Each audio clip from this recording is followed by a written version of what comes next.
We are now live. Sound check. General Issues Committee meeting for Monday, August 8th, 2022. Sound check.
And we are live.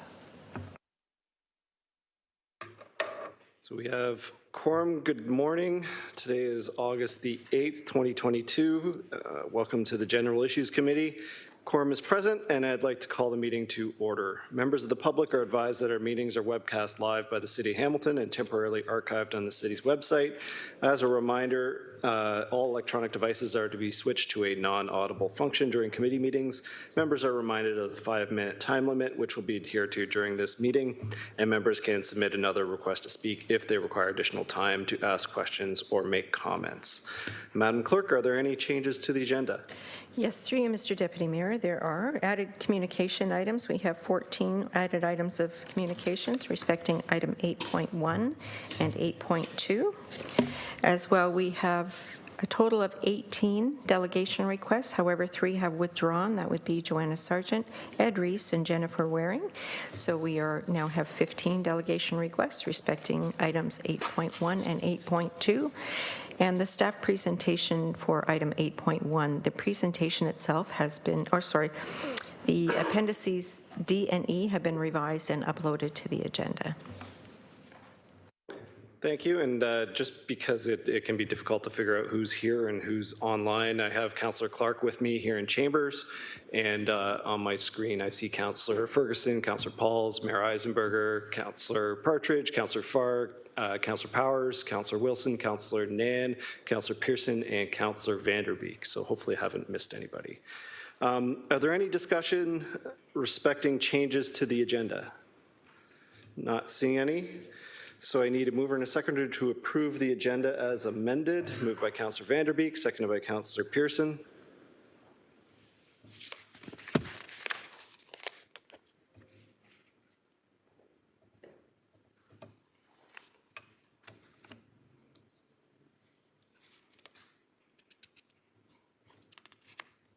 Thank you, Councillor Powers and Mr. Mayor. Councillors Wilson, Marula, Jackson, and Pauls, are you able to vote? Stephanie, it is not working for me, so thumbs up, please. Okay, absolutely. You may need to try F5. Yes, yeah, And thank you. Councillor Pauls, are you able to vote? Working for me as well, just Okay. Are you the thumbs up? process. Thank you. That's great. Thank you so much. And that's unanimous. Thank you. Are there any declarations of interest this morning? I'm not seeing any. Thank you. So we are going to approve the minutes of the previous meeting from July 4th. So I need a mover and a seconder. Oh, sorry, Councillor Partridge. Yes, thank you. Thank you, Chair. I do have to step out for a quick staff call at 10 or 10:30, and then I have a medical appointment at 3:45, but I will be coming back probably around 4:30 for that. And I'm just wondering, what is the preference in terms of, I know it's difficult for you to see when we want to speak, so how's the best way to handle that to make it easy for you? Through you, Mr. Deputy Mayor, that should be done through eScribe. Okay. And it will Through show the up on our microphone? end here. I'm sorry? Yes, Through through the the microphone. Absolutely, yes. Thank you. Okay, thank you so much. Appreciate You're it. welcome. And just a reminder that the chair in Chambers doesn't have chat, so I don't see anything that is put in the chat. Okay, so we're on approval of the previous minutes. I think I had a mover and a seconder. No? Councillor Partridge and Councillor Nan. Thank you.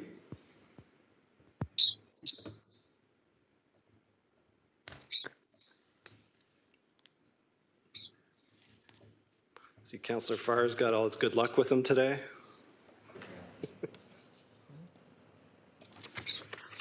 Councillor Pauls, I'm sorry, thumbs up. Councillor Jackson, I do have you, and you have now been marked in. Councillor Pearson?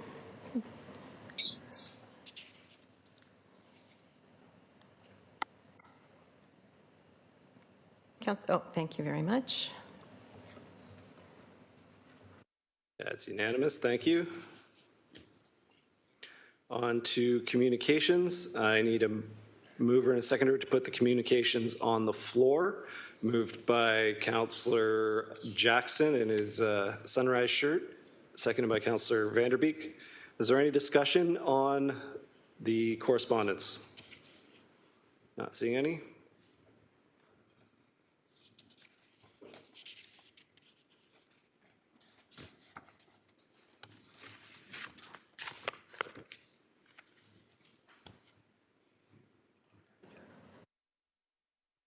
Councillor Jackson, your vote actually came through. Thank you. And Councillor Nan, are you able to vote? Mayor, thank you. I got yours, Mayor Eisenberg, as well. Thank you very much. Thank you. That's unanimous. On to our delegation request today. So I need a mover and a seconder to put the delegation requests on the floor. Moved by Councillor Farr, seconded by Councillor Pauls. Is there any discussion on the delegations? Not seeing any.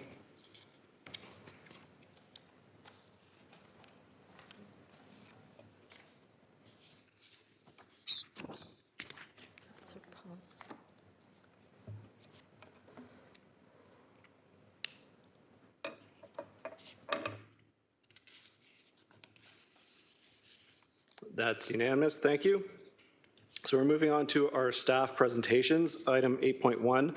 And just so committee's aware, there are delegates presenting to a number of these, so we will defer consideration of the reports until after we hear from the delegates, but first we'll hear from our staff in the presentation. So item 8.1 is Hamilton's Climate Action Strategy, Implementation Resources and Governance. Jeanette Smith, the city manager, will introduce the presentation, and then Trevor Imhoff, Senior Project Manager for Air Quality and Climate Change, and Christine Newbold, Manager of Community Planning and GIS, will participate in the presentation.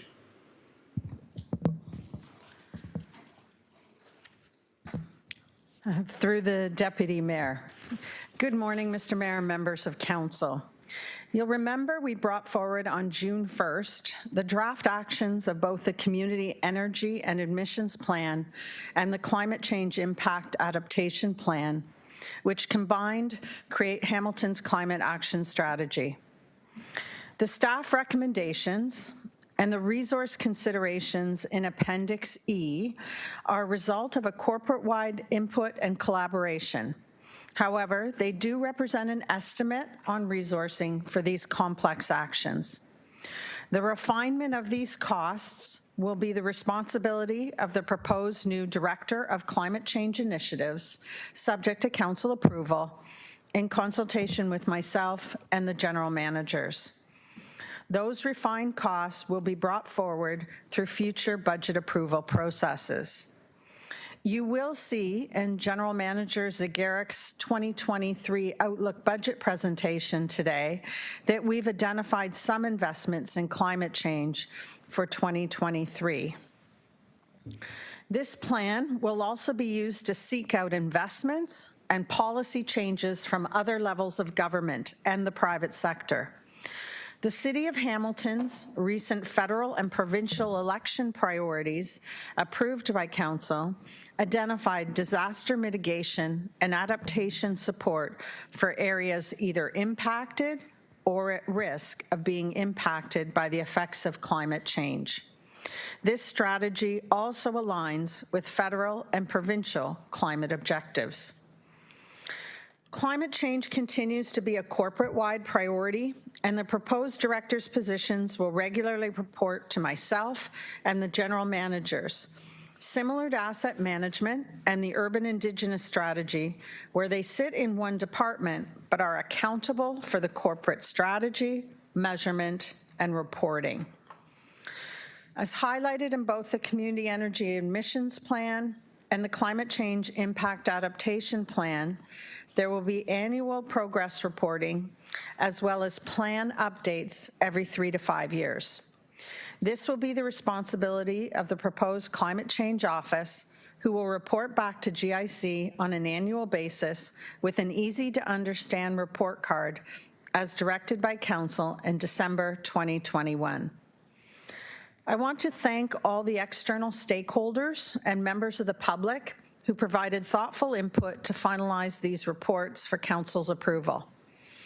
And a big thank you to the project team for the substantial amount of work necessary to pull these two plans and report together. Every department was involved in this work, as well as many organizations across our community.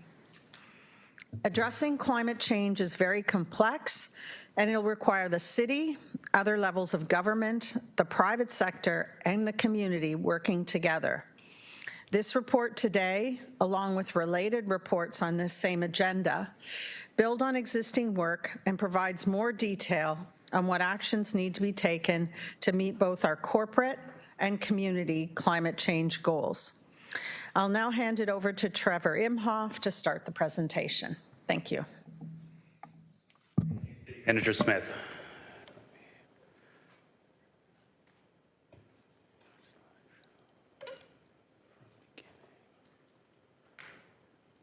Great.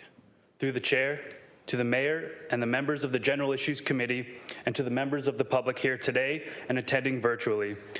I would like to begin by thanking our city manager as well as the general managers of each department for their support and direction. I would also like to thank the many internal and external stakeholders that City Manager Smith mentioned earlier for their support, feedback, and overall contribution to making Hamilton's climate action strategy.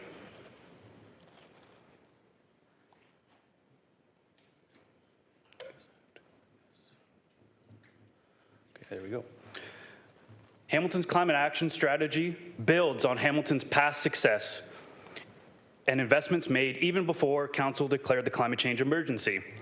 City staff do estimate that following that climate change emergency in 2019, the city has invested approximately $57.3 million in climate positive actions that range from bicycling infrastructure to stormwater management.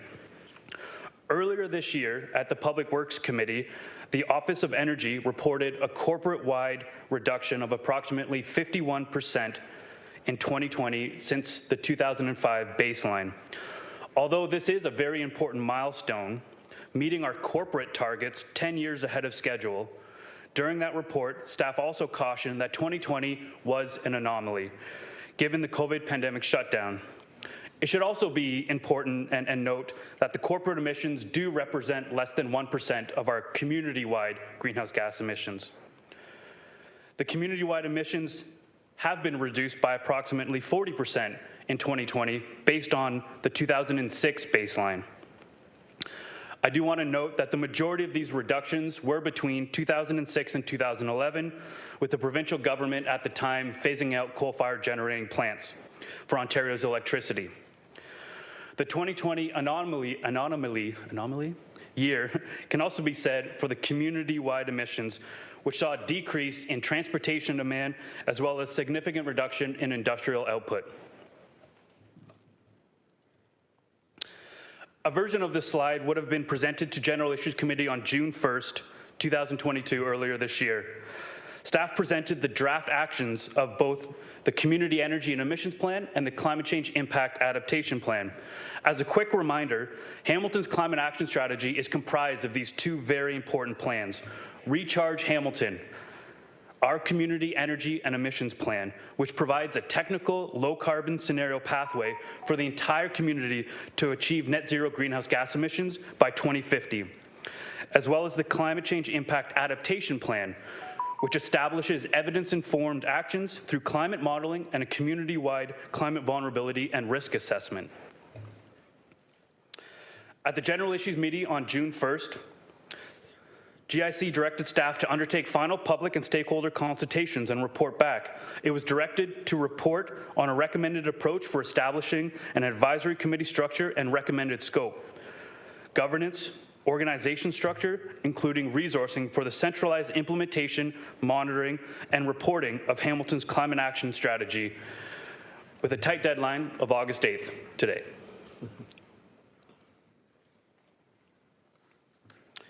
It is now my pleasure to go through staff recommendations. The first recommendations are for Council to approve Hamilton's climate action strategy, which is comprised of Appendix C, again, Recharge Hamilton, our Community Energy and Emissions Plan, as well as Appendix D attached to the report, the Climate Change Impact Adaptation Plan. The third recommendation, C, is that Council receive the supporting studies and reports, which include Appendix A, Appendix B, and Appendix E. The fourth recommendation, or Recommendation D, is that the draft terms of, is that an advisory committee to Council be created as the Community Climate Change Advisory Entity, and that a draft terms of reference be prepared for the 2022 to 2026 Council term. Recommendation E to the General Issues Committee is to establish a climate change office within the Planning and Economic Development Department. It further recommends at this time 2 staffing positions currently. The first being the creation of a new Director of Climate Change Initiatives position with an estimated annual cost of $215,000 that includes both salary and non-salary costs, as well as the transfer of the Senior Project Manager currently in Public Health to the Climate Change Office with no impact on the levy. Recommendation F is that staff report is asking for direction to bring forward in the 2023 operating budget the creation of 2 additional permanent full-time positions within the Climate Change Office for Council's consideration. The 7th recommendation, Recommendation G, is also recommending direction be given to review functions of the Public Works Energy Office and any other service areas to report back to Council with any organizational changes for alignment and integration with the Climate Change Office. Recommendation H is recommending referral to the 2023 operating budget in regards to the City of Hamilton's annual contribution of $160,000 to the Bay Area Climate Change Council, given the existing Memorandum of Understanding expires at the end of this year. The final recommendation, Recommendation I, is asking for the removal of the associated outstanding business list items relating to Hamilton's climate action strategy and associated departmental resource considerations. At this time, I would like to hand it over to my colleague, Christine Newbold, Manager of Sustainable Communities with the Planning and Economic Development Department.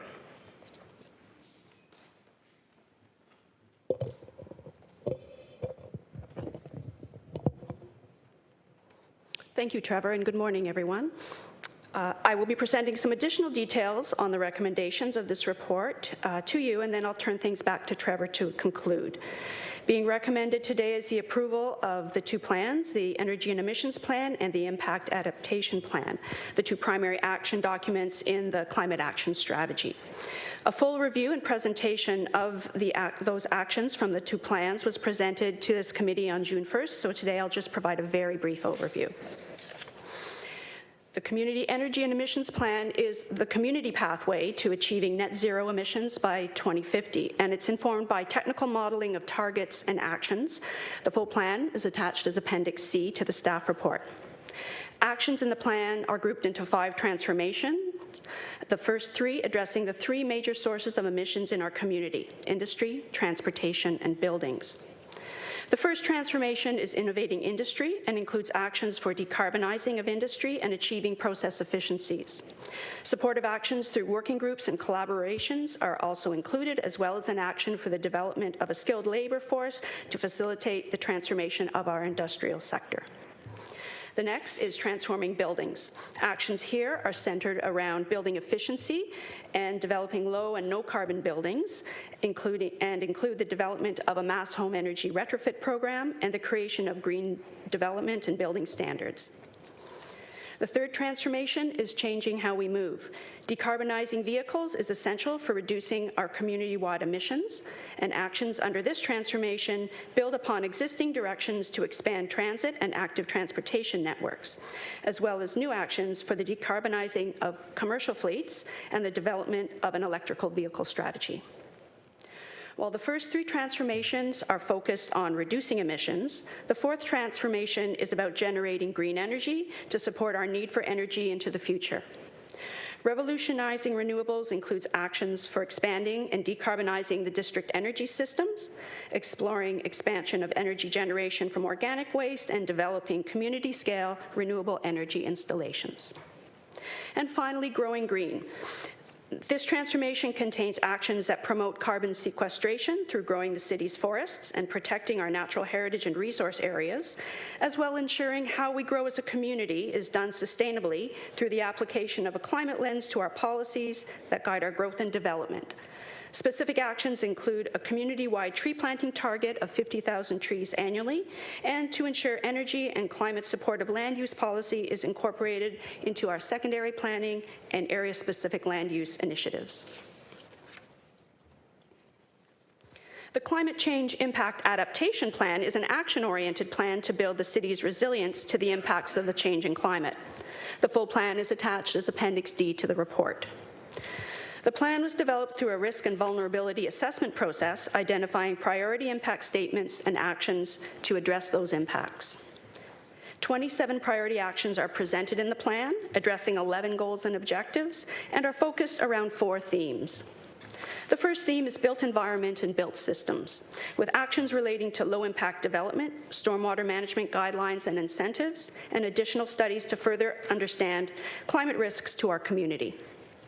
The People and Health theme includes actions that work to protect our most vulnerable populations across Hamilton and improve the social capital of vulnerable residents, protect people from vector-borne disease, and develop response programs.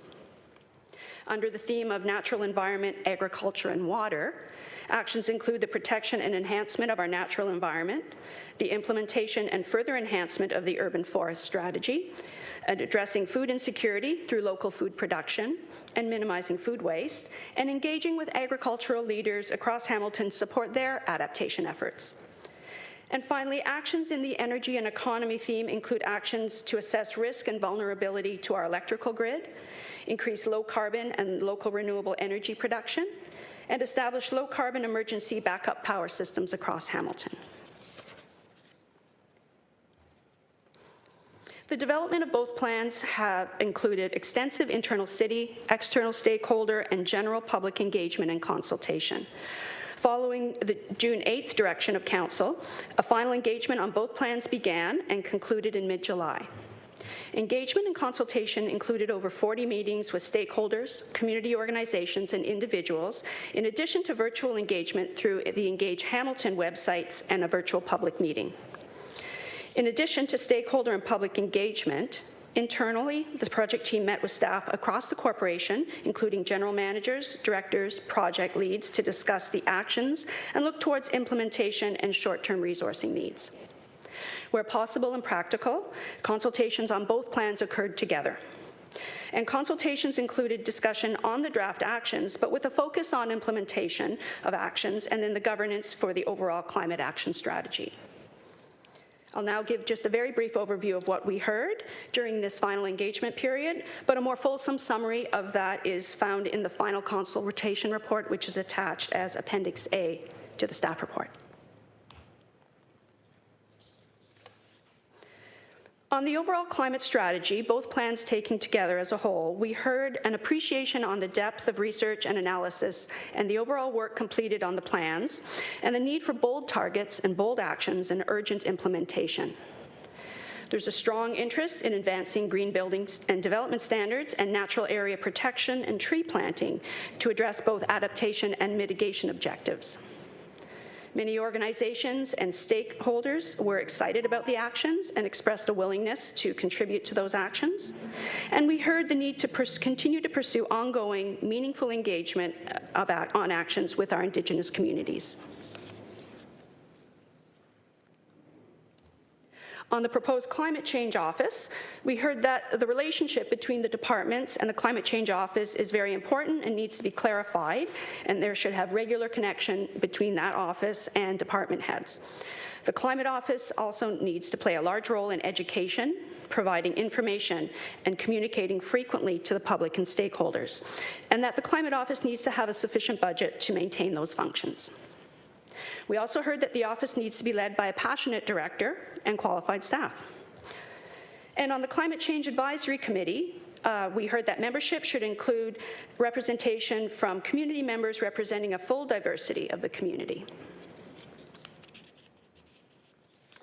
So staff are recommending the creation of a centralized climate change office. And in development of the recommendations for the climate change office, staff undertook research to identify the best practices in climate change governance and did a scan of the Greater Toronto and Hamilton area municipalities to understand governance structures already in place. That research is summarized in the staff report on page 12 and 13. And staff also considered the input that was received through the final public engagement, but also the engagement work that's happened throughout both plans, over the course of the development of both plans. So the proposed new climate change office is to be housed in Planning and Economic Development Department and will carry out the centralized implementation, monitor, and reporting functions for the climate change strategy, including coordination and implementation of actions across the municipal corporation, and reporting on corporate and community progress on climate action strategy. The Climate Change Office will be led by a director that will report to the General Manager of Planning and Economic Development, up through Cedar Leadership Team, and to the City Manager. A Climate Change Initiatives Steering Committee would lead the governance and would be comprised of directors across the corporation, chaired by the new Director of Climate Change Initiatives. And given the cross-discipline and cross-divisional nature of many of the actions in the climate action strategy, a larger climate change initiatives extended leadership group is to be established for both information sharing and tracking of progress on the climate change initiatives, and would comprise managers and supervisors across the corporation. So the immediate staffing being recommended is the new Director of Climate Change Initiatives and the transfer of the existing Senior Project Manager from Healthy and Safe Communities Department into that office. And the two new positions that we're recommending in the office will focus on implementation of city-led initiatives, public education, stakeholder engagement, and support for the community-led climate change initiatives. And those positions will be brought forward through the 2023 operating budget for consideration. Staff are also recommending a new committee of council to be established, and that's the Climate Change Advisory Committee. This committee would provide advice to staff and council on the implementation of the climate action strategy and would be representative of Hamilton's diversity with equity and inclusion embedded. And this committee would also be supported through the new Climate Change Office, and staff are recommending that terms of reference for this new committee be prepared and brought forward for council's consideration in the new term of council. So I'll turn it back to Trevor now for some final slides on the cost of climate change and to conclude for us.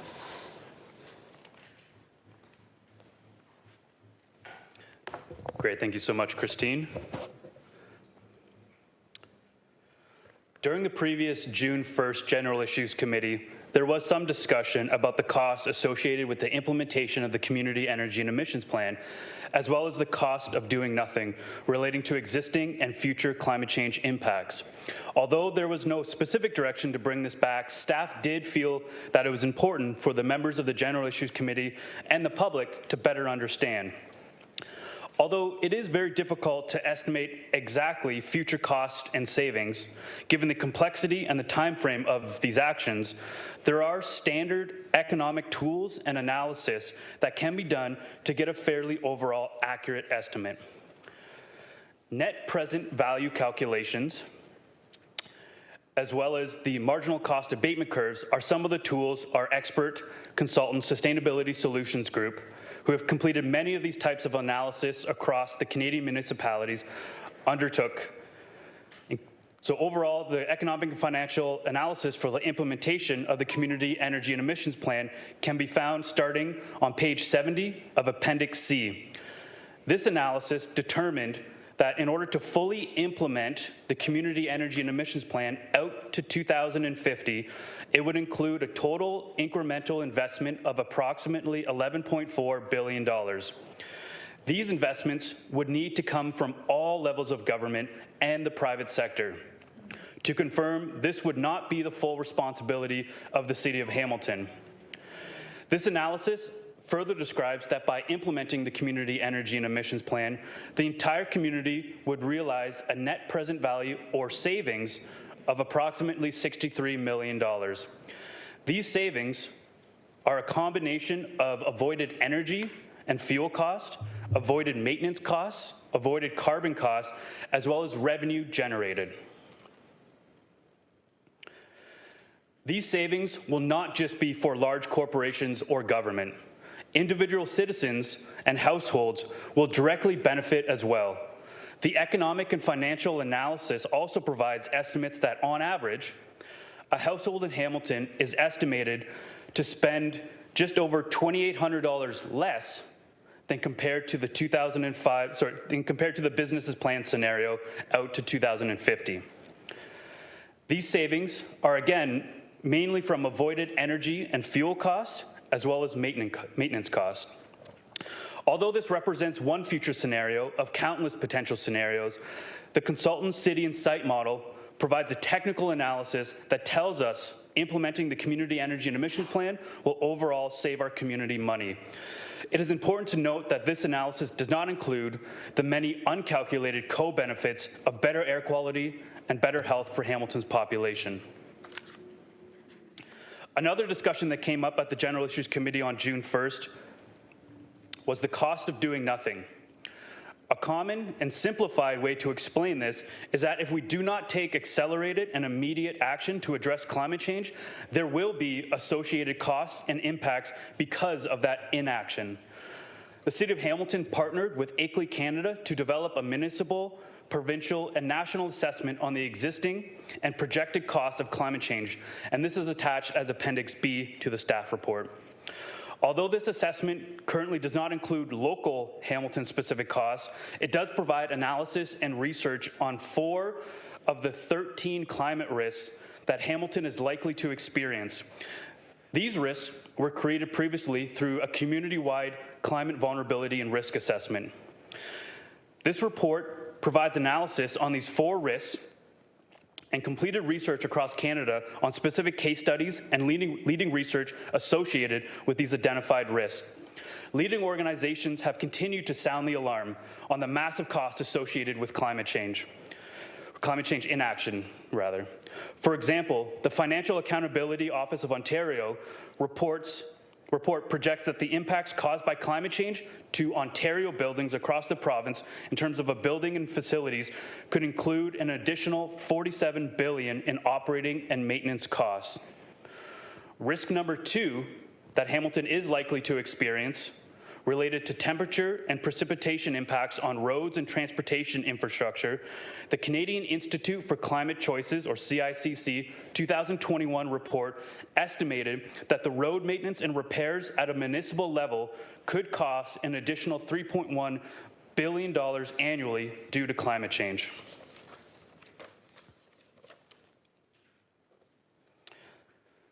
Climate change is impacting infrastructure, as well as other important economic factors, including supply chains and loss of hours worked. For example, Risk 3 highlights examples in Alberta that were provided where they estimate 5.1 million hours were lost that equaled approximately $601 million of lost economic output because of the 2013 Alberta floods. In Quebec, and associated with risk number 4, they are estimating health expenditures of just under $1 billion over 50 years due to extreme heats and aero allergens.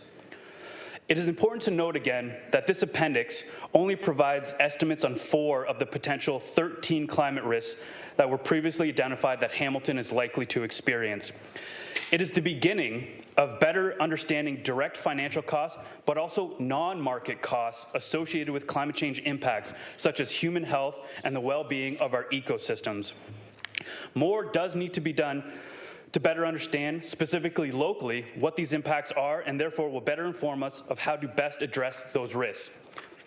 In conclusion, through the Community Energy and Emissions Plan, economic financial analysis, as well as the information presented in the cost of climate change to Canadian communities, this provides the evidence to know that the cost of inaction to stabilize our climate and be prepared for the unavoidable impacts far outweigh the cost of climate actions that we can and need to take. Transitioning to a net zero greenhouse gas emissions community that is resilient to climate change will work to protect our infrastructure and systems, and most importantly, will protect our people. The City of Hamilton is well positioned to build on the past successes, leverage the diverse knowledge and expertise in Hamilton to become a national leader in climate action.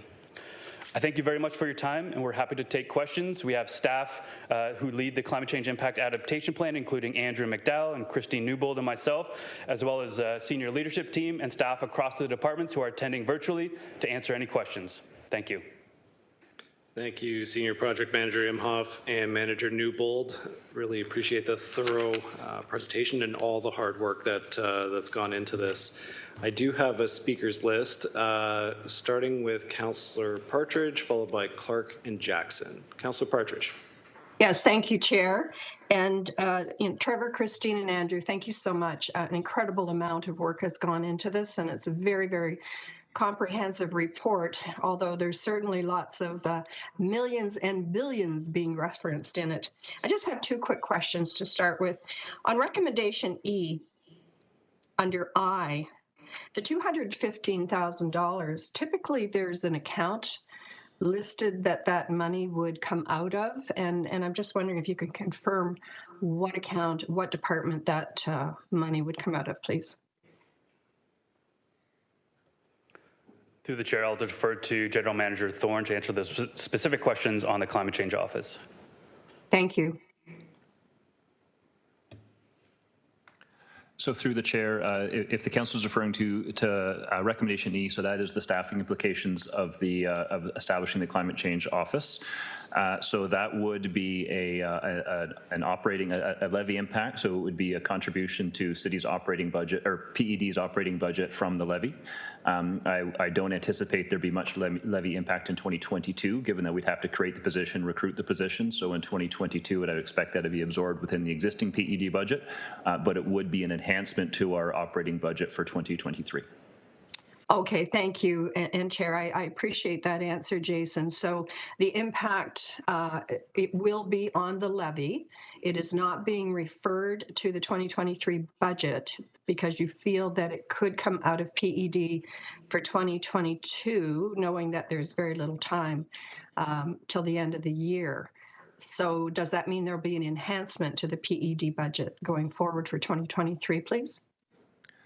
So through the chair, that's correct. So not a levy impact in 2022, but yes, a levy impact in 2023.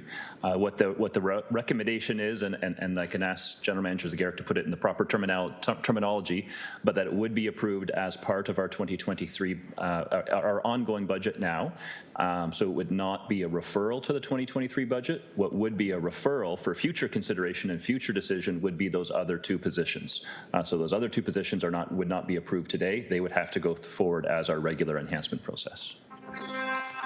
And that's a lovely segue. Thank you very much, because my next question is on recommendation F, Chair, which is regarding those two. Would they be FTEs, which is full-time employees? Through the chair, that's correct. We'd be bringing those forward through the budget process as potential FTEs for council's consideration. And when we bring them forward, we'd give council a bit of a sense of the scope and what level those positions would be at. And council would be able to make a decision on those as part of your 2023 budget deliberations. Okay, thank you. And Chair, I think my last question, although I'll leave that open in case it spurs another one with the answer. Do we have an estimate of the cost at this point that would be added to the PED budget for those two positions? So through the chair, not at this point, still determining what level we'd be bringing those forward at. I expect it's likely we'd be recommending 2 SPM level positions, but we'd still have to determine that and then do the costing impact of that. And by PM, you're referring to project managers? Through the chair, potentially project manager or senior project manager is most likely what we'd be looking at, but I would have to confirm that and then present that through the budget. Thank you. Just looking for clarification for folks who are watching who may not know what our terminology is all about. Okay, so to recap, just to make sure I'm clear, the $215,000 for the director position will be an enhancement on the levy added to the PED budget for 2023, as will the 2 full-time employees that are going to be requested through the budget process in 2023. And by then you will know the costs associated with that. Is that correct?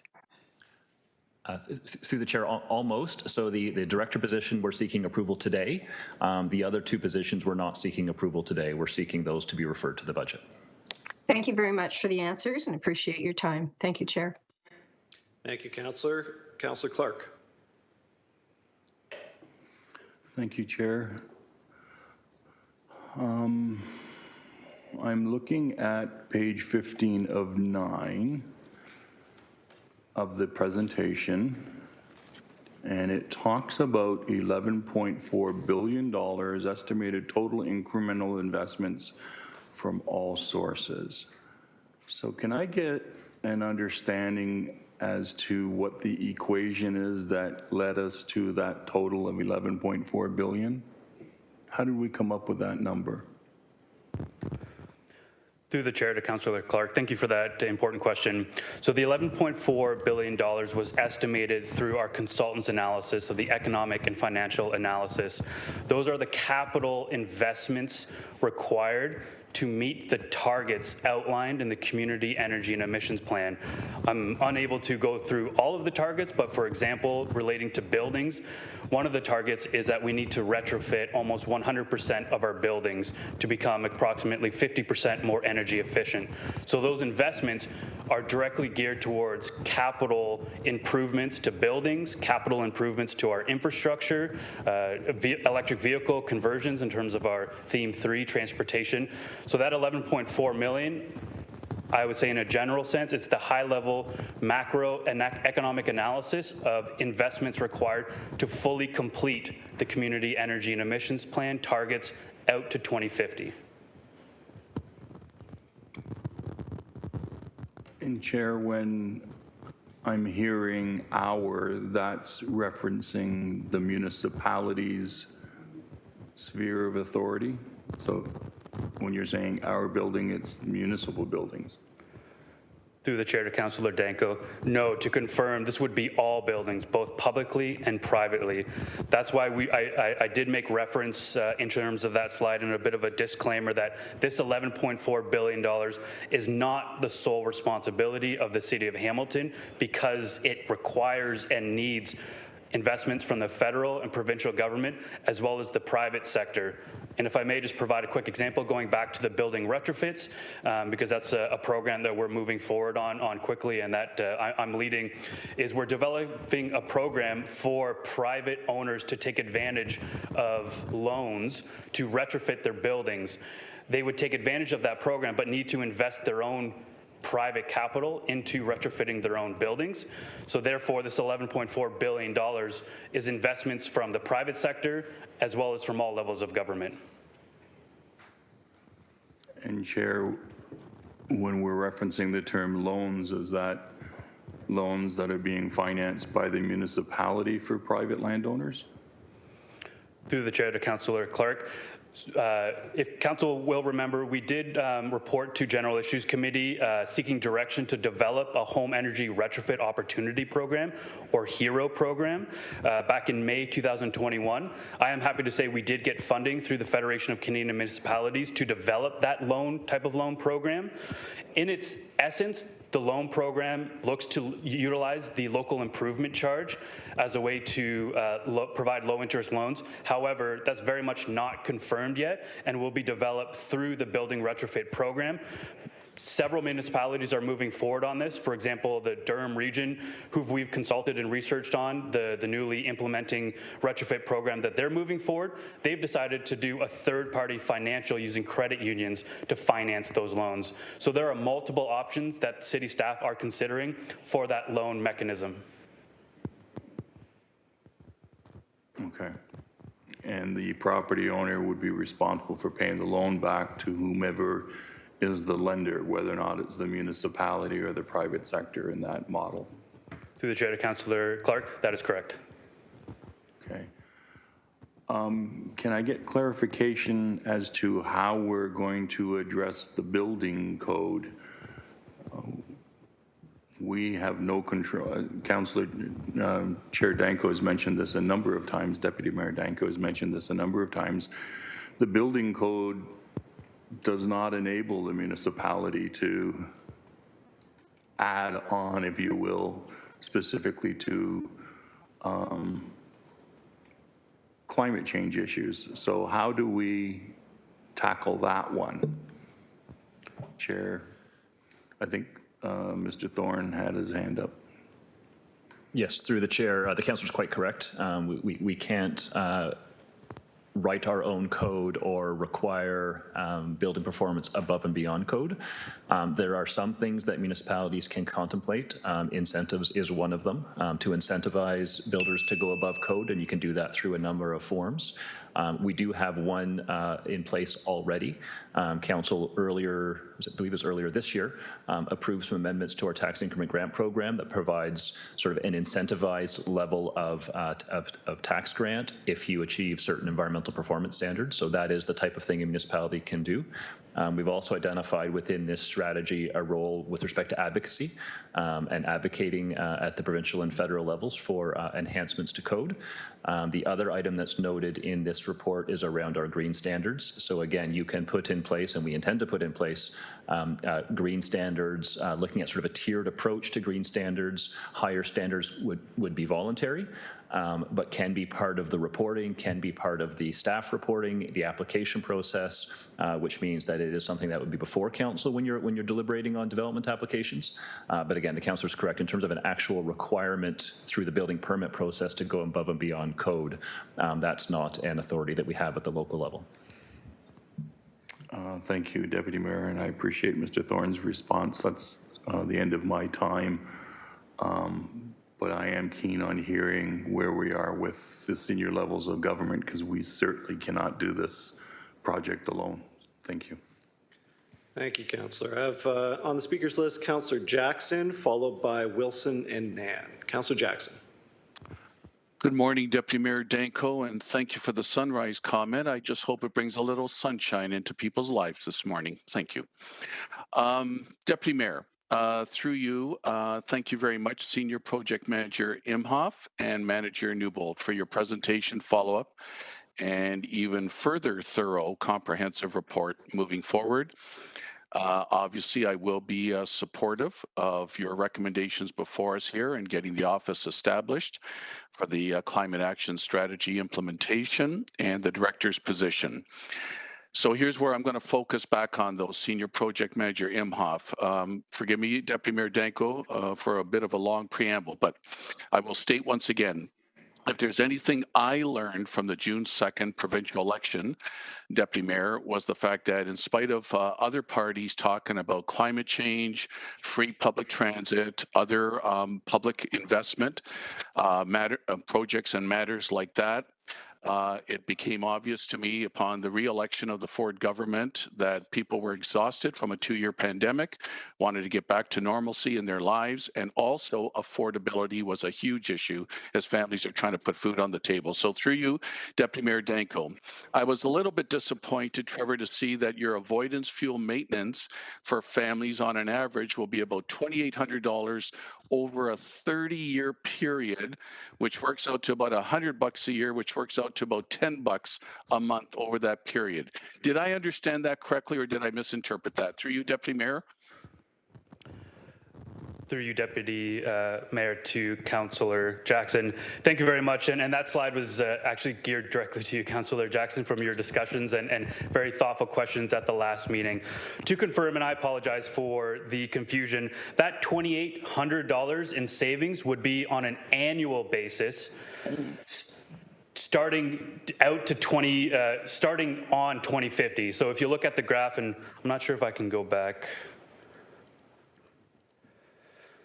So this gap here between the blue line and the pink red line represents $2,873 that a household would spend less on fuel as well as electricity compared to the business as planned scenario in 2050. So you'll see the savings are less because that is based on a citywide average and an average Hamilton household.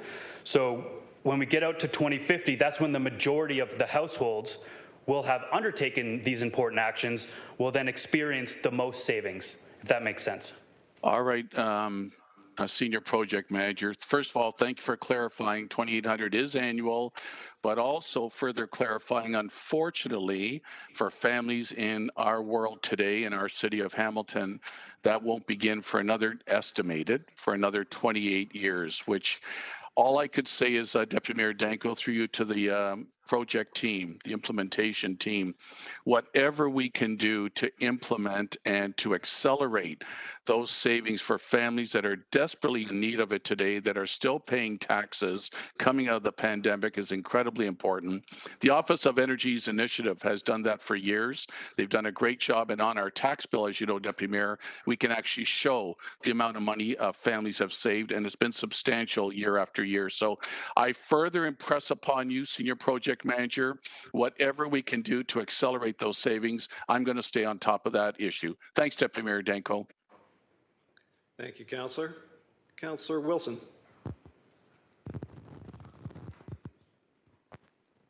Thank you, Chair. Just a few questions from your public consultation to Mr. Imhoff. Did you receive any feedback from folks stating that climate change is not a threat or not real? Through you, Deputy Mayor, to Councillor Wilson. I'll defer to the project team in case, because we did divide and conquer quite a number of the consultation activities. I will say, for me personally speaking, as well as the notes, I did not see any either verbal or written comments that did not state that climate change is an immediate concern and immediate action needs to be taken. Not sure. Yeah, Thank you. I'm hearing the same from the other project team members as well. They're nodding their heads. Thank you very much. It's I'll save for my remarks. When we frame a report acknowledging that the greatest threat to humanity in the future is that which is happening to us, it is sometimes difficult or easy to lose the forest through the trees, or whatever that expression is. My other question is, if I could have the rationale for putting this office in the Planning and Economic Development Division, please. Thank you. Through you, Deputy Mayor, to Councillor Wilson. I'll provide the research, and if General Manager Thorne wants to add on in terms of the specific final decisions from senior leadership team. But so we did take, in partnership with the Clean Air Partnership, a robust survey of questions around governance as well as resourcing across GTHA municipalities. And the results indicate that several of the climate change offices were housed in the Planning and Economic Development / Infrastructure Services Department. As well as when we look at the key roles and the implementation required of the actions, I will say both the Planning and Economic Development Department as well as the Public Works Department play key roles in those implementation. I'll hand it to General Manager Thorne if he has anything to add on that. So through the chair, echo what Trevor said, and this was, we did have a fair bit of discussion about the most appropriate location for it, and of course arguments can be made for different areas of the corporation when you have something that sort of affects essentially everyone. I think some of the arguments in my view in terms of housing within planning and economic development is that for the most part our department is the one that does a lot of the long range planning. If you think about specifically on not just the planning side but long range strategies like the economic development strategy, the transportation master plan, those types of things tend to be delivered through PED, those sort of more forward-looking strategies, and a lot of the actions also intersect with the day-to-day within planning and economic development. That said, recognizing that no matter where the office is located, it would have important interaction with other areas of the corporation. That's why we included in the in the staff report, and why Jeanette mentioned it in her preamble and opening remarks as well, is setting up a governance framework that ensures that that office has regular contact and influence with other areas of the corporation and has a regular reporting arrangement directly to the senior leadership team and all of the general managers. So we have tried to make sure that we're balancing the most appropriate operational location for the Climate Change Office, but also recognizing that sort of corporate governance approach. And if I could just add. Go ahead. Through you, Deputy Mayor. We spend a lot of time as a leadership team talking about this as we look at some of our very substantial corporate-wide strategies and priorities. And really, in an organization this size, I need to empower the general managers to take leadership for corporate-wide initiatives, climate change being one that we talk about going into planning and economic development. Asset management is another key one, which of course has a huge climate change lens to it, which that director sits in Public Works, but it's for the entire corporation. And then there's also the urban indigenous strategy that sits in healthy and safe communities, but that is an important corporate-wide initiative. And so those relevant GMs are accountable to move those strategies forward in the reporting, but they report up to, you know, those plans to myself and the entire senior leadership team on a regular basis. Thank you. Councillor?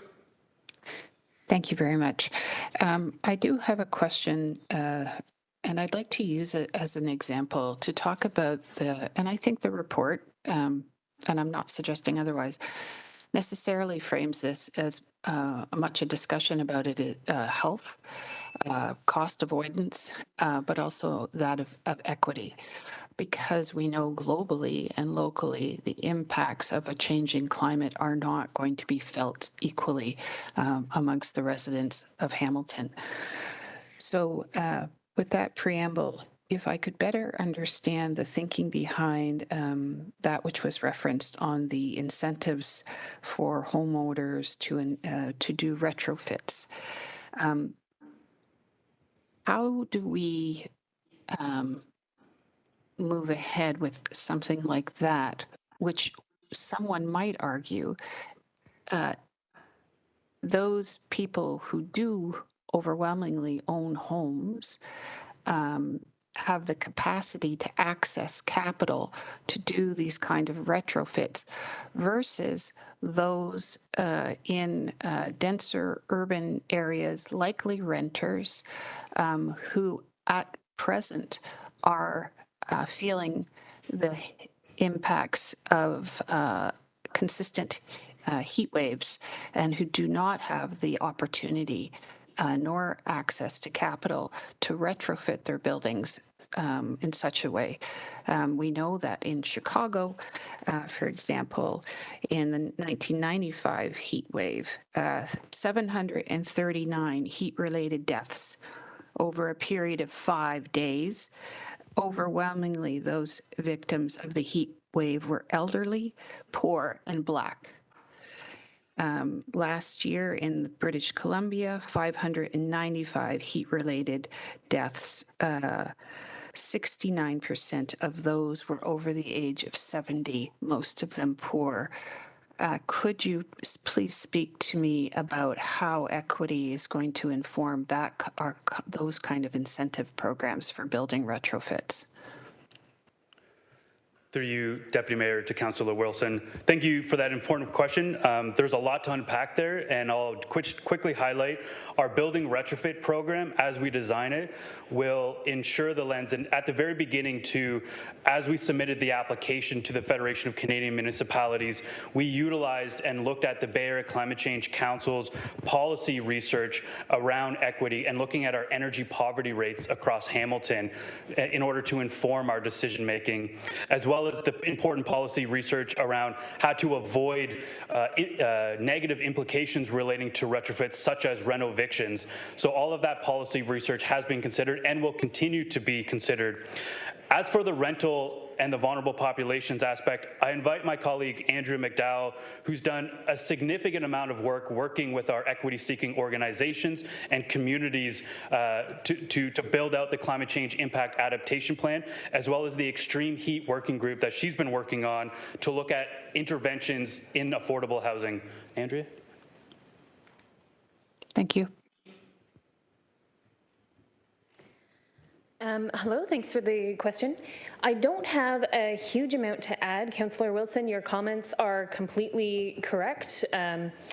Yes, equity is a huge issue. Renters are more affected, particularly when it comes to extreme heat. I'll add to that, when we were developing as a team the home energy retrofit opportunity, it was primarily a tool for mitigation or emissions reductions. And so the design up until this point has really been focused on fuel switching and helping homeowners get off of fossil fuels. And the selection of owned homes, so far as I understand, and I'm up for correction if required, was largely due to the fact that there's a significant number of programming issues that need to be worked out, and it's easier to work at the beginning with people who both own and live in the home. There's fewer issues to address, such as rent evictions. It's absolutely the intention and the requirement that this program would have to expand to rental buildings in the future, because we need to retrofit everything, and we will be working on that issue as time goes by to figure out how that program can work for more complicated residences where you have differences in ownership, maintenance, and tenancy. Yeah, I will leave it there unless there's a follow-up question. Thank you. Councillor Wilson? Thank you. No, I certainly appreciate the thoughtfulness and the work that's being done. I guess I would like to, upon receipt of that answer, just underscore that respectfully, it hasn't assuaged my concerns because time, it is time that is the greatest devil in this detail. How heat sustains itself in the human body, and as you age, the ability in which to deal with that heat, it is an overwhelming concern of mine. I think it's fair to say that it's a growing concern for health practitioners across this country, and the fact that we're giving it thought and we know we have to do it, it causes me a great concern that we're not further along in thinking programmatically about how we're going to deal with this, because this is happening now. We have had days and days of excessive heat, and we're extended another heat day, and I am very, very worried about the health and well-being and the life of residents, and I just would like to underscore the urgency of us to bring the best and brightest minds to this. And I know you are the best and the brightest in this, and I know you will take. I know you take this situation to heart. My final comment, because I know I'm running on time, is on the issue that was raised by Councillor Clark and has been raised repeatedly by Deputy Mayor Danko, and that of the Ontario Building Code. It would be, is there an opportunity, because a lot of this is also referencing the importance of our advocacy. We have to advocate with senior orders of government. We have to advocate with this Ontario government to make these changes to the building code. Is there an opportunity going forward to try and more clearly articulate, even per planning application, what tools are available in our toolbox now?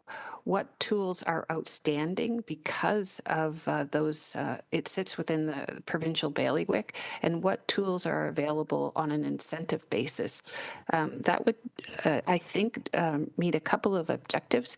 It would clearly enable us as a community and as a council and as a planning committee to advocate for changes if we can clearly understand what we're advocating for, and it would clearly enable us at the planning committee at least to try and press whatever changes we can that are already within our domain to do so. Is there an opportunity to try and tease those out as we move ahead more clearly? Thank you.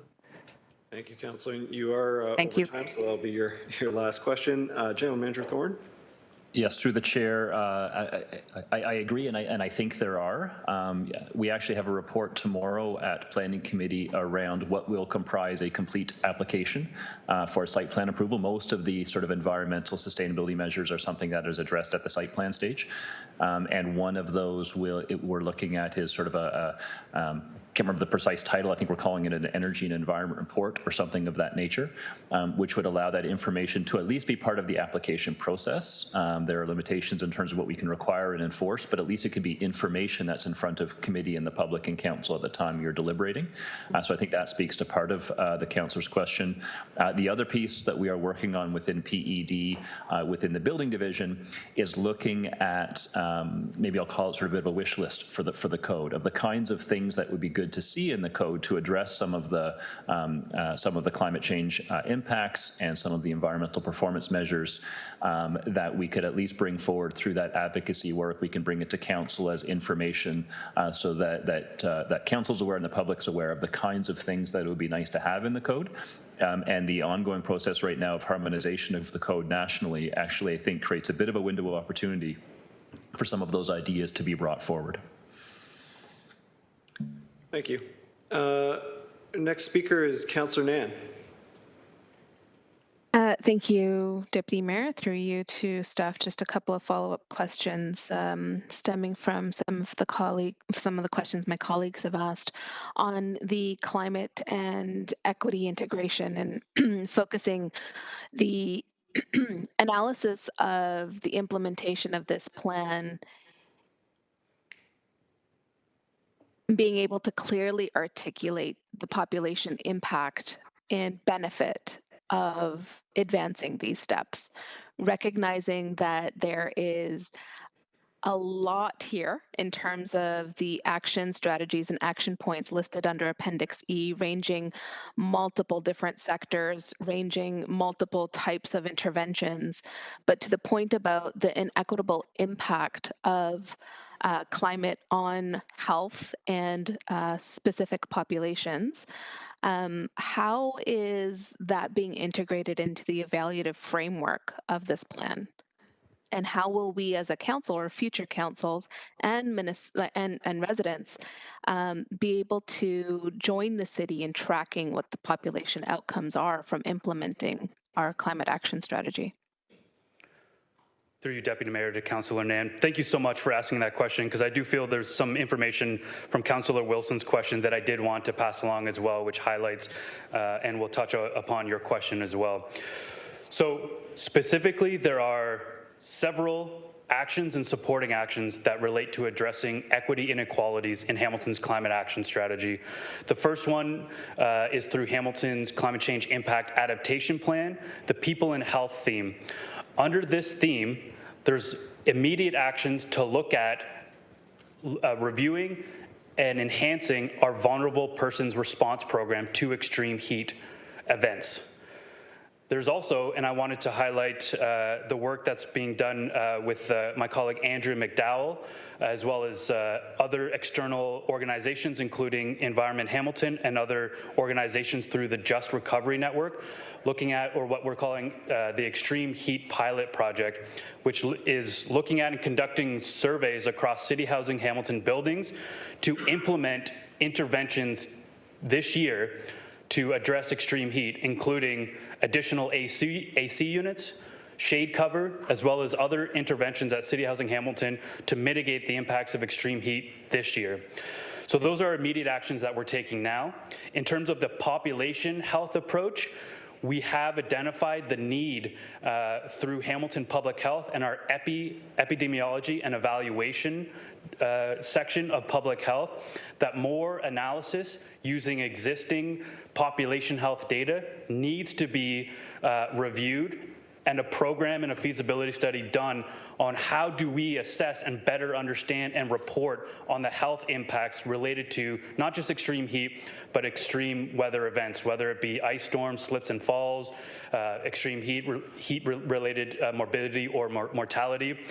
So those types of programs are identified in the Climate Change Impact Adaptation Plan and very much take that equity lens, as well as the ongoing consultation with those equity-seeking organizations to ensure as those programs and evaluations get developed, that we're considering all of the feedback required. Thank you for that, and thank you for touching on those two immediate actions as it relates to extreme heat. And I certainly appreciate and recommend that developing an evaluative framework that looks at population health and the impact of climate on population health, establishing our baseline, and then figuring out how we're going to be measuring the outcomes of these actions on public health and population health is critical. I really appreciated our sideline conversations on this topic, and there are a couple of resources that have been developed and used in conjunction with the C40 municipalities, which is a global network of municipalities across the world who have come under the umbrella of C40, and they are municipalities that have integrated a climate and equity lens to their entire corporate strategy, everything from budgeting to public works to planning to economic development to their climate mitigation work. And they have situated a knowledge hub that other municipalities outside of that collaboration have access to. And there was recommendations from the Ontario Governor General's Summit on cities and climate action held in 2019 that also identified tools that Ontario municipalities could be using for that resiliency measurement, both in terms of resiliency in response to preparation for climate response and mitigation, but also then the resiliency tied to our population outcome. So there are tons of tools that are available, and I appreciate it takes time to analyze all those tools and figure out what might be the best fit for us to use in this city. But again, I just wanted to use this public forum to mention there are incredible resources, and this would place Hamilton among those municipalities that are striving towards excellence. And I think that we have a lot of partnership to gain with those global municipalities. And they range from mid-sized municipalities to the large, huge, beautiful urban centers as well. The next questions I had were about the advisory committee, and if you could, through you to staff, are there any early thoughts about how, I know that the task here coming out of recommendations is to develop the terms of reference, but how we can draw on the learnings around climate action work that says we must center the knowledge and expertise of ecological protection of Indigenous communities and integrate that into our governance framework for this terms of reference for this advisory committee. Is that something that staff have looked at or could integrate into the terms of reference? Through Deputy Mayor to Councillor Nan. Again, thank you very much for that important question. We've consulted with the Indigenous Relations Office and have established many cross-cutting objectives and actions, both in the urban Indigenous strategy as well as the climate action strategy. One being specifically that's highlighted in the climate change impact adaptation and the implementation strategy is the development and the ongoing support for a circle of knowledge Indigenous keepers. And so not only would we want that circle of Indigenous knowledge keepers to consult on an ongoing and meaningful basis on many of the actions as it relates to ecological enhancement, but we would look to them to inform and support all of the actions in reality. And so as we did take final and ongoing consultation with our Indigenous community partners across the organization, or across the city, is we did identify an issue in terms of lack of capacity.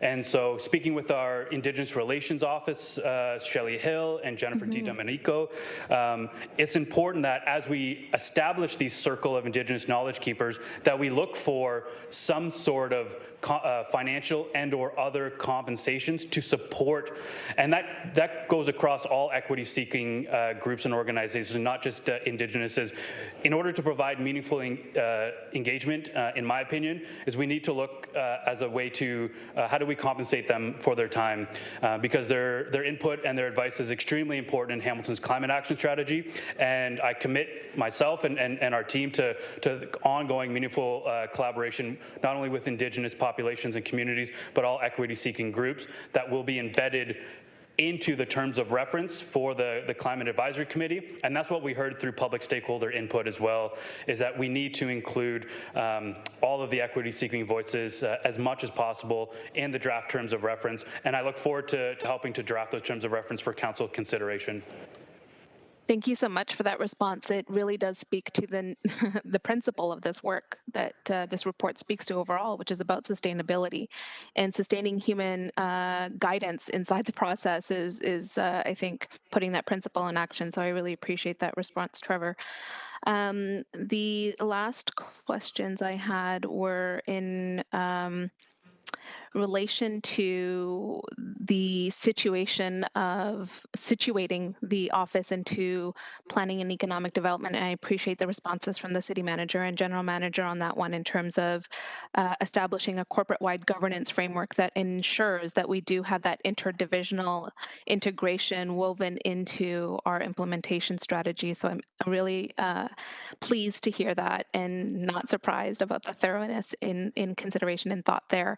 The question I had was, given the breadth of the actions that are part of the implementation plan and the fact that so many reports that we will be receiving and future council will be receiving through Public Works, through Healthy and Safe Communities, through Planning and ECDEV, through Finance and Corporate Services, is there going to be an opportunity to transform our staff reports so that there is a climate lens and climate analysis that is integrated into these reports moving forward, given the breadth of this action plan touching every aspect of the corporation? And sorry, just Councillor, you're way past That'll be my time, last question. Yeah. So that's your last question. We'll get the answer. Thank you. Thank you. Through Deputy Mayor to Councillor Nan. I think a big part of the Climate Change Office is looking at that corporate standardization. I can't say for certain whether it would be all reports. We've been reviewing some best practices and case studies across other corporations. And so, for example, the City of London has a 5-stream approach for climate change lens consideration, whether it be budget and financial reports, whether it be transportation, as I think it's not lost on you, the complexity and the interconnectedness of climate change action. So I think the overall standardization and setting up some standard operating practices for climate change across the corporation is a very important role for the proposed Climate Change Office. And so I can say we'll take that advice and consideration back as we, knock on wood, move forward on the Climate Change Office. And thank you for those responses. Thank you, everyone, for your presentation today. Thank you, Councillor. Second time speakers, I have Councillor Clark, followed by Councillor Wilson. Councillor Clark. Thank you, Deputy Mayor. I'm not sure who will answer these questions, but in terms of creating incentives for homeowners, not all of our homeowners are on an equal footing when it comes to their financial state of affairs. We have, in my ward, a number of rural residents who are seniors and they're barely getting by, but they don't want to move yet. And then I have other residents who have a much better ability, almost disposable income that they can utilize for such incentives. So when we start talking about providing incentives for homeowners, are we going to look at some ability to restrict incentives based on the ability to pay, so that those who don't have the ability to pay get incentives prior to folks who most clearly could do that work today if they so desired without an incentive? Do you understand my question, Deputy Mayor? Trevor? Through you, Deputy Mayor, to Councillor Clark. Thank you for that question. So as we move forward, we are developing, we're in the early stages of developing the Home Energy Retrofit Opportunity Program, which, as you said, and I think this is a very important consideration that we are considering right now in terms of the loan mechanisms, as well as the priority of loans, as you rightfully said. I would say it's our intent to prioritize those individuals or those households that experience or are potentially on the threshold of energy poverty or low income, as well as the building age type to maximize greenhouse gas emissions reductions. In terms of the financial mechanisms, we have learned through research that third-party or credit union lending strategies, vulnerable populations and other homeowners do run into that ability to qualify for that loan program, which is a very important consideration. And I can't say for certain how the program will be rolled out, but that will be for Council's consideration in 2023. I am committing the project team to say what are all potential avenues to address those inequities. Do we have a third-party financial institution for scalability to address the, say, 50% of the buildings, while also having a municipal, smaller but equally important pot of money, a reserve that will allow low-income or other vulnerable populations that don't qualify for that third-party financial incentive. We would look to put a local improvement charge or a tax lien on their property in order for them to access that capital. Well, I'm glad to hear that, Deputy Mayor, because I am concerned that if we go down this road and we only think of homeowners as having the ability to pay, they don't all have the ability to pay additional loans or additional investments on their home. And so we need to be creative, and we also need to continue to consult so that we can hear from folks who don't have the ability to pay. So I think Mr. Zagaric is, sorry. No. Thank you. You didn't Thank you. Through you, distract me, Mr. honest. Deputy Mayor. Sorry, I was having a hard time getting the Deputy Mayor's attention, so thank you through Councillor Clark for the opportunity. I do want to just emphasize the need for creativity. So from that principle, Councillor Clark made reference to ability to pay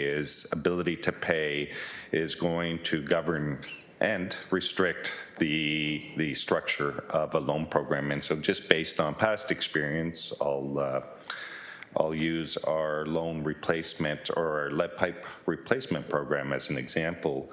And Trevor and Andrea spoke to some of the restrictions under our current guidelines of loan programs. And Trevor and Andrea made reference to property homeowners. Principally why municipalities or any financial institution, loaning institution, wishes to deal with property owners is you need to secure the loan. Mm-hmm. And you can't secure a loan with a renter. It has to be secured with a property owner. So that creates a bit of a challenge with respect to specific housing stock that may be occupied by lower income people, and that there needs to be an incentive for property owners, landlords, to participate in a energy retrofit program. And given the current circumstances we are in with respect to housing supply and housing affordability, that is going to create some somewhat collateral challenges in that capital improvements can be passed on to tenants, but savings are not necessarily guaranteed to flow to tenants. And so a landlord who makes a significant capital improvement, irrespective of who they may be leveraging financial support through a traditional financial institution or through the city, can pass on some of those capital improvements through the annual rent increases. But subject to realizing some significant savings, aren't legislatively required to pass on those savings to tenants. So creativity, there'll need to be some collective problem solving with respect to some of these issues. barrier, especially as it relates to some of our more vulnerable populations who may be in rental properties, in order to educate, in order to entice property owners of rental properties to participate. And again, relying on traditional approaches will likely limit the opportunity in terms of allowing such a program to touch all populations in the city of Hamilton. And to the reference to lower income programs, there's flexibility in terms of the repayment terms. So if there is a lower house or lower household income, there may be flexibility in terms of the term of the loan. It could be extended to make it easier. It could be a lower cost subject to the ability to pay and to support a loan program. So through you, Mr. Deputy Mayor, I appreciate the opportunity because I did want to highlight, just based on past experience, some of the challenges that will have to be overcome as it relates to incentive programs. And Deputy Mayor, I'm really happy to hear that because I think he's captured the challenge that we face with growing aging population, seniors on fixed incomes who have limited ability to pay for these loans. So they may qualify for the loan, but they don't have the ability to pay it back. And that's the real challenge that we have with an aging population and aging infrastructure in their own homes. So I'm glad we're looking at all of those options. I appreciate that, sir. Thank you. Thank you, Councillor. Second time, Councillor Wilson. Thank you. I too appreciate those comments and that insight. Glad to hear from Mr. Zagirik. If he could just hold tight, because I do have an answer both for the team and for our General Manager of Finance. I see report, Mr. Chair, 8.3 and this report as being one and the same. For those out there who are talking about the costs, worried about the costs of abatement and mitigation, the costs of more of the same are just before us in 8.3. And to that end, I would like to ask the team and or Mr. Zagirik, perhaps both, to comment on in Appendix C of the report on page 48. There is the issue of a carbon budget and a lens is raised. I would like to this report talks about the impact that climate change is having now and is going to further have on, for example, our road surfaces.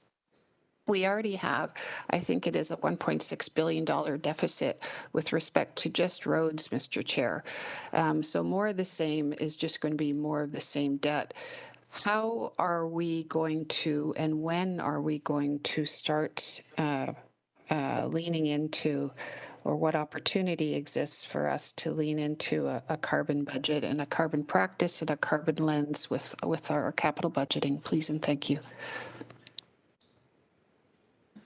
So through you, Mr. Deputy Mayor, we are at the very early stages with respect to investigating on how to deliver a carbon budget. In fact, we are just a staff meeting for those initial conversations around how to determine the carbon budget and then how to continue to measure and monitor on the carbon budget, recognizing that the term budget can be a little confusing in that people assume that these are financial monetary tools, and carbon budgeting can be as much a technical exercise as it is a financial exercise. So to the councillor's question, very early stages, we are just meeting as staff to determine the approach we can take, and with an expectation that we would report back to council with respect to what may be required to support the delivery of a carbon budget.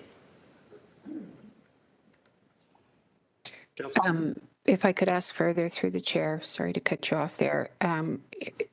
Zagirik, appreciating that it is early stages, but appreciating that the costs are mounting now and have been with us for some time, are you able to comment more specifically on an expected timeline for that overhaul? So through you, Mr. Deputy Mayor, it would likely be 2023 that we would present to committee what would be required to deliver a carbon budget. and then subject to any recommendations and council decisions with respect to the resources to support the delivery of a carbon budget. I expect, again, that would form part of 2023 discussions, not necessarily budget deliberations, but likely sometime in year in 2023, likely the latter half of 2023. Through the chair, if I could ask another supplementary question on that, then, is it the expectation of the general manager that in a deliverance of something in 2023, there will be an opportunity for the next council, and advised by this community group, that we will be able to reconstruct a capital budget for 2024? In a way that is different than we presently do now? So through you, Mr. Deputy Mayor, I'm not confident that we would be in that position for 2024, but again, that would be subject to support we would require, finance would require, as it relates to measuring the current state with respect to carbon, and then on a go-forward basis, what opportunities, mitigation opportunities, investment opportunities. So again, it would be very much dependent on the level of information that would be available to overlay the financial information, and it may be somewhat aggressive to assume that information would be available for 2024. Thank you. Thank you, Mr. Zagaric, and also thank you to the staff team for all the work that has been invested in these reports. Thank you, Councillor. So I don't see any further speakers on the list, so I need a mover and a seconder to receive the staff presentation, and then we'll go to our delegations. Moved by Mayor Eisenberger, seconded by Councillor Powers.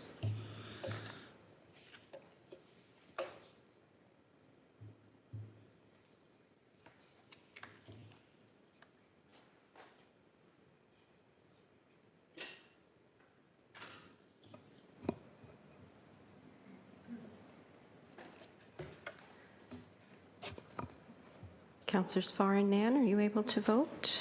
And Councillor Partridge, I don't see her there.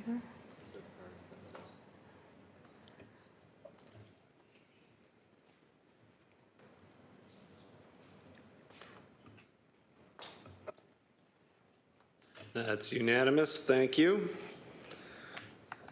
So at this time, we're going to go to our we need to defer consideration of the report until the delegates are heard. Do I need yes, I do. I need a mover and a seconder to defer consideration of the report. Moved by Councillor Pearson, seconded by Councillor Vanderbeek.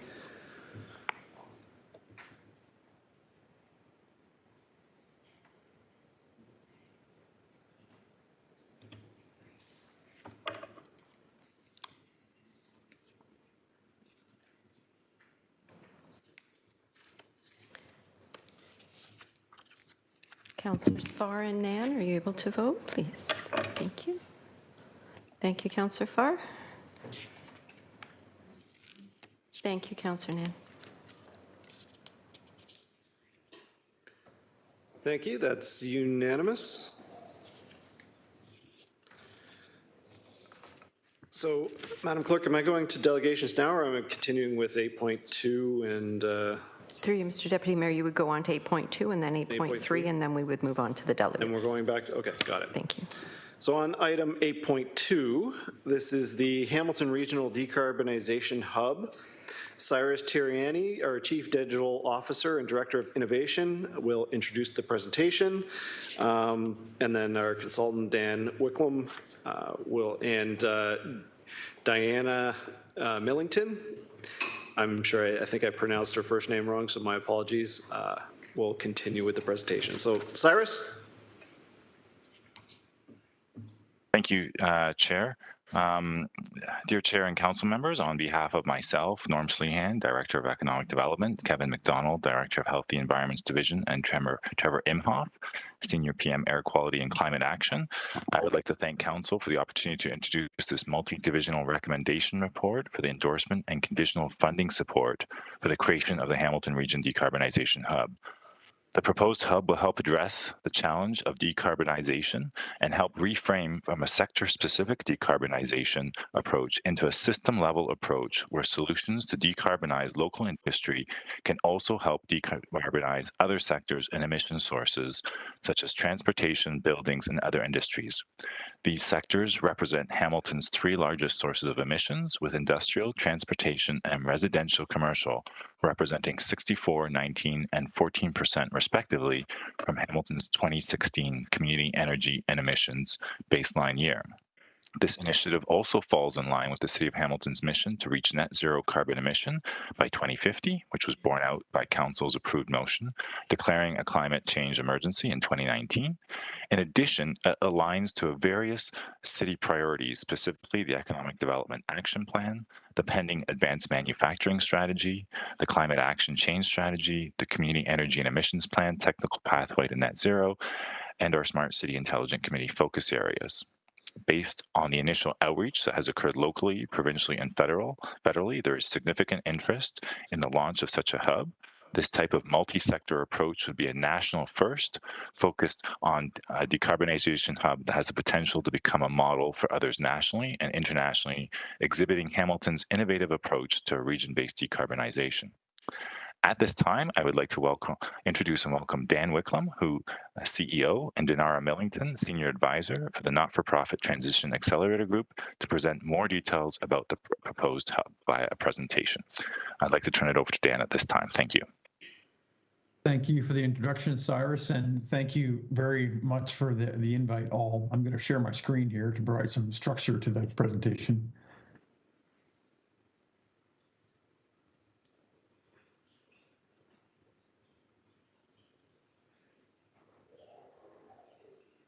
Thank you. As Cyrus pointed out, both myself and Dinara Millington are representing an organization called the Transition Accelerator. And in our presentation today, I'm going to talk to you a little bit about the organization, our approach, and our methodology. I'm going to talk generically about the concept of a hub, a decarbonization hub. What is it and generically, and how have hubs been used around the world to accelerate emissions reductions to a solution to climate change. And then the third part of our methodology is talk specifically about what we are proposing and putting in front of you in terms of the opportunity or the option for a Hamilton Region Decarbonization Hub. The presentation that we circulated in advance is highly detailed, so I'm actually not going to go over it in detail. You got it in advance and assume that if you were could have a chance to review. But having said that, if I don't go into enough detail for you, I'd be certainly happy to stay and answer questions as long as it takes. So I won't go into the details of the presentation, but I'll stick more at a strategic level. So first of all, a little bit about the accelerator. We're 3 years old. We operate across the country, so we're a national organization, and we're actually a charity, a nonprofit charity. And essentially what we wanted to do 3 years ago was come up with a new model for emissions reduction. It seemed 3 years ago, and I think it's still the case today, that the concept of emissions reduction is usually in a negative framing. It's a debates around taxes. It's a debates around having to make these difficult changes in our industry or in our lifestyle. It's debate around oil and gas or pipelines. It's a negative framing. And yet we hear again and again that this is also one of the largest investment opportunities that the world has seen in generations. And what our model does is take the concept of disruption, the fact that the world is being disrupted by many different things, not just emissions, technology, business model, social disruptions are already at play. And what we want to do is understand these disruptions at a very deep level, and then figure out how we can make a great future, a future that is economically really, really positive. It's a future that is fair, a future that is a better environment to live in and to work in, and it happens to be net zero. So although we're an organization that relies and drives emissions reductions in net zero, we actually want to use these other elements, the economy, the social, and other environmental elements to help create the future that we want. Another way of saying that is, instead of just letting all these disruptions happen to us, why don't we understand them and guide them down pathways so that we can create the futures that we actually want? That's what we do. We have quite a formal methodology, 4 steps. Again, I won't go into the details, but it's interesting. Almost always for the past number of decades, we've treated this notion of emission reductions as an issue of technology and an issue of economics. And yet, you will know as elected officials better than anyone else that technologies and economics don't make decisions, people do. And what we feel that we've missed out in much of our planning for emissions reductions is actually the fact that we're going through one of the largest change management exercises that the world has ever seen. So understanding how people make decisions and how groups of people make decisions inside of governments and industry is part of our methodology. And so essentially what we want to do is start with deep understanding of what disruptions are happening. Again, technology, business model, policy, social, energy. But then number 2, the second step here is creating a vision of what we want the future to actually look like. So we define the future that's going to work for us. And then based on number 3 and number 4, we build a pathway to that future. And we actually start taking steps down that future, spinning out consortia or projects that might be zero emission vehicles. It might be using some of the synergies between buildings and transportation and industry to speed up some type of transformation and make the solutions less costly. Why the Transition Accelerator? Again, because we're a charity, we're actually not trying to make money out of this transition. Many organizations and companies are, that's their job. We really have a public good element to us. And we see ourselves as an enabler, a facilitator, or force multiplier that forms coalitions to take steps down these pathways to net zero in a very concrete way. We feel that with many others, we've helped to pioneer the first actual hub in Canada, which is an Edmonton region hydrogen hub. I'll talk more about that. So we do have some proof of concept that this hub concept is actually working. It's not just in theory. So we like to think that we've been positioned with funding from 3 levels of government in other areas to be a trusted, experienced organization to help to catalyze these solutions. I am going to give you a little bit of theory here.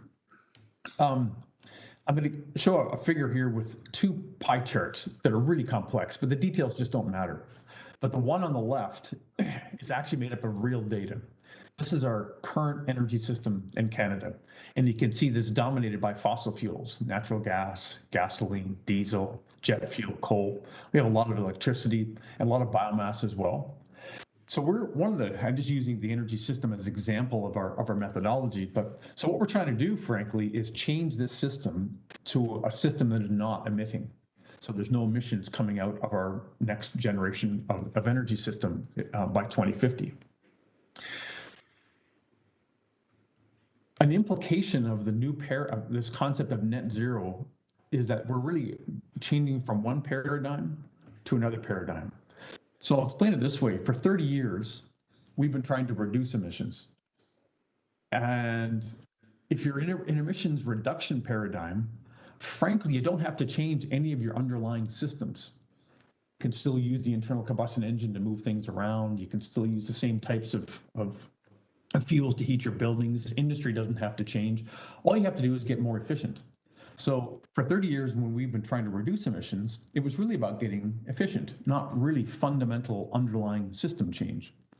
But the problem is that collectively, we've all delayed around the world too long. We can no longer just reduce emissions. We actually have to eliminate emissions under a net zero definition. So what we need, frankly, is a fundamentally new, in this case, in this example, a fundamentally new energy system. So the issue is that there are many, many ways to reduce emissions if all you have to do is make your system more efficient.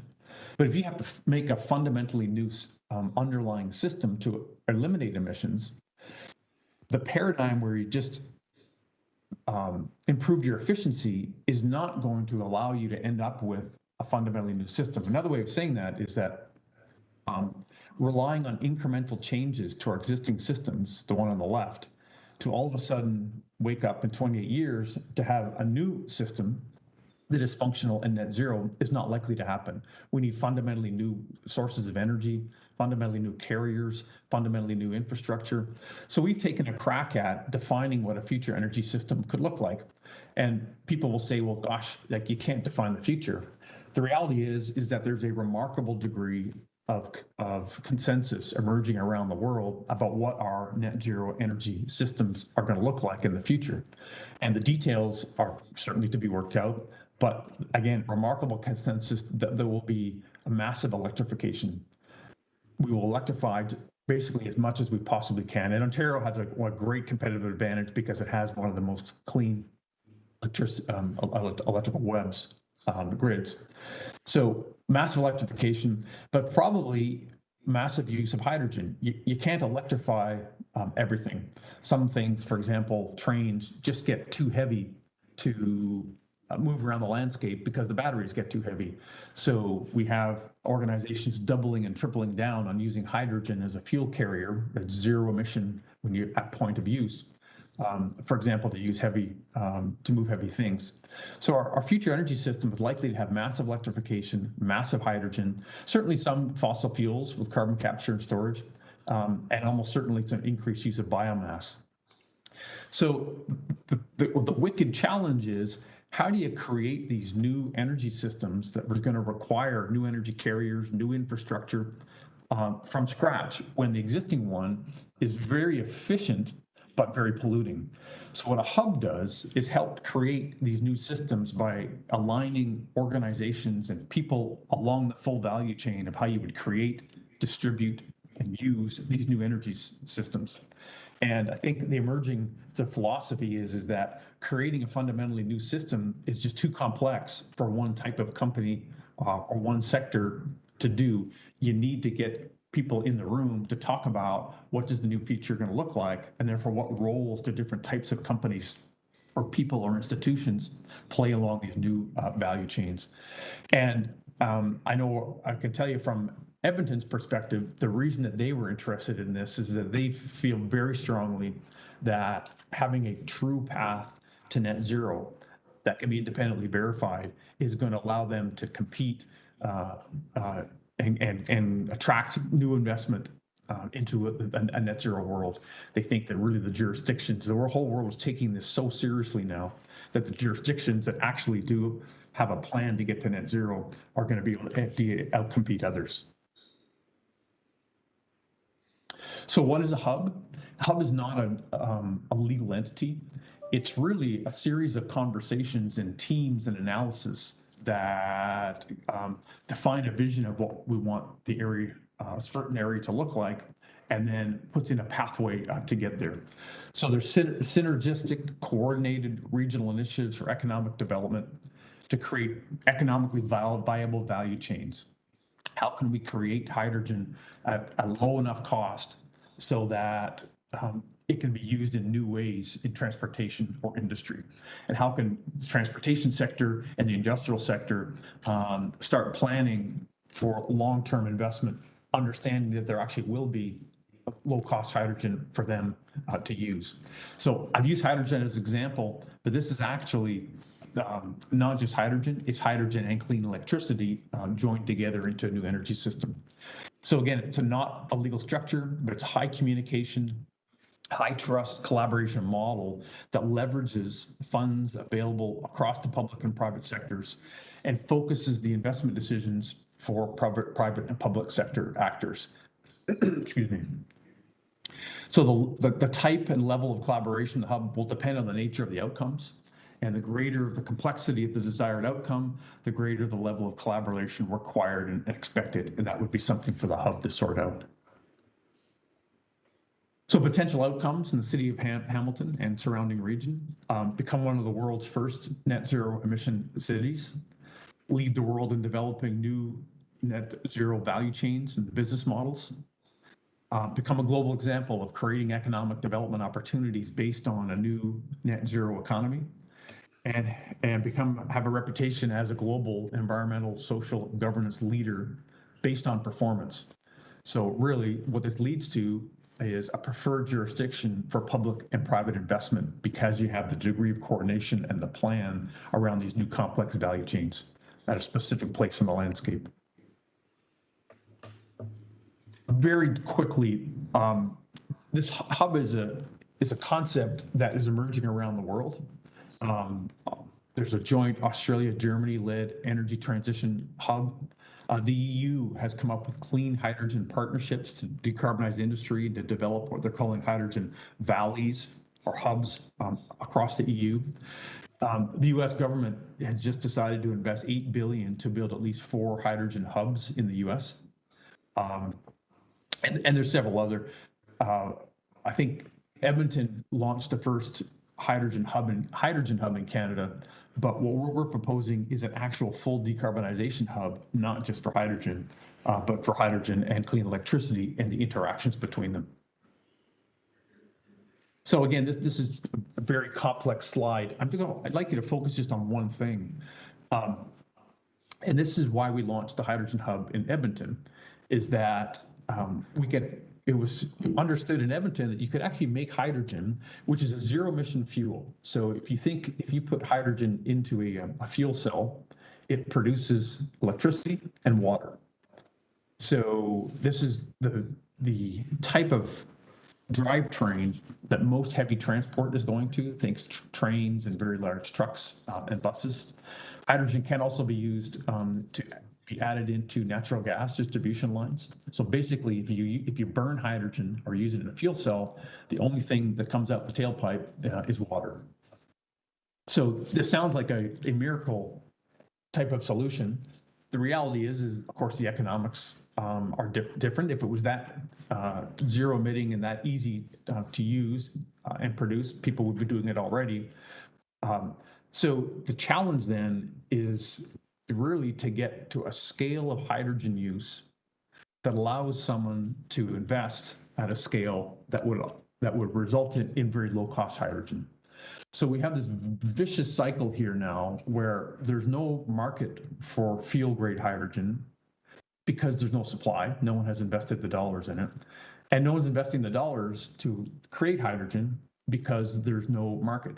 So we have this vicious cycle. If someone could wave their magic wand and all of a sudden have a plant that's making large amounts of hydrogen at a low cost, organizations would use it. But how do you break that vicious cycle? So what the hub does in Edmonton, at least, is get different entities around the table in certain key parts of the economy that could use hydrogen. So on the left here, we have these concentric rings of commercial fleets. We have municipal fleets. We have hydrogen used for heat and power in buildings.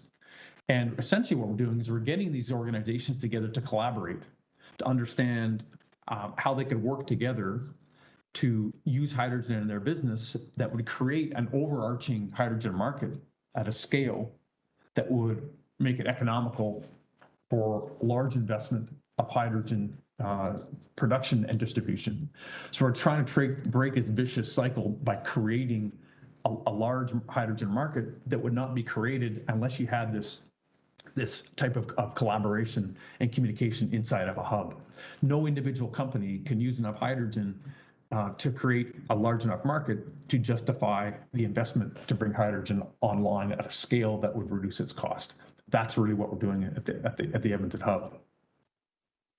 And again, this is a sort of a cartoony type of picture here to show you the approach that we use in Edmonton was to start with understanding what's the whole potential value chain for hydrogen.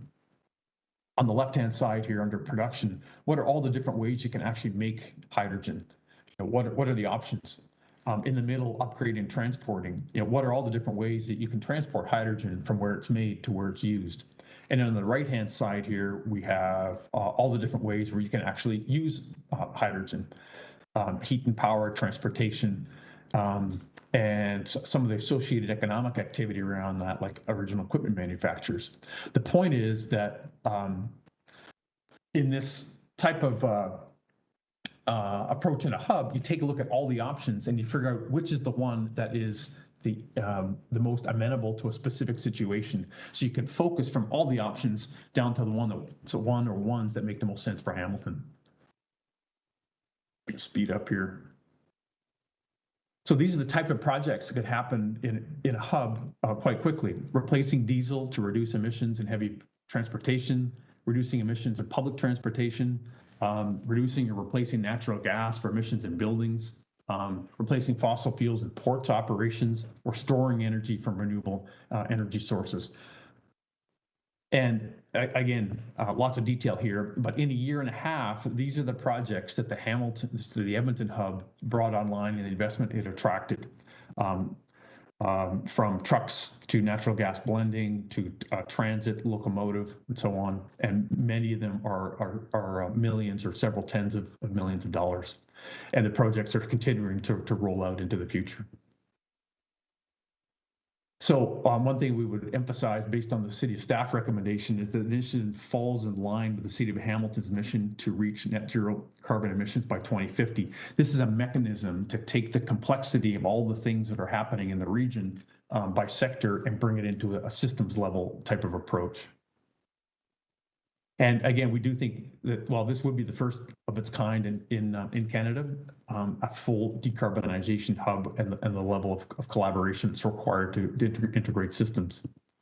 So, and I would say that we're building the coalition now. We have, I'd say, very serious interest from the private sector and many parts of the public sector in three levels of government.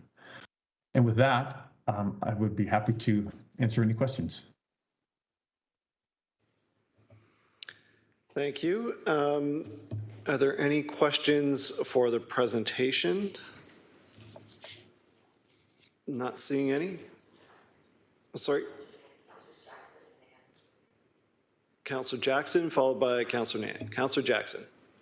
Thanks, Deputy Mayor Danko, and thanks for the presentation, Mr. Wicklum. Just a question, your very last slide, you showed the coalition that's being developed. You had the City of Hamilton logo there. Are we already, we've already agreed to it, or we still have that report in front of us? Through you, Deputy Mayor Danko, please. Yeah, no, those are just the organizations that we're talking to that we have interest in. So there's no, we have formal commitment from one organization, but the idea is just to give people an understanding of the degree of interaction that we've had with different levels of government. Now we're going around seeking formal approval and formal support. Okay, I'm glad you clarified that. Thanks, Deputy Mayor Danko. Thank you, Councillor. Councillor Nan? Thank you, Deputy Mayor. Just a quick question, and forgive me as this is still a technology and a climate change proposed solution that I'm still doing my own due diligence and research around as well. So just a couple of questions, if I could, through you to the presenter. So in terms of hydrogen being an alternate fuel source, any comments you can make regarding its contribution in use at the scale that's being proposed to actually increasing the amounts of other greenhouse gases into the atmosphere? In terms of increasing the other types of greenhouse gases into the atmosphere? Like ozone, methane, etc. So as always, there's sort of a complex answer and a short answer. I'll give you the short answer. There's really two ways to make hydrogen. One is via what's called electrolysis. So you literally take water, that of course is H2O, and you apply electricity to it, and you split the water molecule into oxygen and hydrogen. So there's a carbon footprint associated with making that hydrogen. Some people call it green hydrogen. And basically it's the carbon footprint associated with your electricity.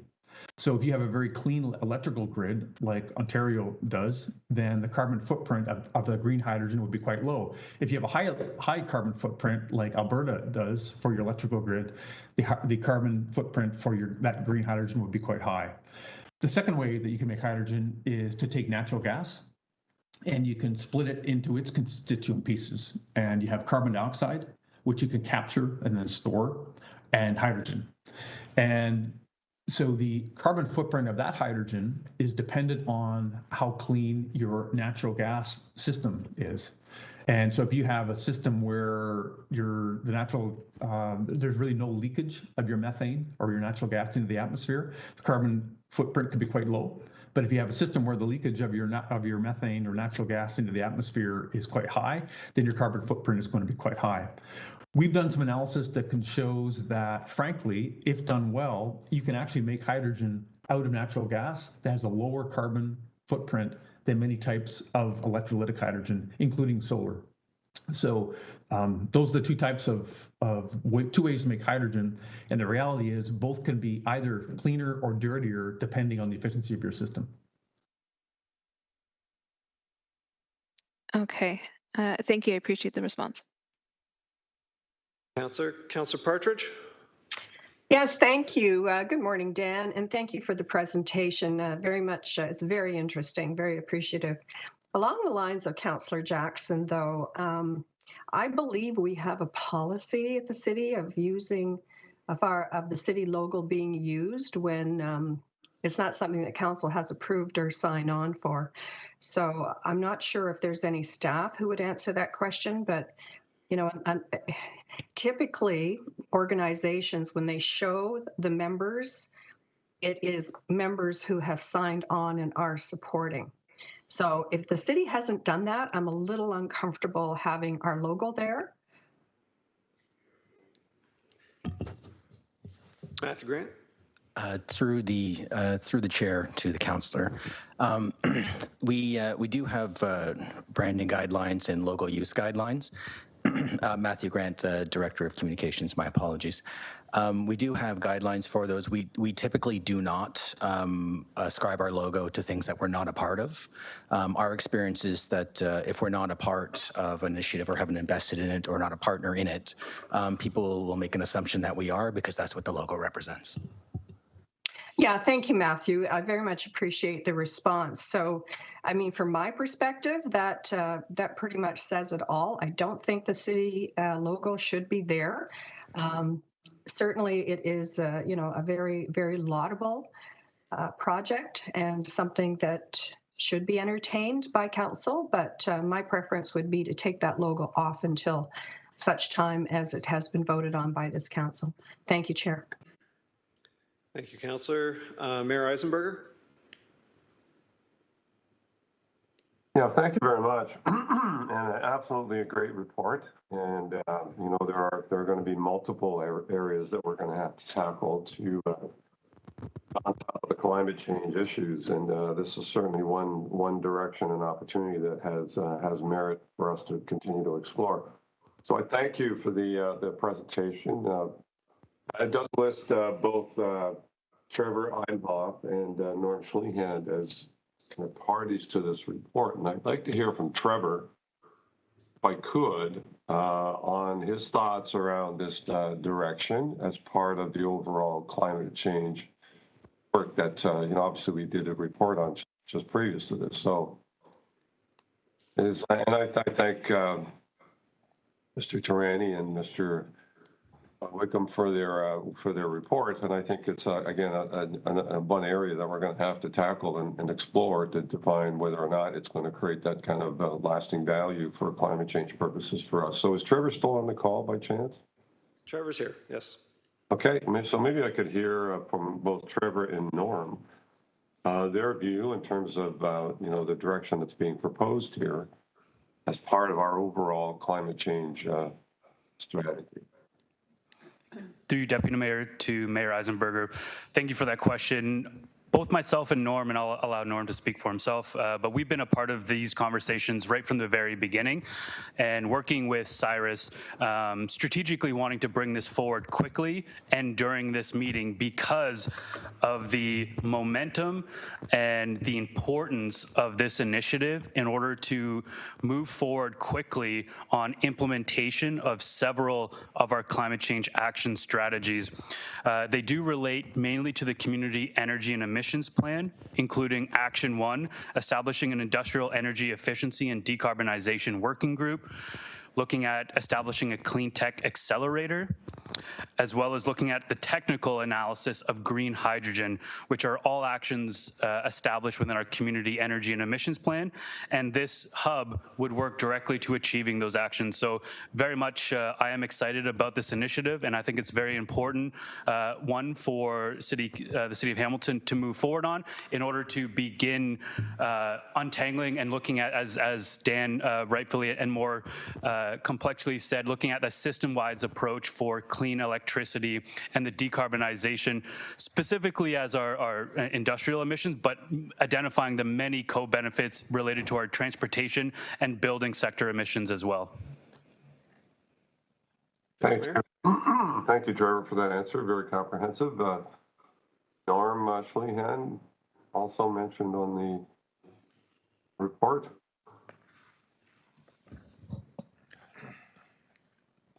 General Manager Thorne. Yeah, so through the chair, my apologies. I don't think Norm was able to join council this morning, but I can speak from, obviously we've identified the Economic Development Investment Reserve as one of the funding sources, and one of the reasons for that is there is close integration with another strategy that council has tasked us with that will be coming forward in September, and that's the Bayfront Industrial Strategy, and the scope of that is looking at both land use considerations as well. What has emerged through the consultation process on that strategy over the last couple of years is a very strong focus towards decarbonization and towards, and Norm's going to come in and rescue me here, but to sort of link the economic development in that area with some of the decarbonization initiatives. So I will let Norm add anything that I may have missed. Thank you. And Norm Schlehan, Director of Economic Development. And to the Mayor's question, with respect to the decarbonization, it's been a huge part of our Economic Development Action Plan, as you're certainly aware. When we developed our 2021 to 2025 Action Plan, climate change was a large part of that. And one of the largest initiatives within there is the decarbonization of local industry. So what this does, it really helps facilitate that action. It provides an additional resource to help us take that through. And as well in the development, one of the other actions within our action plan was the development of our advanced manufacturing strategy. And what we found through our consultation just very recently within the last few months is that decarbonization is very much on the radar of many of our local manufacturers. And this so much so that you'll probably see a sector develop within our manufacturing strategy that is slated toward decarbonization. Great. And thank you very much. And good report from Cyrus and others to look at, certainly one aspect of decarbonization and climate change that we're going to have to tackle. So I think I'm very supportive of this direction and be prepared to move it at the appropriate time, whenever that appropriate time is. Thank you. Thank you, Mr. Mayor. Councillor Wilson.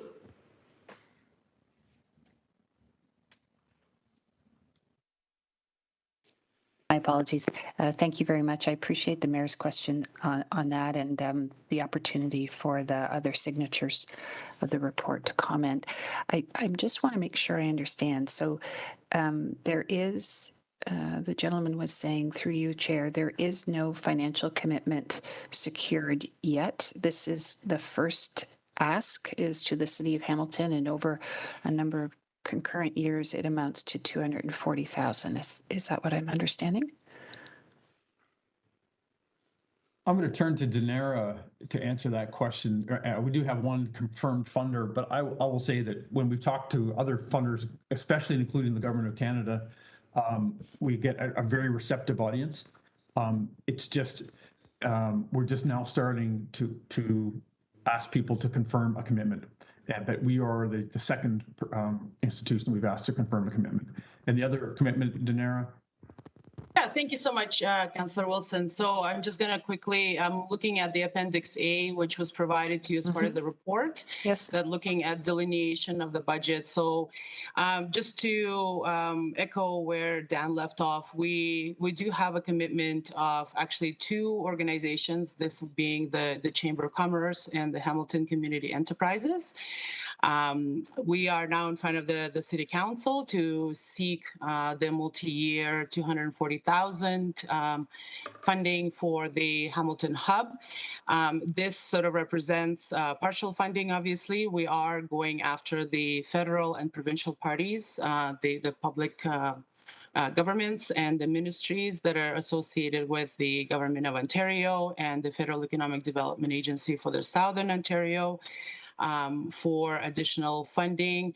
The majority, the big portion of the funding, we are seeking that we would like for that to come from the federal government, this being the Economic Development Agency of the Federal Southern Ontario Desk. Director Tirani, did you have anything to add? Yeah, the report before council for your consideration is a conditional funding request for approval based on existing available funding from various subdivisions within the Group Economic Development and Climate Action Fund and our Smart Cities capital. It's conditional on the Transition Accelerator seeking and receiving additional funding to a tune of $3.2 million over a 4-year period. So the city's initial investment conditional on that other funding buckets be received to allow the work to proceed as part of the 4-year work plan of the hub is this just the starting point, with a large portion being allocated both across the federal government, provincial government, and industry partners, as well as broken out in Appendix A of this report, proposed report. Councillor? Yep. Thank you. And I see, not to make light of it, but the chamber amount of $2,500 a year is far different than that of the cities of $60,000 a year. So on the conditional approval, if you could clarify for me the timeline, the runway that you're proposing to seek that money, and when will the council know whether it has been secured or not from the other partners? Thank you. There's been significant, I'll let Dan or Denaro comment on anything that I missed, but there has been significant discussions already at the federal and with various ministries at the provincial level, and the current estimated runway of 3 to 4 months to try to finalize the remainder of the funding buckets. And there are federal programs that align specifically to this funding allocation, and we're a bit in one of those situations where we've gotten verbal commitments at various levels and high level of interest. And I think the city putting forward or approving this and showing the starting, sort of getting the starting us out of the starting gates on conditional funding approval, pending funding from other levels and industry partners would allow us to achieve that 3 to 4 month timeline. But I'll defer to Denara or Dan if they want to comment further on that, as they've been closer to some of the discussions at the federal and provincial level. You know, yeah, we're close to them for sure, but nothing to add. That was quite a comprehensive answer. Thank you. Councillor? So sorry, you're into serious discussions with those other folks that are set out in Appendix A, and you should know in about 3 or 4 months, and then you'll be reporting back accordingly. So it won't be working until all of those monies have been secured. Did I understand that correctly? That's correct. Okay. So a lot of emphasis during your presentation was given to that of hydrogen, which I appreciate your point that it's largely, the benefit of which is largely dependent on a clean infrastructure, and leakages are, as my very scant understanding, to be the concern. I just want to make sure what I understand the objective here. Is the objective of this hub to be one of sharing information, best practices, assisting the other partners in moving along, and is the goal then decarbonization? as opposed to the pursuit of one particular type of alternative, like being hydrogen. That's exactly it. I mean, the issue is each region, in this case, the Hamilton region, has different inherent strengths and weaknesses and different options to decarbonize a future energy system. So the hub basically gets independent analysis and industry around the table to understand what are those inherent strengths and weaknesses, and organizes collaborations along the full value chain so that industry can start making new value chains that are compatible with a net zero world. Right now, you have lots of sort of different ideas and approaches and competing interests, but without some formal mechanism to understand inherent strengths and weaknesses and to understand and compare and contrast different options, optimal solutions are very unlikely to emerge by themselves. Okay, thank you. I have two more questions if I have time. So you referenced one of them, and that is that of competing interests. You know, there's an old saying that EV cars don't solve our climate crisis. They solve the car industry's pending crisis. So how will the public interest be advanced, and by whom in this this hub? Is that staff? Thank you. I would say we certainly have staff sitting at the table, or the teams involved in the hub. It's also a function or responsibility of the Transition Accelerator to do analysis, have the peer review, and get those analysis into the public domain as quickly as we can. The hub also has as an objective to engage and empower local and regional academic institutions in a formal, coordinated framework. So we also rely on this independent analysis from the accelerator, but also from academic institutions to ensure that any type of analysis and proposed solution is one that is debated in the public domain with institutions that are not, frankly, have any type of conflict of interest. Councillor, you are over time, but there are no further speakers. So if you want to, Mr. Chair, my apologies, but I'm still struggling a little bit, Chair. So if I could ask one final question, and I do apologize, I'm a little thick on this. I'm still not clear on the distinction between the Transition Accelerator. Who is that? And how did it come to be, and that of the hub itself? Could someone just delineate that again for me? Thank you. So the Transition Accelerator, we're actually a charity. So we operate across the country, and we basically have staff analysts, and I would say staff leadership capabilities, people that can chair teams, chair steering committees, and help launch projects. And what we do is we launch this type of initiative with partners like the Hamilton Hub sort of across the country.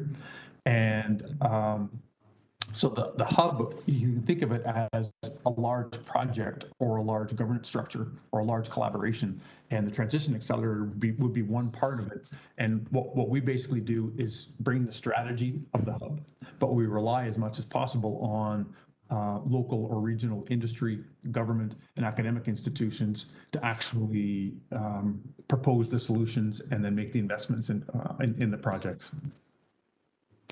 And where are you based out of, through the chair? We actually are virtually distributed. So we have staff in Montreal, Ottawa, Toronto, Winnipeg, Calgary, and Edmonton, and Newfoundland. Excuse me. I should have started from the extreme East Coast. And if I could ask one final question, I lied.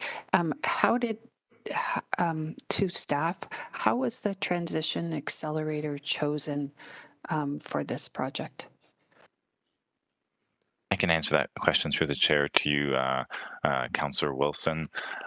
There was some engagement that occurred through various stakeholders, including AMD, Stelco, Canadian Steel Producers Association. There were some initial contacts made as well through the Community Foundation and Mohawk College, which sort of brought together a group of various stakeholders to learn about the Transition Accelerator and the work that was done. And then there was staff involvement with the Transition Accelerator, as well as some industry sector partners, and consultation with various community groups like Mohawk, McMaster, Innovation Factory, CITM, and various others, as well as discussions at the federal and provincial level with respective agencies to talk about the potential for a hub. And as those discussions evolved and the skill sets that the Transition Accelerator had exhibited, it sort of lined itself up to a skill set that could help evolve and launch the hub here in Hamilton. And I would say it was more of an organic development of interest across various groups that sort of led to this report and the identification of the Transition Accelerator based on their experience in developing the hub model. And the key thing I would also stress is that this is a made in Hamilton hub model that would evolve as part of the creation, with the Transition Accelerator acting as sort of the coordination and subject matter expertise to create and bring the correct partner groupings to the hub here in Hamilton, if that helps to clarify. I really appreciate the time, Chair, that you've allowed me. I apologize for going over. Thank you. Thank you, Councillor. And we do have two new first-time speakers followed by second-time speakers. So first-time speakers, Councillor Powers, followed by Councillor Clark, and then Councillor Partridge as a second time. Councillor Powers. Thank you, Councillor Danko. My question is probably directed at Cyrus, but maybe Jason or Norm might do women. What the ask is here for the city's participation conditionally, that's our financial investment in this, conditional upon proven support from the other levels of government. Is that in a nutshell, or is there more than that?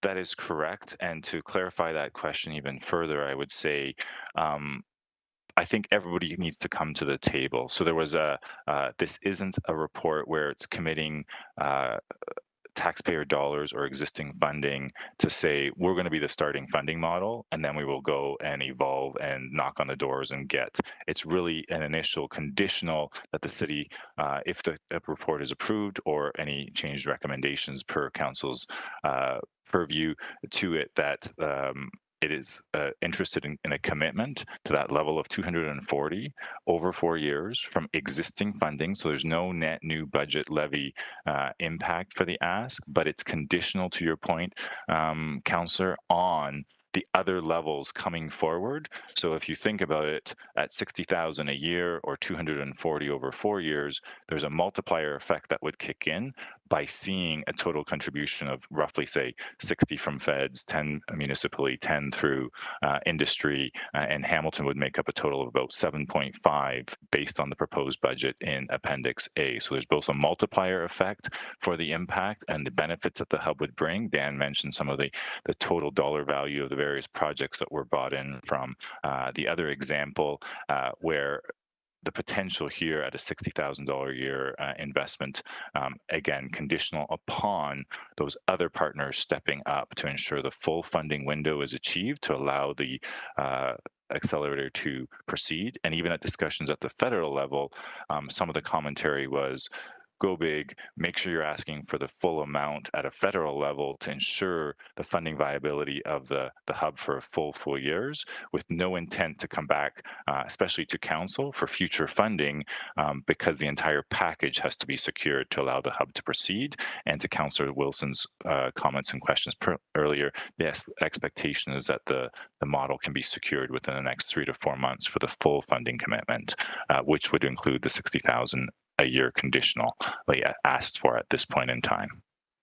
Cyrus, thank you very much for the confirmation and the detailed clarity that you provided on it. Thank you. Councillor Clark. Thank you, Deputy Mayor. Can I just ask a question in terms of the governance structure?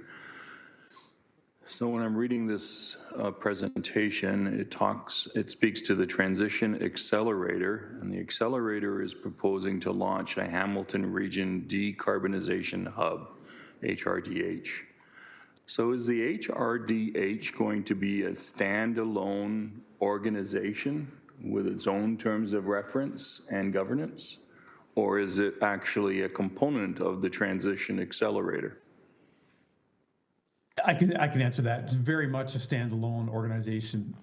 Just again, following our Edmonton template, it has the Edmonton hub has its own social media presence. It has its own terms of reference. It has its own governance structure, and the Transition Accelerator, is helping to frame and lead those.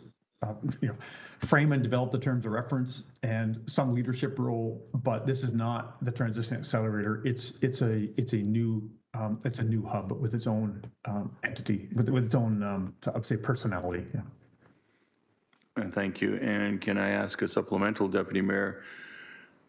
The city is being asked to fund $240,000 over 4 years, so $60,000 a year. Are all of these organizations where their logos are on the last page of the presentation, page 18, are they all being asked to fund in an equal amount? If I could answer that, no. So the amounts are not equal between the various organizations that will be seeking funding. The biggest chunk of the funding that we're hoping to receive would be from the federal government. And then the city and the provincial funding, the government of Ontario will be of equal footing, of equal portions. And then the rest we're hoping to secure from the private side, from the industry. Okay, thank you. Thank you, Councillor. Second time speakers, I have Councillor Partridge, followed by Councillor Jackson. Councillor Partridge.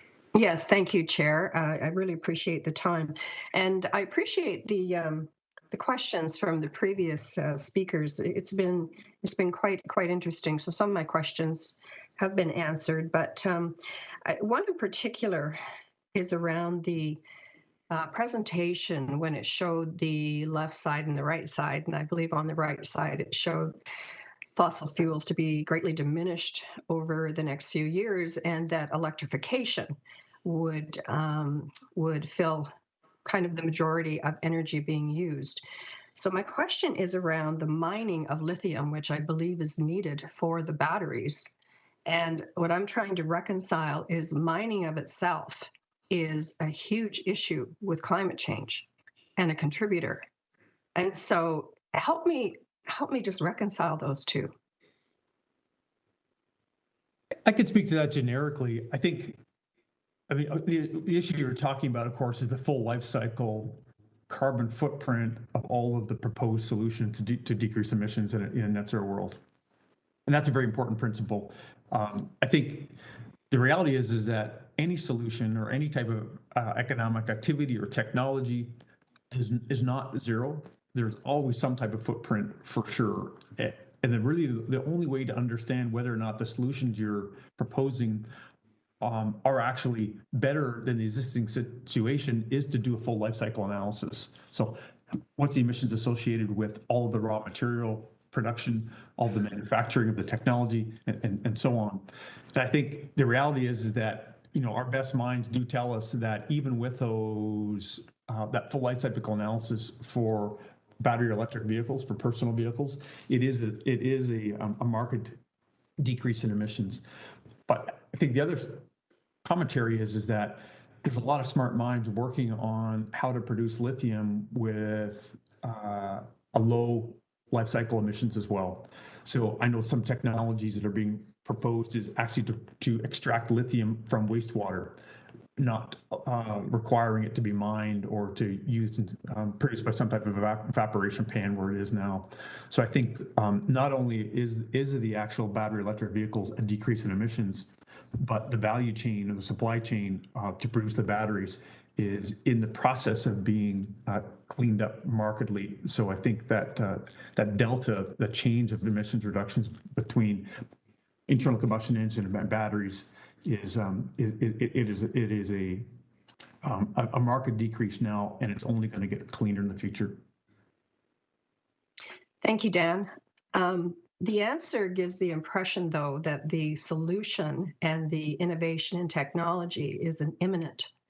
And I would suggest that we're probably a couple of decades, if not more, away from those types of solutions. So that has me very, I don't know, like, and I got to be honest with you, as supportive as I am of climate change reductions and the challenges that are there, I really am having a difficult time, because you said yourself, there's no such thing as net zero. And yet we're hearing in a lot of presentations and in a lot of organizations around the world that net zero is the ultimate goal. And yet it's impossible. It's well, if I may, well, I'm not done. I'm not done. Please don't interrupt me. So that's where I'm just having some difficulty when you look at the whole mining industry, the use of water, which is it's horrendous. I'm on the Source Water Protection Committee with the province representing Hamilton, so we know we have aquifers at risk. You look at the mining, you look at the emissions, and that is a whole issue unto itself. So I'm not looking for debate here. I'm just giving you my reasons, if you will, for the challenges I'm having. I really appreciate Councillor Clark's asking about the governance structure. I thought I heard in your presentation, Dan, through you, Chair, that this is a Made in Hamilton solution, and yet I also am hearing that your organization is virtually located in Edmonton and in other provinces. So how is this a Made in Hamilton solution if I understand correctly, it's not a model that is already being used in other centers? Sorry, you're on mute. Yeah, if funding is secured, then the funds would be deployed in Hamilton, and so that's the idea of how it would be a Made in Hamilton solution, and the governance structure and decision-making processes, and of course all the projects that would flow from it, decarbonization projects, would be in Hamilton. So we just happen to be an organization that have lots of different priorities, and we pursue those priorities in many different provinces. But this priority in Hamilton, the funds would be deployed in Hamilton. Okay, thank you.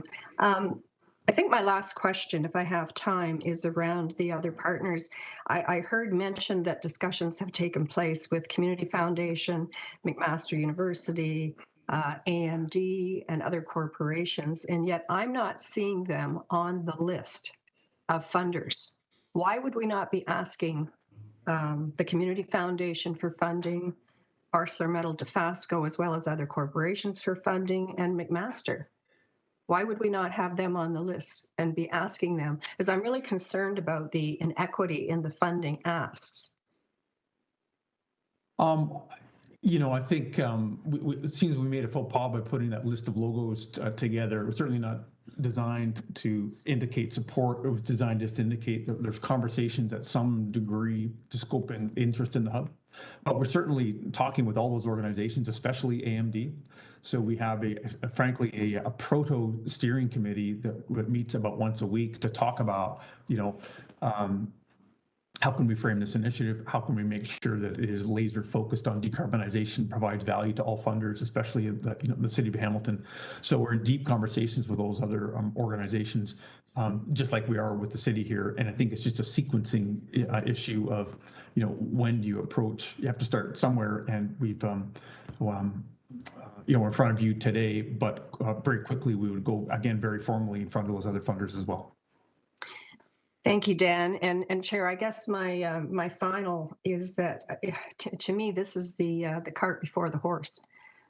I think the ask should be brought to us with some commitments from the private sector and perhaps other levels of government. So, I think asking for government funding first, when we have some big industries who contribute to climate change and are supportive of climate action, I would be more on side if they were on the list and if some commitments had been made. So I'll wait to hear what my colleagues say, but I'm not so sure that I'm on side for this. Thank you. Thank you, Councillor. Second time speakers, we have Councillor Jackson, followed by Councillor Nan. Councillor Jackson. Thanks, Deputy Mayor Danko. I have similar opinions to Councillor Partridge. Deputy Mayor Danko, because money was referenced, but it's actually in the report, would you allow me to parlay that only because a couple of the speakers mentioned about the money from staff? Can I just get clarification on that, please? Yes. Thank you. Thanks, Deputy Mayor. So through you to Chief Digital Officer Tarani. Cyrus, on page 3 of the report, and only because you kept speaking of $60,000, and yet I see in the financials there's a $240,000 commitment from several departments of the city.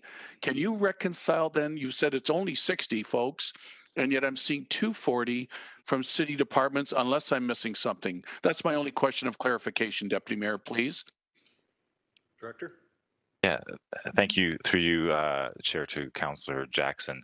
I'm sorry if I misspoke. It was 60,000 per year over a 4-year period, which would be a 240,000 total commitment, but 60,000 per year. And if I could maybe just briefly comment on Councillor Partridge's, if the wording in the recommendation as conditional support until the other funding buckets had been secured, if Council wishes to strengthen that recommendation such that a follow-up report comes with commitments for the full amount, I would defer to Council for their guidance and judgment on that. But the recommendation was always intended to be that this is a conditional approval at this point in time until the full funding envelope from others, to Councillor Partridge's point about bringing as many funding stakeholders to the table to achieve that was the intent. Deputy Mayor Danko, he's just triggered for me just a question on what Chief Digital Officer Tranny just said. So please allow me just one more question then, Chief Digital Officer. What is the downside of potentially tabling the report when we get to it, awaiting then funding to come in and be secured from private sector, other levels of government, then bring that back, if not by the end of this term of council, to the new council? Is there any downside to that? And that is my last question, Deputy Mayor. Thank you. Through you, Chair, to Councillor Jackson. Again, I would defer to the experience of council.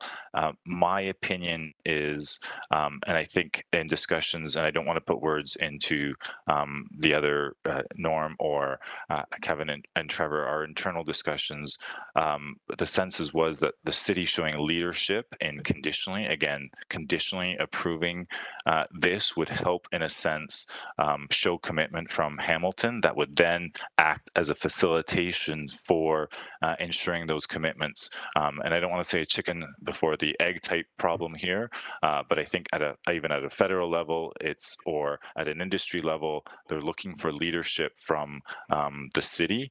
And I think showing that leadership first will facilitate and expedite funding from other levels and various other entities. But again, I defer to the council's experience with that and how they wish to proceed. But again, the gist of the report was on this conditional funding as sort of sending the strong signal message that as an innovative approach to a regional decarbonization hub, Hamilton was supportive, but would not be committing funding until the full funding allocation had been secured from multiple parties. Appreciate the sincerity of your response, Cyrus. Thank you, Deputy Mayor Danko, for your indulgence. Thank you, Councillor.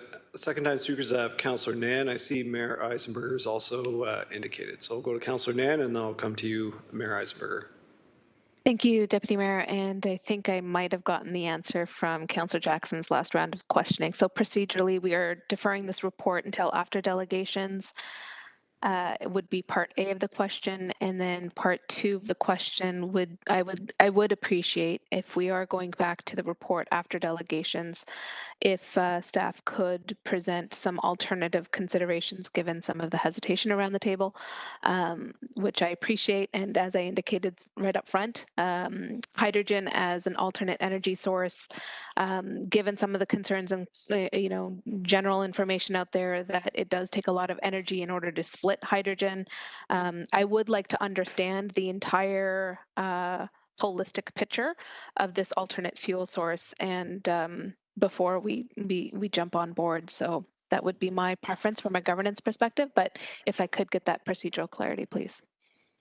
Thank you, Councillor. So yes, procedurally, we do have delegations regarding 8.1 and this item 8.2.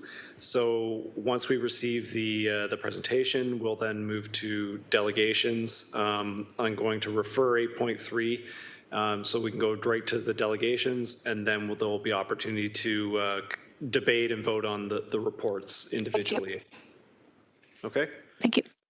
Thank you. Mayor Eisenberger?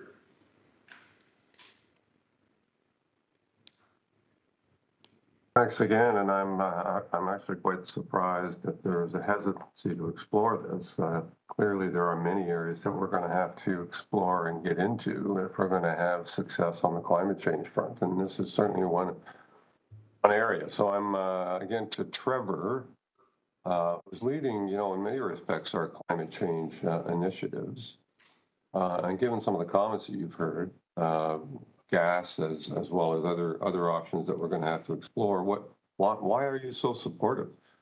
Do you not have concern over hydrogen and the impacts that it might have in terms of its production? And I would forward that by saying everything will have some sort of an impact in some way. And so the letting the perfect get in the way of the good is going to be an ongoing challenge. And so why would our lead person on climate change be supportive of this direction? That's my question. Through to you, to Trevor. Thank you. Trevor? Through you, Deputy Chair, to Mayor Eisenberger, thank you for the question.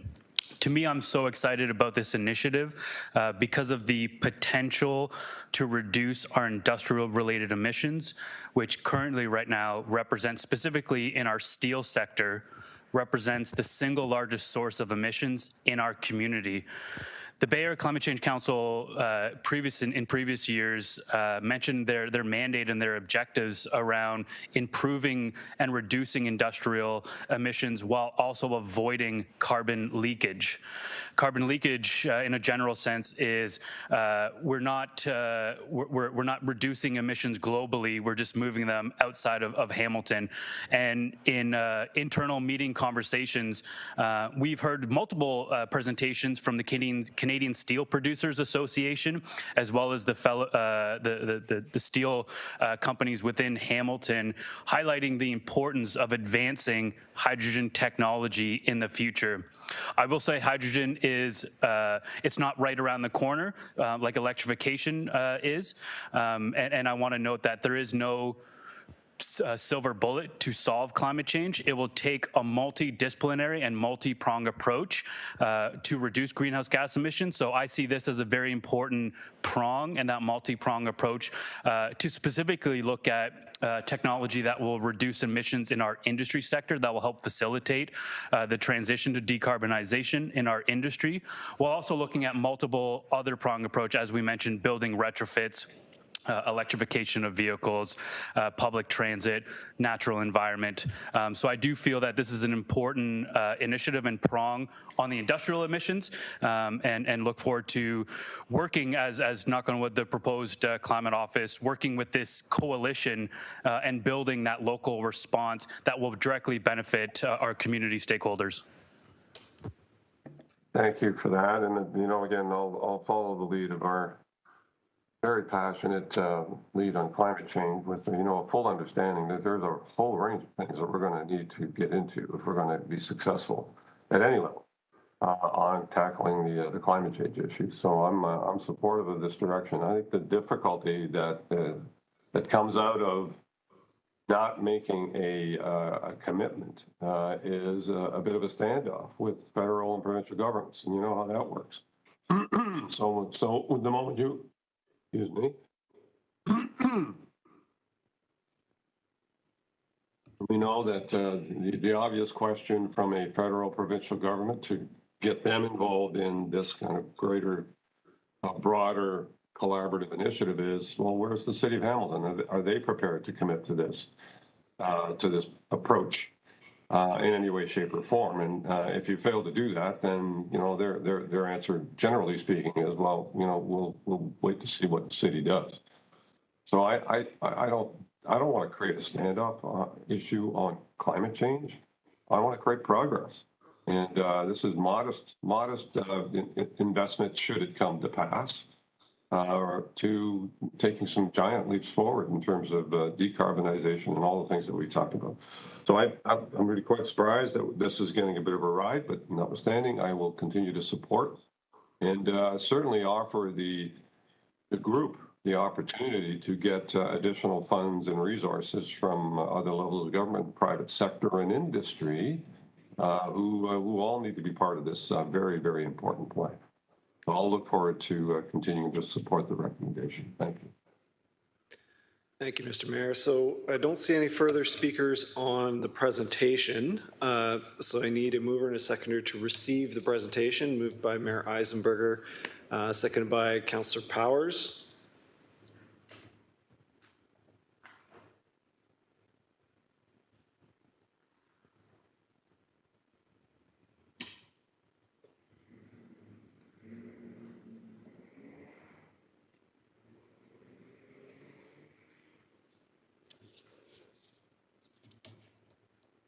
For some reason, the vote isn't coming up for me.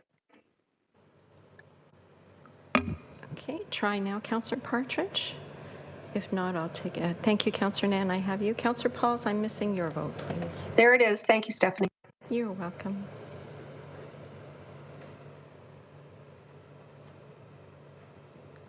Councillor Pauls, is she? I don't see her. Okay, thank you.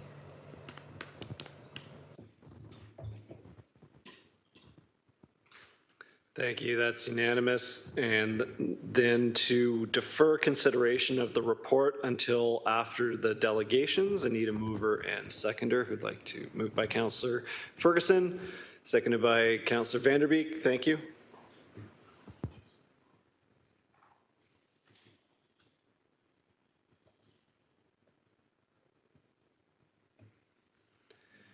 And just following this vote, I'm going to suggest that we defer item 8.3 until after considerations of item 8.1 and 8.2. So procedurally, we will hear the delegations for 8.1, 8.2. We'll consider the reports for 8.1 and 8.2, and then take a break, and then come back for item 8.3, if that works with committee.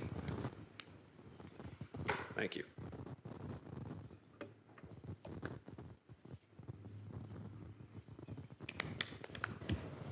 Thank you, Mr. Deputy Mayor. I just need a mover and a defer, please. Thank you. Oh, sorry, I didn't see the vote for the last one. Mover to seconder to defer 8.3. Moved by Councillor Farr, seconded by Councillor Partridge. Thank you.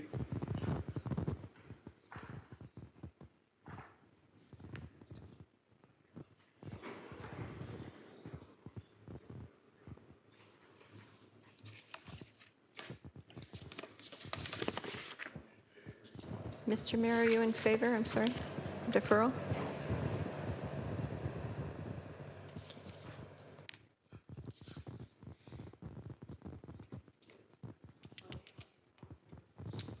And that's carried 10-1. So we're going to go down to our delegation, or back to our delegations. So respecting item 8.1, this was the Hamilton Climate Action Strategy, and really appreciate our delegates' patience.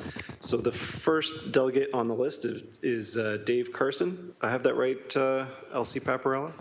No, through you, Mr. Deputy Mayor. If you go to page 13, we will call on Thomas Cooper first. We've put all of the video delegations at the very end. Oh, Thank you. Okay. Tom Cooper from the Hamilton Roundtable for Poverty Reduction respecting item 8.1. Thank you, Tom. Thank you, Deputy Mayor, members of council.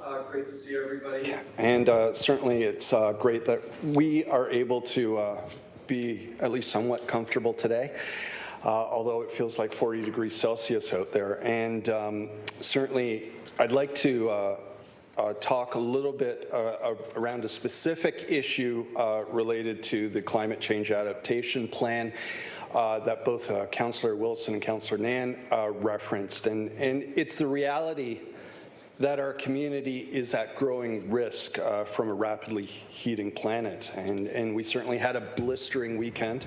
But heat waves are becoming far too frequent and far too deadly in regions where they simply haven't been experienced before. Just this summer, Northern Europe faced temperatures of up to 42 degrees Celsius. Even on Saturday, it was hotter in St. Petersburg, Russia, than it was in St. Petersburg, Florida. According to the British Columbia coroner, and Councillor Wilson referenced this as well, last year's heat dome contributed to the deaths of over 600 people in only 1 week. And many of those individuals were seniors and persons with disabilities. So in a typical year, heat waves kill more people than all other natural disasters combined. Those outcomes will only intensify as the effects of global warming accelerate. Unfortunately, global climate change did not take a break for the pandemic. Carbon dioxide levels remain at the highest level they have been in 650,000 years. And that is a result of human industrial processes spewing discharges into the air. So even if governments do everything in their power to reduce industrial carbon emissions today, temperatures will continue to rise for decades. It's inevitable. That means prolonged heat waves will be part of our future, and that's why it's essential to plan and mitigate for what lies ahead. That's why I'm very pleased to support the staff report you received today. But I would like to spend my few minutes talking about some things we can do locally to respond to extreme heat. While certain regions will be hit harder by extreme temperatures, it's reckless to believe that Southern Ontario will be spared from prolonged periods of extreme dangerous heat. We've had a preview of that over the last few days, certainly. NASA reports that by the end of the century, what had been a once in a 20-year extreme heat event will be happening every 2 or 3 years. And as Councillor Wilson and Councillor Nan already indicated, people living in poverty or experiencing social exclusion are hit first and hit hardest from extreme temperatures. Seniors, persons with disabilities, and particularly those on inadequate incomes or living in inadequate housing are most at risk, including those who are living on the streets. Many high-rise apartment buildings are heat traps. Concrete multi-story complexes heat up during the day and often take hours to cool down, offering little relief, thanks Stephanie, offering little relief for those without air conditioning. Because of the age and disrepair of rooming houses and residential care homes, those are often considered the most modest forms of housing and remain particularly vulnerable as well. So it's rare to find landlords who actually invest in heat mitigation strategies such as green roofs or providing shade or removing heat from buildings and reducing temperatures on roof surfaces. That's why it is absolutely critical that we bring community voices together, not just to plan, but to map out places that are safe and to understand who is most at risk in our community. And that's why I've been really pleased to work on the Extreme Heat Working Group with Andrea McDowell and a number of other community partners like Environment Hamilton and Acorn and Social Planning Council to really look at how we can do some innovative things locally. And it's already been referenced, but the pilot project that's currently underway in a couple of City Housing Hamilton buildings to provide cooling options, particularly for seniors, I think is certainly a step in the right direction. Hamilton also has an innovative program to assist social assistance recipients with the cost of purchasing air conditioners. But it becomes problematic when landlords stack on extra fees for installing and running those cooling units. For many low-income tenants, the cost of running air conditioners is simply unaffordable. So while a landlord is responsible for providing heat to a residential complex in the winter, there's no such obligation to keep rental housing cool in the summer and during periods of extreme heat. Some places in the United States, some jurisdictions like Dallas and Phoenix, have begun making it a requirement for landlords to require cooling systems in their buildings. So in Phoenix, for example, any temperature above 27 degrees Celsius requires cooling. So it's something that obviously we can look at locally, but will also, as has already been referenced, require the provincial government to come on board too. Recommendations 3.3 recommends coordinating local efforts to address excessive indoor temperatures in rental housing. And yes, this can be done locally through community collaborations and some local policy solutions, but we also need to advocate with the provincial government. The Residential Tenancies Act, for example, needs to be amended to require landlords to provide and install cooling systems in residential units to maintain indoor temperatures that are comfortable and livable during periods of extreme heat. So just in conclusion, I think we have learned a lot from the last 2 or 3 years going through the pandemic, that planning ahead is absolutely critical. And I think as we look ahead to the inevitability of extreme heat events, we need to do the same when it comes to extreme heat. So thank you very much for your time, Council. Thank you, Mr. Cooper. Are there any questions? And just so committee is aware, we're going to receive all the delegations at the end. So are there any questions for Mr. Cooper? Not seeing any. Thank you. Thank you. Next is Dave Carson.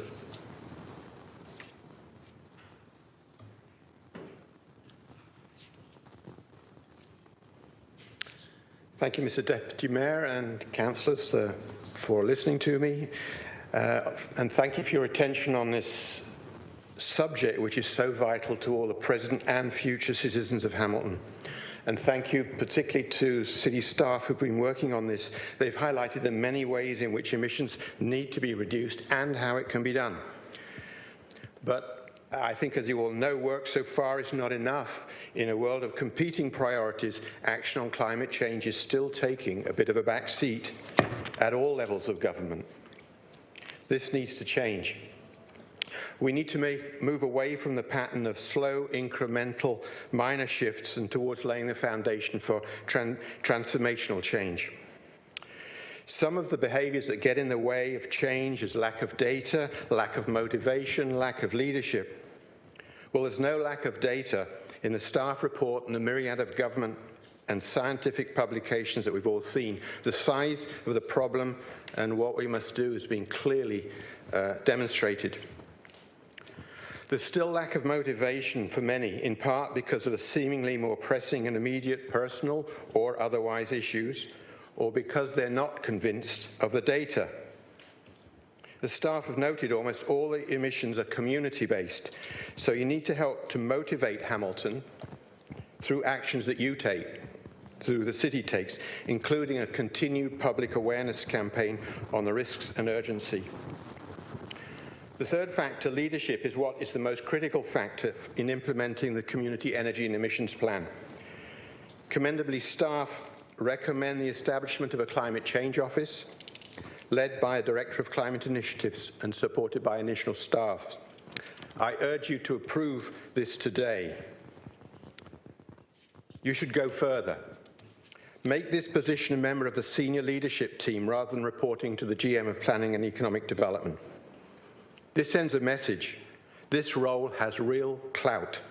They sit at the top table when strategies, plans, resources, and budget priorities are discussed. They're there to force attention to climate change at every turn. That's my first request to you, and it doesn't cost any money. Demonstrate the importance of climate action by your example in appointing a climate leader to the senior team. My second request, which also doesn't cost any money, is one I raised on the implementation plan. The report's an excellent overview of the actions needed to mitigate and adapt to climate change. But although entitled as a plan, it's really just a broad strategy. Many of you know the proper characteristics of a SMART plan, S-M-A-R-T, specific, measurable, attainable, relevant, time-based, and the reports omit much of this. The report does state that for the Climate Office, and I quote, to effectively coordinate climate actions across the municipal organisation, there needs to be a commitment about exactly what actions, targets and metrics each city department should be responsible for. These are not in the report. The implementation strategy lacks any specifics of dates and targets, and it appears that the resources are largely as yet unapproved. This is what needs to change. Staff have provided a set of estimated resources for city-led actions over 0 to 5 years. Now, I looked at these in a bit more detail. There are 10 of these initiatives that actually have got estimates attached to them, and they total $3.3 million. All of them are planning or study-related. In other words, they don't actually reduce emissions, but provide standards, guidelines, and program plans. The remaining 20 initiatives state that work is ongoing with existing resources, require further study, or that any resource needs will be included in future budget considerations. So it appears to me that as yet, there are few approved resources to deliver on the implementation plan. And while 3.3 million sounds a lot, and it is a lot, it pales in comparison to the city's total spend, or even the legal fees on the Red Hill investigation. So are you going to improve any of these other dollars? Don't wait for the Director of Climate Initiatives to be in place. Don't wait for a new council. Direct each of the city general managers to come back to you in short order with a report of the specific actions, targets, and metrics that they will deliver. They must specify what will be delivered in 1 year, in 2 years, in 3. Not 0 to 5 with no other intermediate targets. Make this part of the budget determination for 2023 and every year thereafter. The next term of council will take us through to 2026, which is more than halfway through the next decade to 2030, by which we're all told that so much needs to be accomplished. The only way that City Council truly demonstrates they're fully committed to dealing with the climate emergency is by the resources, people and money that they allocate to dealing with it. You've hard choices to make with the many issues faced by Council, health, housing, roads and sewers, but staff have provided a report on how much climate change is already costing Canadian communities. It runs into billions. Hamilton's going to pay one way or the other. It's better to prepare than to pay for the consequences of unpreparedness. Please act now and don't let down the current and future citizens of Hamilton. Thank you. Thank you, Mr. Carson. Are there any questions from committee? Oh. No. Thank you. Councillor Wilson. Sorry, you do have one question. Sorry, Chair, I was late in sending my notice up. Thank you to Mr. Carson for waiting and for delegating on this issue. I just want to, I want to make sure I'm clearly understanding. I got your other comments that, in your opinion, the city can act on without a cost impact. So I'd like to focus on, it's your opinion then that in the reports that you have read to date, setting aside the $3.3 million for planning or future study, you believe that there are items in there that could be actioned now, or at least scheduled for action, if that's what I heard you say, to direct each GM to come with a report on with actions, targets, metrics for year 1, 2, etc. I want to make sure I clearly understand, Mr. Carson, and that is my question. Thank you, Chair. Through Mr. Chair, I think what I mean is action is needed now, and that an implementation plan that just contains further planning activities is inadequate. There are many actions that you can take. One example, the home energy retrofit opportunity has been under discussion for over 5 years. Why is it taking so long? Why can't that be implemented? That's an example. There are many others like that. I'm not an expert in any of these subjects. It's a perception that the implementation plan is still a planning document, a discussion document, and isn't actually a plan to implement many of the things that we know need to be done. And so I'd like to see more specifics about this will be done by when, in what quantities, and here's how you measure it. That's what the plan needs to show. Thank you very much. Thank you, Chair. Thank you. So our next delegate, we have a virtual delegate from David Hitchcock. So if he's able to activate video and mic. I'm trying. I hear some audio. There you are. Okay, there I am. Thank you very much for the opportunity to address you. I live in Westdale, in Councillor Wilson's ward, and my main message is to get on with it. A little bit more vague way of expressing what Dave Carson just asked for. This report is coming to Council almost 3 years after Council declared a climate emergency, and that seems to me to reflect some lack of appreciation of what an emergency it is. As many people have said, climate change is here.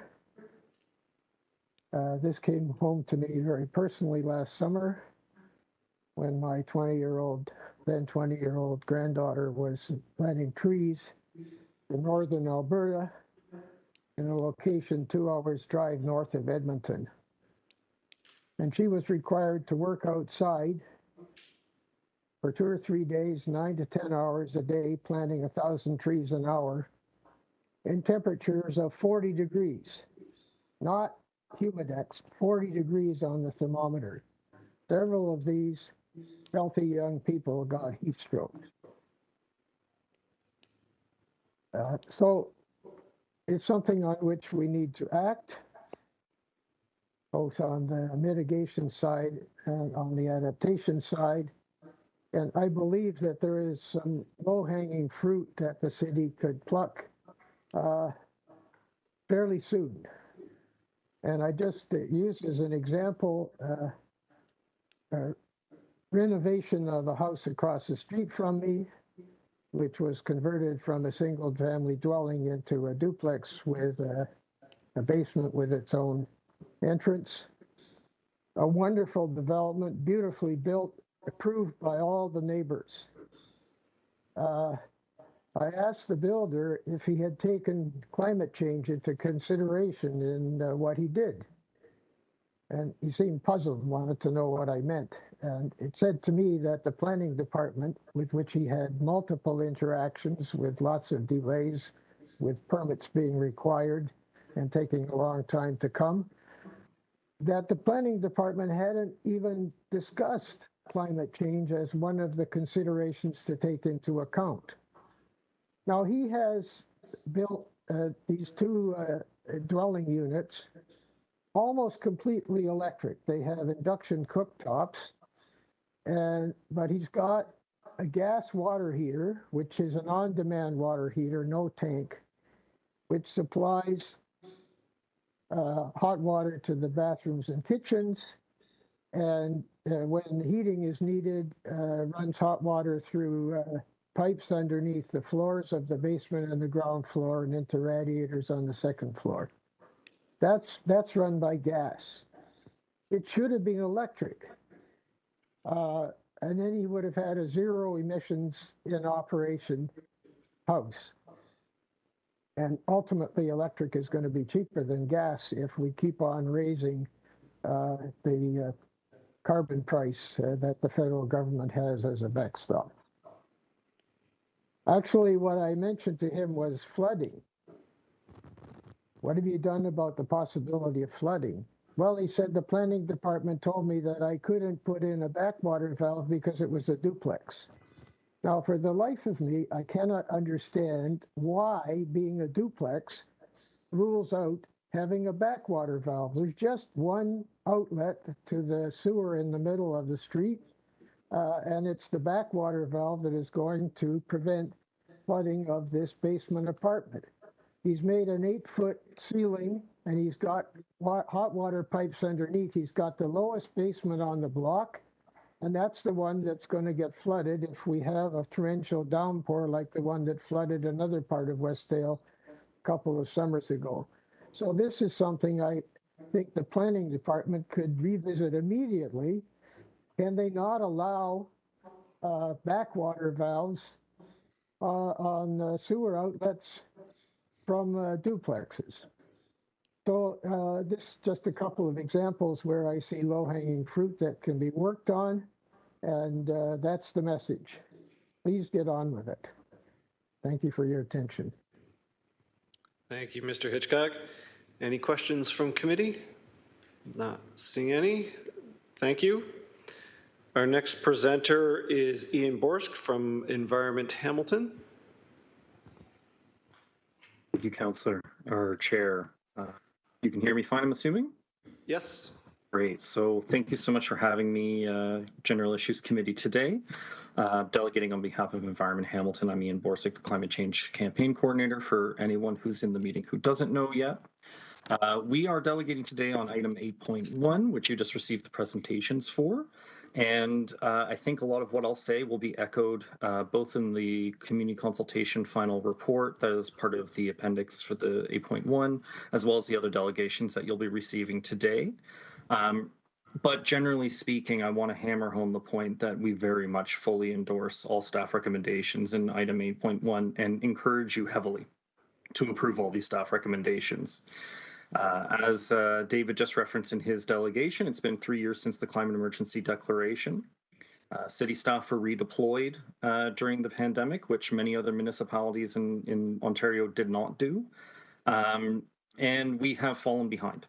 And I've made that very clear in previous delegations that I've made to this council on this issue. However, I think it's quite clear, and I hope council recognizes this as well, and I get that impression that you do from some of the questions and comments that were made earlier, that this is probably the most substantive series of reports that this council has received on the issue of climate change, be it just this term or even before that, to my knowledge. And it's actually, quite a testament to what can be done with so little resources, and really gets me excited for what the next term of council will be able to accomplish when we have a full-term staff overseeing additional staff working on these issues, crafting plans with targets and accomplishing the goals that we want to see get done here in the city of Hamilton, all of us collectively. But now we'll finally be able to really start moving on these things. So I want to give incredible kudos to the city staff for putting this together, for putting this request to you and to you as council preemptively, and thanking you for giving approval of the staff recommendations in this report, because this milestone is absolutely vital for the city of Hamilton. Since the climate emergency declaration, you all remember that one of the earliest and first demands that we made was that we need more staff time working on these issues.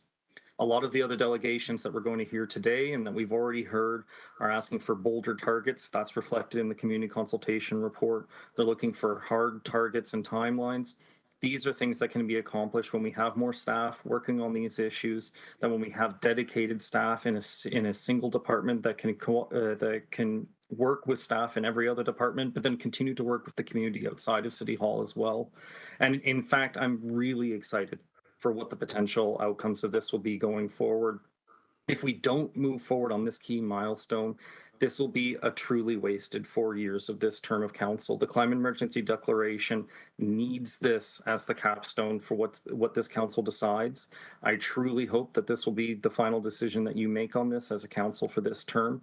And I really congratulate and thank you if you do, because this is a huge milestone that we absolutely need in the city of Hamilton. And we fully endorse every staff recommendation in item 8.1 today and look really forward to you approving all of them.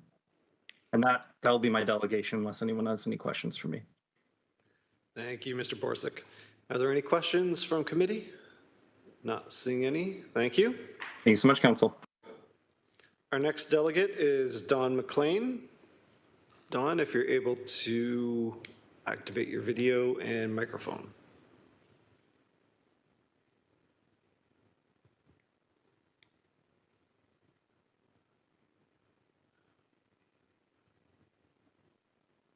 Is Mr. McLean in the meeting? Through Mr. Deputy Mayor, I do not see him at the moment. Perhaps we can move with the other ones, and should he join us, we can call him again later. Thank you. Okay. So following Mr. McLean, we'll come back to him, is Miriam Sager.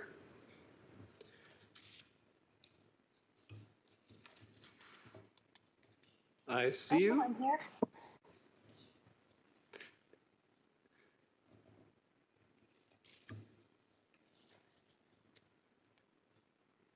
Chair, councillors, mayor, thank you for listening to my delegation. Sorry, Miriam. My name is Miriam Sager. I live in Ward 1. Sorry, I'm gonna ask you to restart and maybe get your microphone a little bit closer. It's a little bit quiet on our end. Is this better? That is Not better.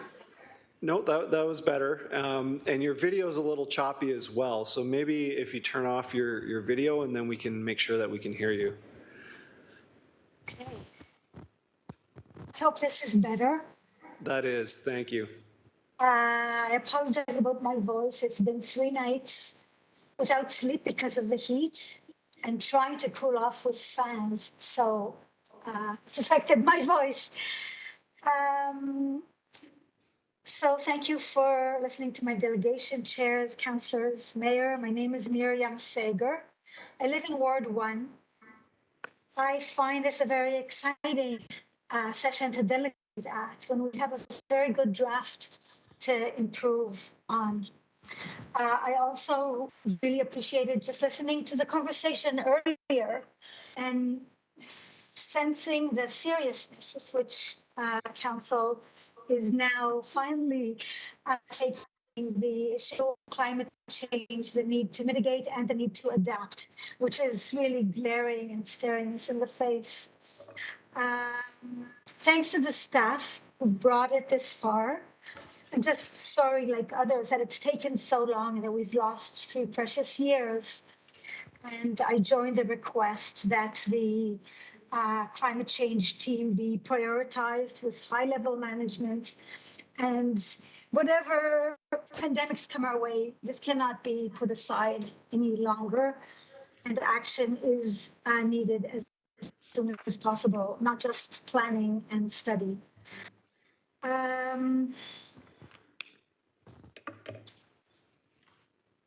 There's been discussion of retrofitting every buildings, and that is excellent. I don't know if there's been discussion of banning new gas hookups. We have to reduce the use of so-called natural gas, which is a dangerous hothouse gas. And if it is fracked gas, the extraction process is also environmentally destructive. The wonderful plan to plant trees. I want to request to think about tree and green space equity in our cities, in our city. There are parts of the city that are like deserts with no trees. People do not have access to green spaces and living in the heat traps of tall apartment buildings. We have to place the trees where they're needed and consider shuttles for folks to be able to access the health benefits of green spaces. Excellent thoughts about emergency preparedness in our city.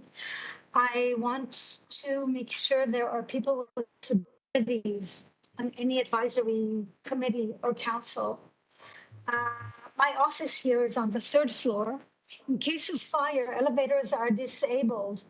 We're supposed to leave the building quickly, leaving the folks who cannot walk downstairs behind in a designated meeting place. Will anyone come for them? When? Emergency evacuation, including early alerts for those with limited mobility who need more time to prepare. Thinking about transport and accessible shelters, accessible cooling centers. These are just one of many issues we need to consider in order to prevent preventable deaths. There are those who need refrigeration for their medication, a dependable supply of medication and special food, extra batteries for critical medical equipment if they are evacuated or there's power failures. There are many issues that, as an able-bodied person myself, I can't even think about. And we need to make sure to give people with disabilities a powerful voice in preparing to prepare for climate collapse. I also want to mention land use. So part of climate change mitigation is preventing loss of green spaces, of wetlands and of farmlands. And food security is also part of preparing for failures of supply chains and failure of crops around the world. And I think I will stop here. Thank you for hearing my delegation. Thank you, Ms. Sager. Appreciate the delegation. Are there any questions from committee? Not seeing any, so appreciate your delegation. Thank you. I see Mr. McLean is present, so Mr. McLean, I'll go back to you if you're ready to present. I am. Thank you for allowing me to jump in late. I was looking at a list that had me far down the agenda, but obviously that's changed. Thank you for hearing me again. It's a number of times I've been before you on this issue, and I will continue to be. But I'm assuming that all of you are using air conditioning, but hopefully sparing a thought for the thousands of Hamiltonians who don't have that. And what we're seeing in the last 3 days is just a small taste of the heat plaguing huge portions of the planet. The UN Secretary General spoke a couple of weeks ago about the climate crisis. Let me quote him. "Half of humanity is in the danger zone from floods, droughts, extreme storms, and wildfires. No nation is immune, yet we continue to feed our fossil fuel addiction. We have a choice, collective action or collective suicide. It is in our hands." End quote. And just a few days ago, he pointed to the immoral profiteering of fossil fuel companies, whose grotesque greed is punishing the poorest and most vulnerable people while destroying our only common home, the planet. End quote. The climate plan has lots of flaws and some fuzzy thinking, but it's far better than doing nothing. So I support approval today. But as always, implementation will tell the tale, and you appear to have a big problem there. Not just in terms of climate, but in terms of government action generally. We face a situation in which increasing numbers of people just don't listen and don't believe what government is doing. They don't think government is acting on their behalf, and there's good reason for them believing that. So we need to get their attention, and we need to show clearly and boldly that this is a serious issue. This is something you're taking seriously, and you're prepared to act boldly. And that need is really critical from my perspective. I'm going to give you a list of some things that you might consider as possible bold actions that could help convey the message, get the attention of, and convince the public, who are crucial to the implementation of this plan, to actually become part of implementing this plan and not be passive or unaware of what the city is doing. Before that, let me just give you a couple of comments. One is that I find it curious that there's $260,000 being asked for item 8.2, but only $215,000 for a climate office. That seems strange because the climate office is clearly a far more important thing than what you're being talked about in 8.2. And I appreciate council being careful and cautious in terms of that second item. I'm particularly concerned on the actual report with the weakness of the ecological component. It's one of the 5, but it is basically been reduced to, in the report, plant more trees. And trees are good, and we should plant more, and we are way behind them when we're planting them because we need those trees now, and it will take 10, 15, 20 years to get a tree that's going to provide the kind of shade and shelter that we need in so much of our community. But there's a whole lot of other things that we could be doing in terms of addressing the climate crisis through natural solutions, through addressing the ecological crisis, the biodiversity crisis that accompanies it. Specifically, for example, a simple one, the Hamilton Conservation Authority is currently working to establish a new wetland area in Upper Stony Creek on 72 hectares. The cost is a little under $5 million. It is being done particularly to reduce flooding in Lower Stony Creek. And it underlines that we have taken steps repeatedly to worsen the conditions that we're now facing with respect to flooding and worsen the conditions we're facing with respect to overheating by allowing the deterioration and facilitating the deterioration of our natural environment. We need to reverse that. So how about a simple recommendation of a commitment that every year for the next 15 years, we will add 2 of those projects. We'll build 2 of those projects in Hamilton. A $10 million a year commitment to reducing our flooding problems, reducing our stormwater problems, could be coming out of the stormwater budget. Lots of possibilities there. Let's take this good example and build on it. Other things that we might consider doing, and I've got a list of them, and I may not get through all of these in my time, but first off, I think it's time we made transit free and ensure that no one waits more than 15 minutes for a bus. This directly assists the most vulnerable in our community, who are most hurt by what's going on, both in terms of the climate crisis, but also in terms of the affordability crisis, the increase in costs across the board, the 10% increase in food costs, and so on. We need to act as a government and show people that as a government, that's what our job is, to take care of people, to help people, to address the real problems that they face. We know that transit is primarily used by people who can't afford anything else. And making it free would cut, as far as my calculations, about $5,000 a year from the costs of a family of 4 with 2 kids in high school. So we could take real action on this and make some real real gains. And we would be reducing emissions. We would be transitioning the community to where it should be, but relying much more on transit. So, Mr. McLean, you are over time. If you could maybe just wrap up. All right. Well, I've got 10 more, so I will stop. I will share these with you by email. But let me end with one. Toronto has reset the targets to net zero by 2040.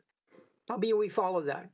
How be we make clear to the public at large that we're willing to spend money and we're willing to make commitments that actually will address the climate crisis and engage them in helping us. Thanks very much. Thank you, Mr. McLean. Any questions from committee? Not seeing any. Appreciate the delegation.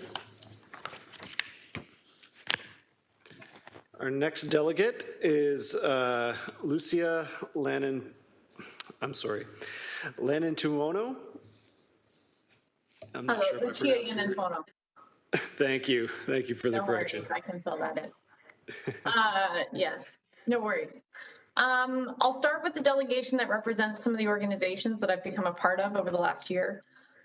Particularly, there's a plan posted online called the Restore Hamilton Plan. It's a collaboration between Hamilton 350, Environment Hamilton, Save Our Streams, Environmental Defense, and Action 13. These are all groups you hear from regularly. I've had the pleasure of working with Dawn and Miriam and a couple other people from these groups, learned a great deal from them. That's how I've ended up here today. I would point out that you probably don't get many delegations from people who are 25 like myself, and that maybe some procedural changes might help with that. Because largely speaking, unfortunately, I wish I could say that this plan would help me sleep better at night. It will not. By the time I'm your age, this plan is going to be largely meaningless. But I will start with the positive points because I only have 5 minutes. And the positive points are that the city has a great deal of control over land use, and that we do have concrete actions such that Dawn mentioned, $10 million a year spent on getting restored areas back online, back into our ecological zone to help us. We can look at permanently protecting farmland as part of a Made in Hamilton Greenbelt. We can look at equitable renaturization of different lands. And we can also look at targeting 30% of all land and waterways protected by 2030. I think those are all wonderful. I do have a couple quick points from things I heard earlier today. We spent a lot of time talking about blue hydrogen. I would like to point out a letter from academics, an open letter sent earlier this year to Christy Freeland, Stephen Guilbeault, and a couple others. Over 400 Canadian researchers have called out the fact that blue hydrogen is not good. Carbon capture, not good. Please do not pursue this, they said. I encourage you all to look at that, to look at the research. I could go on, but you can find that. I only have a few minutes remaining. The other point I would like to point out, Canada has failed to hit every target over and over and over because our plans look a lot like a timeline where right now not much happens. And then in the future, there's a precipitous fall and it's going to be great. I promise. My homework will be done on time. It just hasn't happened yet. And I think that, you know, looking at a graph like this, I'm like, great, wonderful. By the time I am your age, not much will have improved. And I think that, you know, as a person, and this has been my personal delegation, not representing Hamilton 350, I'm disappointed. I'm scared. I wish I could do more, quite frankly. I wish that... You're the second person I've spoken to this morning, and I am... Somebody has a live mic. Thank you. Sorry for the interruption. Please continue. No worries. I understand that there's a procedure and there's a way that things work, right?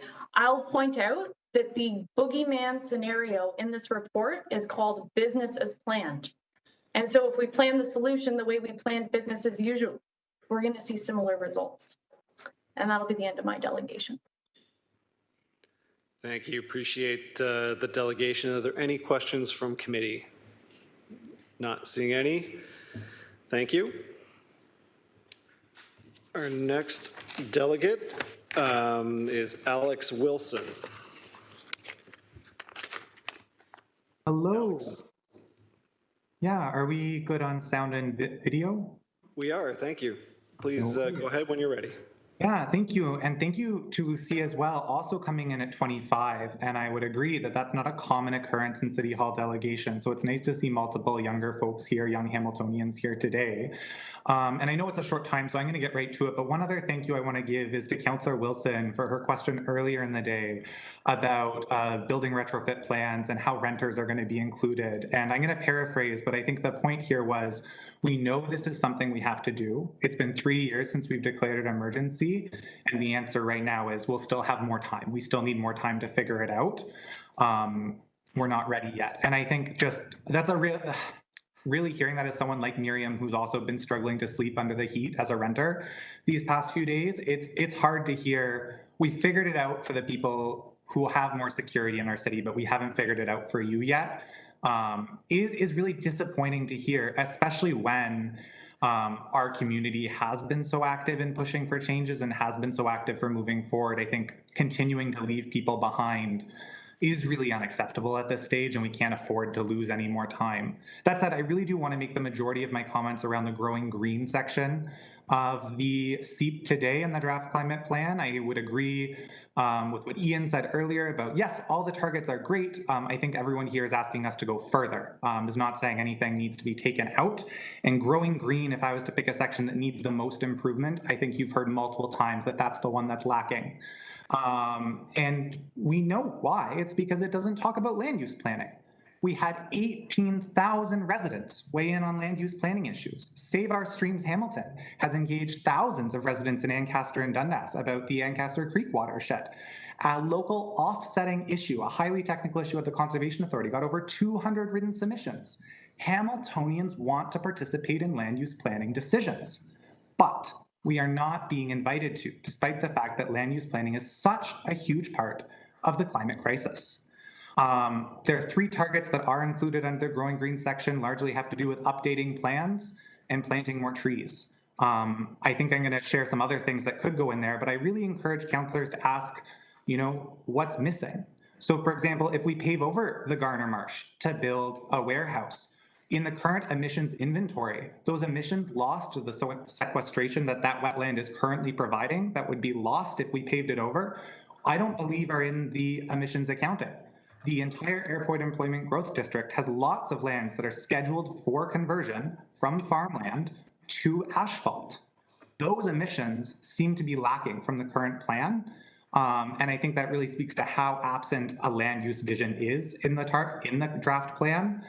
Yet, as I've said, people are leading. Thousands of Hamiltonians have been speaking out on land use planning issues. And so I will be yet another delegate speaking in favor of the Restore Hamilton submission that we as a community put forward together. There's some really exciting things in there. And one of the ones I want to talk about is not repeating the work twice. We know it saves time to set the right targets and the right plan as soon as possible because timing is of the essence. In December in Montreal, the United Nations Convention on Biological Diversity will be gathering to confirm the United Nations post-2020 biodiversity framework, which includes 21 targets to be achieved by the year 2030. You've heard from some folks, some of these targets include protecting 30% of lands and waters by 2030. Canada signed on to that one. They also include things like restoring 20% of degraded ecosystems, thinking of Cootes Paradise, thinking of our urban river valleys, putting city money to restoring those ecosystems like we're seeing with the dredging, could be part of this as well. Federal funding, provincial funding will become available as more governments sign on to these targets and are forthcoming. But we will not be ready for those grants. We will not be ready for that funding if we are not thinking about how to achieve these targets and using the same metrics that the international body is using on biodiversity. I think this is a real chance to align not just our SEEP, but all of our forthcoming draft plans, like our urban forest strategy, our parks master plan, our stormwater management plan, with these 21 targets that are included in the Restore Hamilton submission all of you received in your email last week or a couple of weeks ago. Another key piece of the plan is growing our greenbelt, saving the farmland that we just protected via a firm urban boundary vote. Why not ask the province to add this to the greenbelt? The Ford government has been quite clear that they're willing to say they want to add lands to the greenbelt. Earlier, there was a conversation about what is our role as advocates as a city. Why not ask the province to do what they're claiming they want to do and grow the greenbelt? These lands are not going to be developed on. They're in kind of a limbo. Why not add our whiteout lands to the greenbelt and make that request? 2 other points as we're kind of getting near the end is I'd like to echo that we can do this greening and we can grow our nature network while helping those most impacted, while investing in our communities. Things like urban tree canopy cover, stormwater management, putting in green infrastructure. These are chances to bring biodiversity into communities that are missing it, bring shade into communities that are missing it, while in restoring the connectivity and the health of the ecosystem overall. And the last thing I really want to touch on, and as this time kind of winds down, is what Don McLean mentioned earlier, 2 salt fleets a year. We're looking at the money that is being spent across the city on various priorities. For $10 million a year, we could be doing massive investments in green infrastructure like the Salt Fleet Conservation Area that provide recreation space to citizens, that have huge impacts on our stormwater savings, and increase the health of our freshwater systems that are really ill. 3 councillors just recently apologized to our waterways. I think we have some understanding on council that our water is suffering. Investing in upstream solutions, investing in nature are a way that we can take multiple actions at once. And given that we have such a small window of time when we have synergistic solutions like investing in nature, I think this is a really cool way to move forward and a really exciting way, that offers green space to citizens who desperately need it as well, as conservation authority usage rates are just going up in this pandemic. And then the last thing I'll say, because I know I must be close to time, is I just, again, really want to echo what Lucia was saying earlier. I wish I could do more. I am involved in countless neighborhood groups, committees, all trying to move forward on climate action. And if you do not own your house, if you do not have the money to buy a heat pump, what climate action choices can you make? You can take the bus more, you can walk a little bit better, you can do these things, but these are really around the edges. I really want to live in a city that partners with residents who are ready to plant native plants, partner with residents who are ready to plant trees, and start moving these things forward. And that involves listening to our communities and working with them. So thank you, Council, for your time. If you don't have questions for me, I would really encourage you to follow up with staff regarding if emissions from ecosystem destruction via land use planning, as is slated for the AAGD, are in the current plan, and if not, why not? But I would also be happy to take any questions you may have as well. Thank you, Alex. Are there any questions from committee? I'm not seeing any. Appreciate your delegation. And perhaps your ward councillor might be able to follow up with answers to a couple of those questions. Our next delegate is Ann Washington from the Association of Dundas Churches. Ann, if you're able to activate your video and microphone. We're seeing Ann on the participants list. Through you, Mr. Deputy Mayor, she was here earlier. She has since left the call. I'm not sure if she was on another. Okay, well, we can come back. Following Ann was Sue Markey from Hamilton 350. Sue, are you in the meeting? If you're able to activate your microphone. Yes, I am. Can you hear me? We can hear you. I don't see. Oh, now I can see you. Thank you. So whenever you're ready. Okay. Okay, so good afternoon, and to the Deputy Mayor, the Mayor and City Councillors. Yes, I am a member of Hamilton 350 and the Elders for Climate Sanity subgroup. My councillor is Narinder Nam. I would like to thank the staff for all their work compiling the 2 draft climate change action plans, and I have several concerns and recommendations. First, on page 6 of the draft SEEP report, members of the Community Stakeholder Advisory Committee are listed and acknowledged for contributing their shared expertise to the city plan. However, I did not see any Indigenous organisations listed.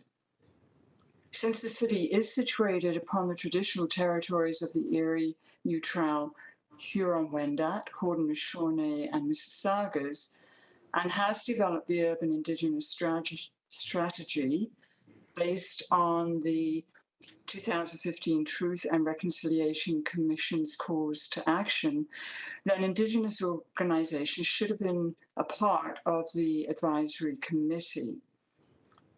According to Hamilton's Urban Indigenous Strategy, on page 23, action number 3 under land theme actions, calls for the improvement of meaningful consultation with urban Indigenous residents and First Nations communities on municipal projects, plans and approvals. Action number 5 says, show respect for traditional ecological knowledge by including Indigenous voices in environmental leadership and incorporating tech in municipal practices. Action number 8 calls for understanding how concepts such as the doctrine of discovery affect municipal decision-making and the development of tools to reform those processes.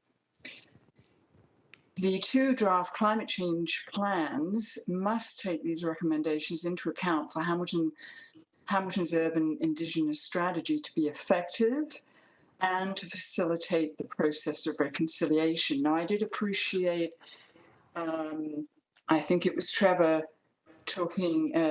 brought up the support for Indigenous Circle of Knowledge Keepers. I wasn't aware of that. My second point speaks to section 4.7 of the draft SEEP plan, which states that equity is a guiding principle of the plan's implementation to ensure maximum benefit to marginalized communities. Now, this is very encouraging. However, the consultation process for contacting community organizations and how decisions will be made in choosing community groups is not explained. For example, how will Indigenous communities, Black people, people of colour, houseless people, the disabled, and other marginalised groups be able to participate and feel that they can truly be involved and that their concerns and ideas are respected and incorporated into planning and actions? Thirdly, the draft SEEP plan's emphasis on energy efficiency of existing and new buildings, along with switching to renewables and the focus on renewable energy actions, is very important. However, there also needs to be an emphasis on energy conservation and a citywide campaign that encourages citizens to reduce their energy consumption.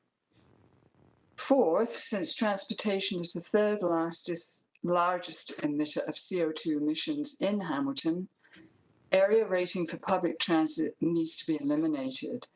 This would ensure the system is fully funded by all urban and suburban residents and benefits underserved communities.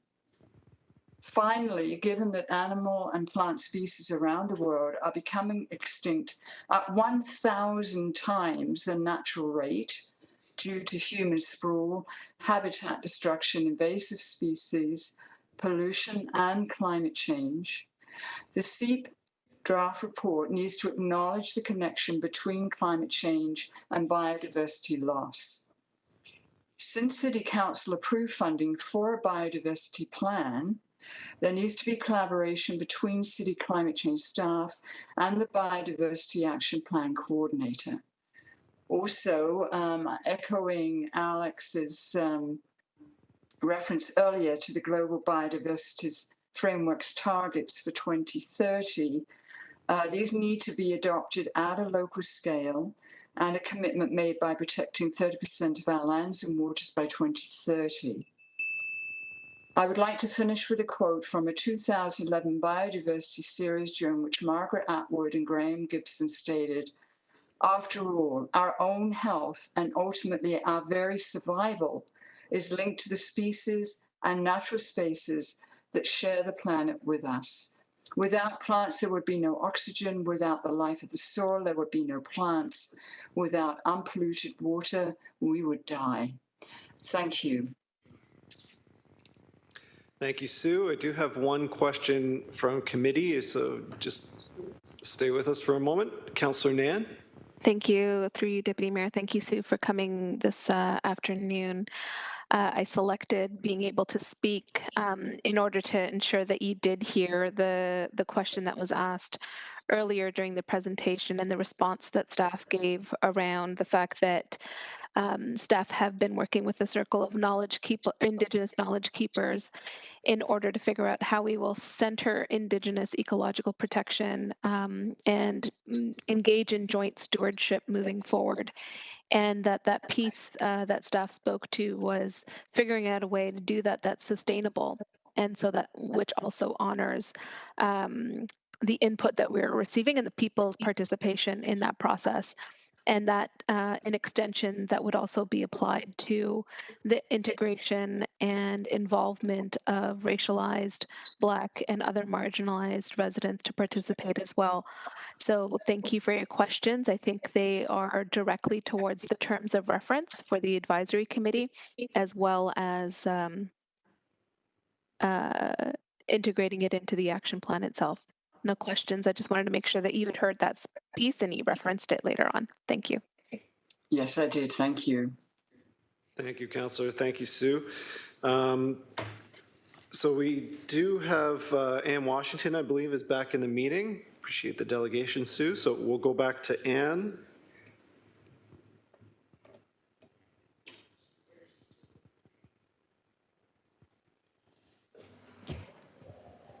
And if you're in the meeting, you are muted, so we're unable to hear you. I think I can see. There I am. There I am. Thank you. Sorry about the problem I had with the computer here. Okay. So the Association of Dundas Churches. Oh, I think you just muted yourself, Anne. You're good up until just a moment ago. There you go. Okay, fine. Okay, so the Association of Dundas Churches is comprised of 8 local churches and 2 social service agencies, and its mission is to identify certain needs in the community and address them accordingly. And of course, this includes the protection of our natural environment. So, the association congratulates and thanks the team that produced such a comprehensive and manageable climate action strategy for Hamilton. Well done. And we thank you for an opportunity to make a comment or two. Ward 13, which includes Dundas, has the highest canopy oak cover in the city of Hamilton. This makes its citizens very aware of the benefits of trees and the surrounding green spaces and what they confer on the community. This includes the capacity for cooling on hot summer days, the capability of reducing erosion from increasingly severe rainfall events, and the provision of habitat for a biodiverse family of creatures. How lucky we are in. However, it is lamentable that other wards have only a fraction of these advantages, resulting in a tree canopy and green space inequity that must be addressed so that people in those wards can benefit from the reduced heat island effects so important when future extreme temperatures of 40 degrees or more are expected. As you know, the benefits of trees are not realized for many years, as Don McLean has pointed out, making it critical to plant as many as possible, as quickly as feasible. Keep going on that. Those green areas, wetlands, and conservation areas throughout our city are invaluable assets, which we cannot afford to lose, knowing that they cannot be replaced or even replicated through engineering. We respectfully ask that the city's biodiversity action plan be aligned with the post-2020 Global Diversity Framework's 21 targets, focused not only on protecting existing wetlands, but also restoring those that have already been lost forever. Within the context of protection, we trust that the City of Hamilton will strongly advocate for the incorporation of more farmland and natural areas into Ontario's Greenbelt. Hamilton is known, among other things, as a city of waterfalls, an attribute that beckons tourists.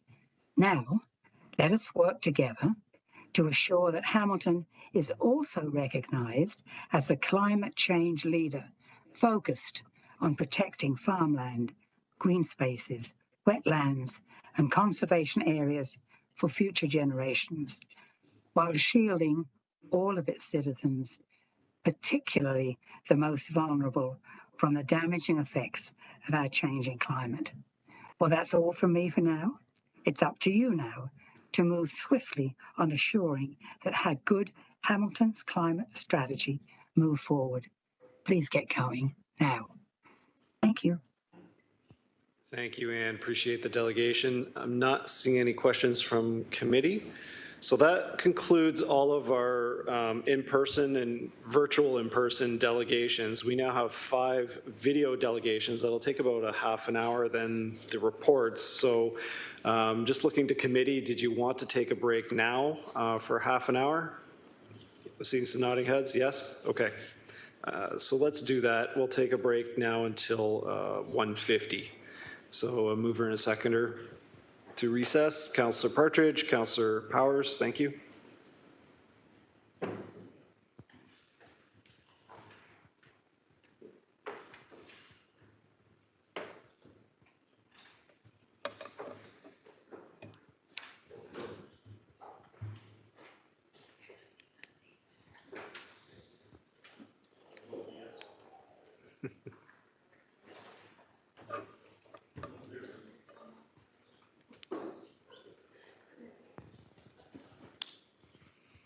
Thank you. So we'll be back at 1:50, please. Thank you.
That's 8, including Councillor Clark and myself in chambers. We have quorum.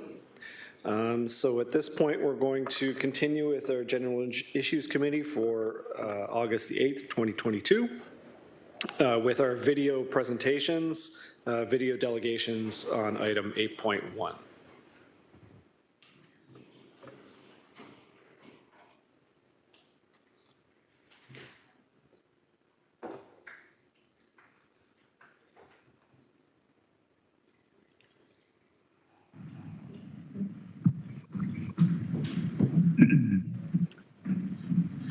Hello, everybody and councillors.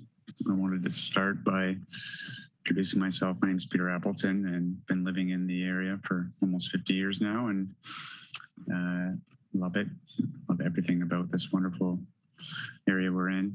I'm coming to you with hope in my voice and hopefully in my actions to help in any way possible.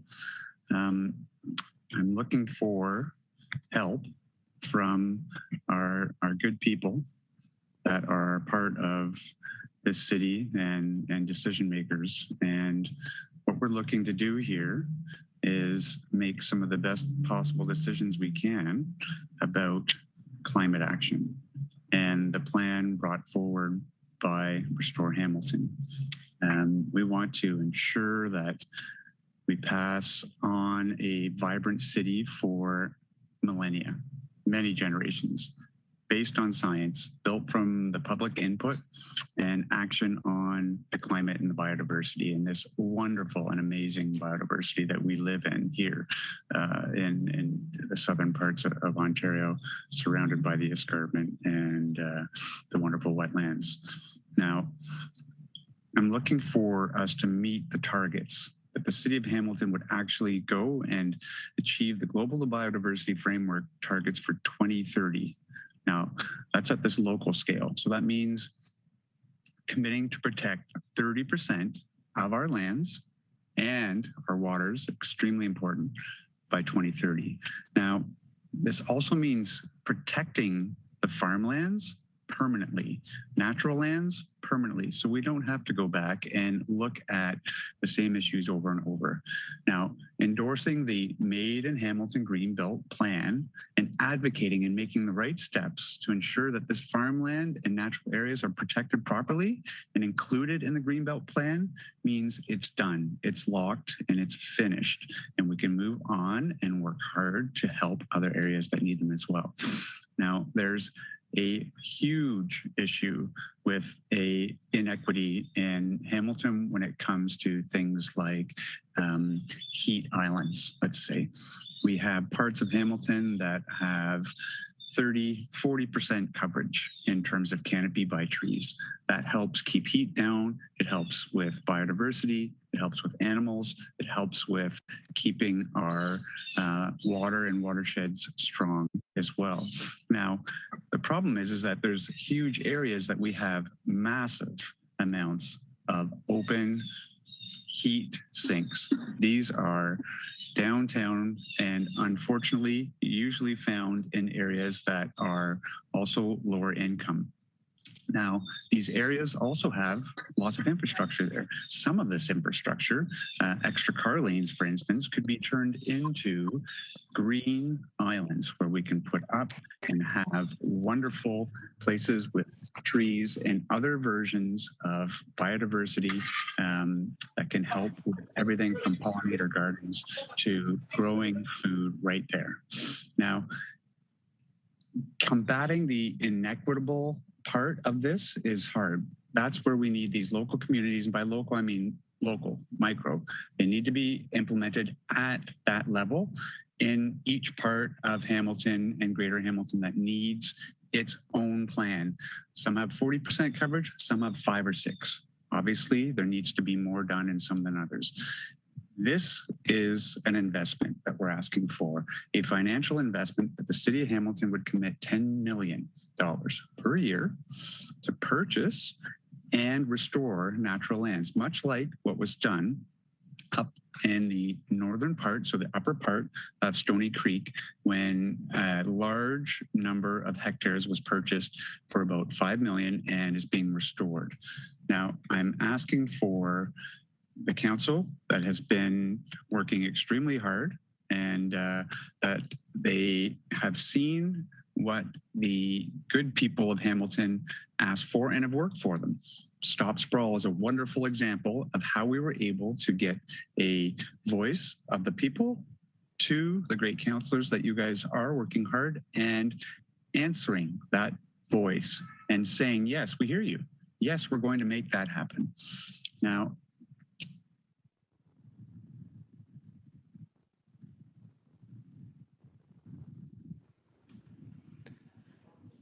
So I understand that that was the extent of the video. So we will go on to the next one. Here. Jan William Jensen.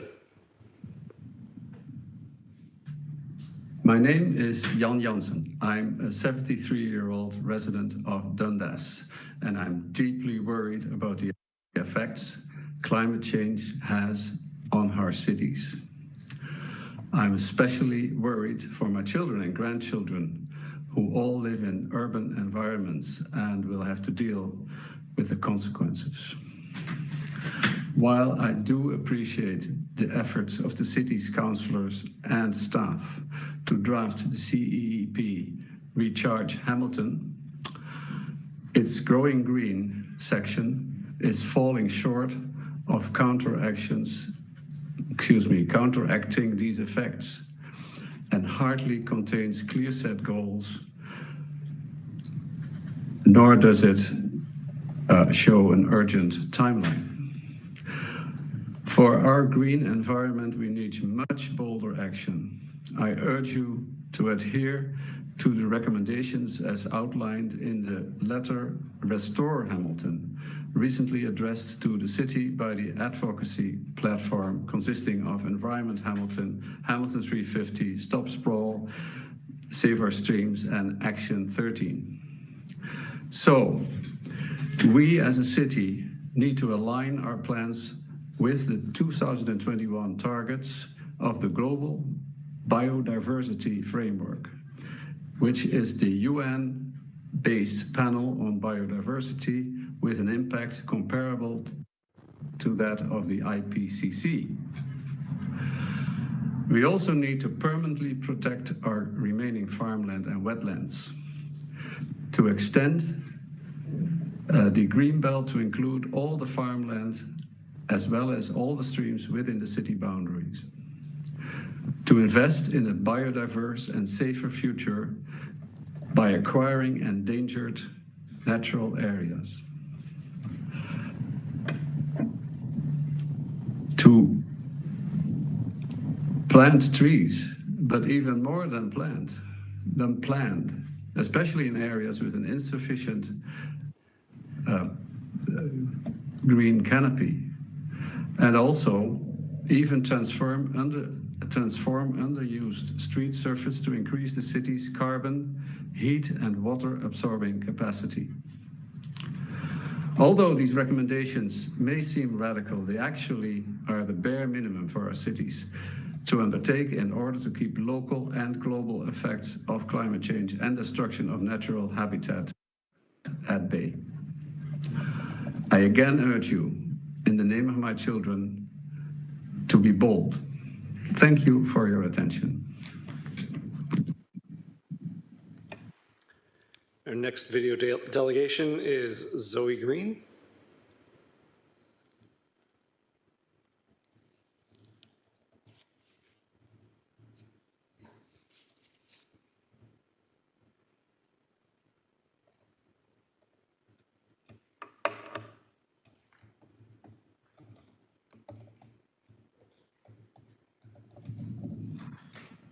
Zoe Green, I'm a resident of Ward 13, and I am asking you to take climate action now. The heat, the heavy rains, strong and damaging winds, tornado warnings, drought, species loss, and all of the other effects of climate change. We are experiencing all of this now in Hamilton. We need you to get behind this, councillors, and we need you, our elected officials, to represent the people of Hamilton. We need you to get behind the climate action plan now. Climate staff are working with very little and they have much to do. Provide them with the resources that they need. Give all departments citywide climate-aware parameters under which to operate, because we can't lose any more time. Greener cities are known to be more resilient, so get the urban tree strategy finished and the biodiversity action plan. Please get back to working on a tree cutting bylaw, because it's not making much sense to put so much effort into planting trees if there are no consequences for the removal of mature trees that we already have, which are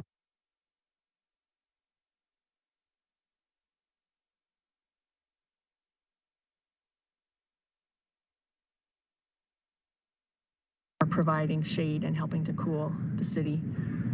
Water retention, provide habitat. Walkable communities, more compact form. This is an imperative approach to urban design.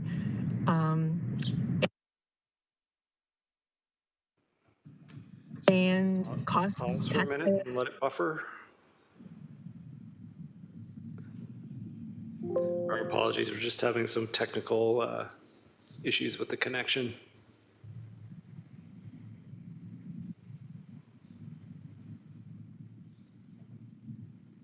A lot less than sprawl. Better positions the city.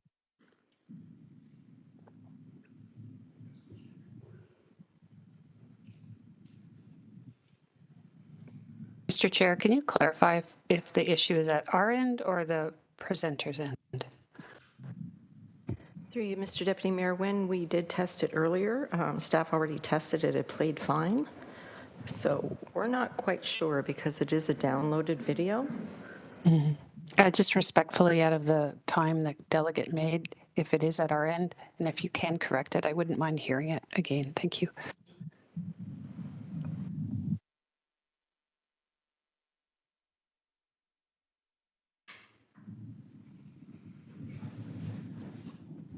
Clerks are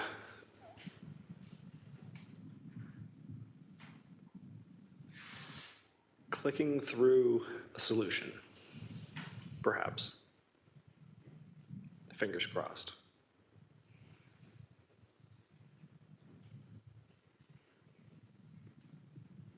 Just bear with us while we try to get this sorted out. Just be a moment.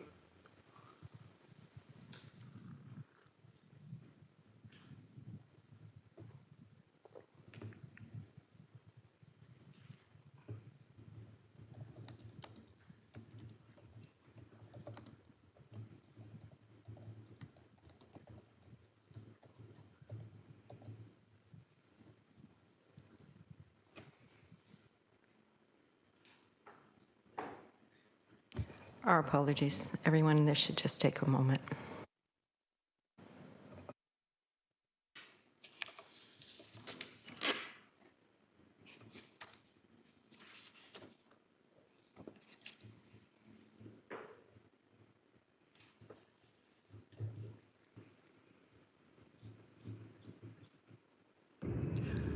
Hi, my name is Zoe Green. I'm a resident of Ward 13, and I am asking you to take climate action now.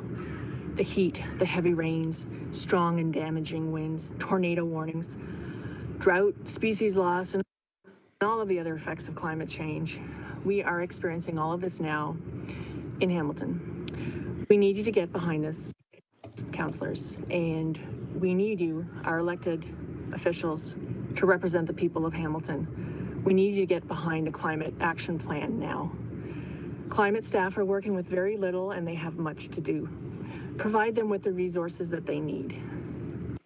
Give all departments citywide climate-aware parameters under which to operate, because we can't lose any more time. Greener cities are known to be more resilient, so get the urban tree strategy finished and the biodiversity action plan. Please get back to working on a tree cutting bylaw, because it's not making much sense to put so much effort into planting trees if there are no consequences for the removal of mature trees that we already have, which are providing shade and helping to cool the city, water retention, provide habitat. Walkable communities, more compact form. This is an imperative approach to urban design and costs taxpayers a lot less than sprawl. Better positions the city to deal with the burgeoning infrastructure debt. And the city is on the right path in this regard, and I just ask you to hold course. Some great decisions have been made, and we want to acknowledge that. There is still work to do. We also need to do a better job at recognizing natural assets as municipal infrastructure, to see the value in municipal natural assets and incorporate this more wholly in the city's climate action plan. This can be something great for Hamilton, and local groups have already started on plans for what this could look like, with both the Restore Hamilton and Grow the Greenbelt proposals, which you have or can be circulated on. We need climate action now. The science is proven, and here in Hamilton, we are already feeling the effects in many different ways. The cost of not acting on climate change will be a debt unlike that ever known before to the city. In Ward 13, community is coming together to do what we can, but there is hope in taking action, and we find that by working together. And that's in part why I co-founded the community-based group Action 13 for community-led climate action. Because the people of Hamilton, they want the climate crisis to be acknowledged and approached with the urgency that it needs. So let's get the climate action plan going and look forward to support from council members to support staff and bring about the change and action that we need now. Thank you. Thank you. Our next video delegation is Cynthia Mayer.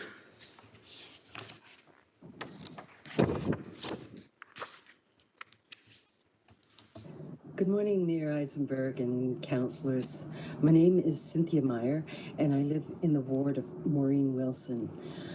I thank Maureen for all the work that she's done on our behalf and the representation that she's given us.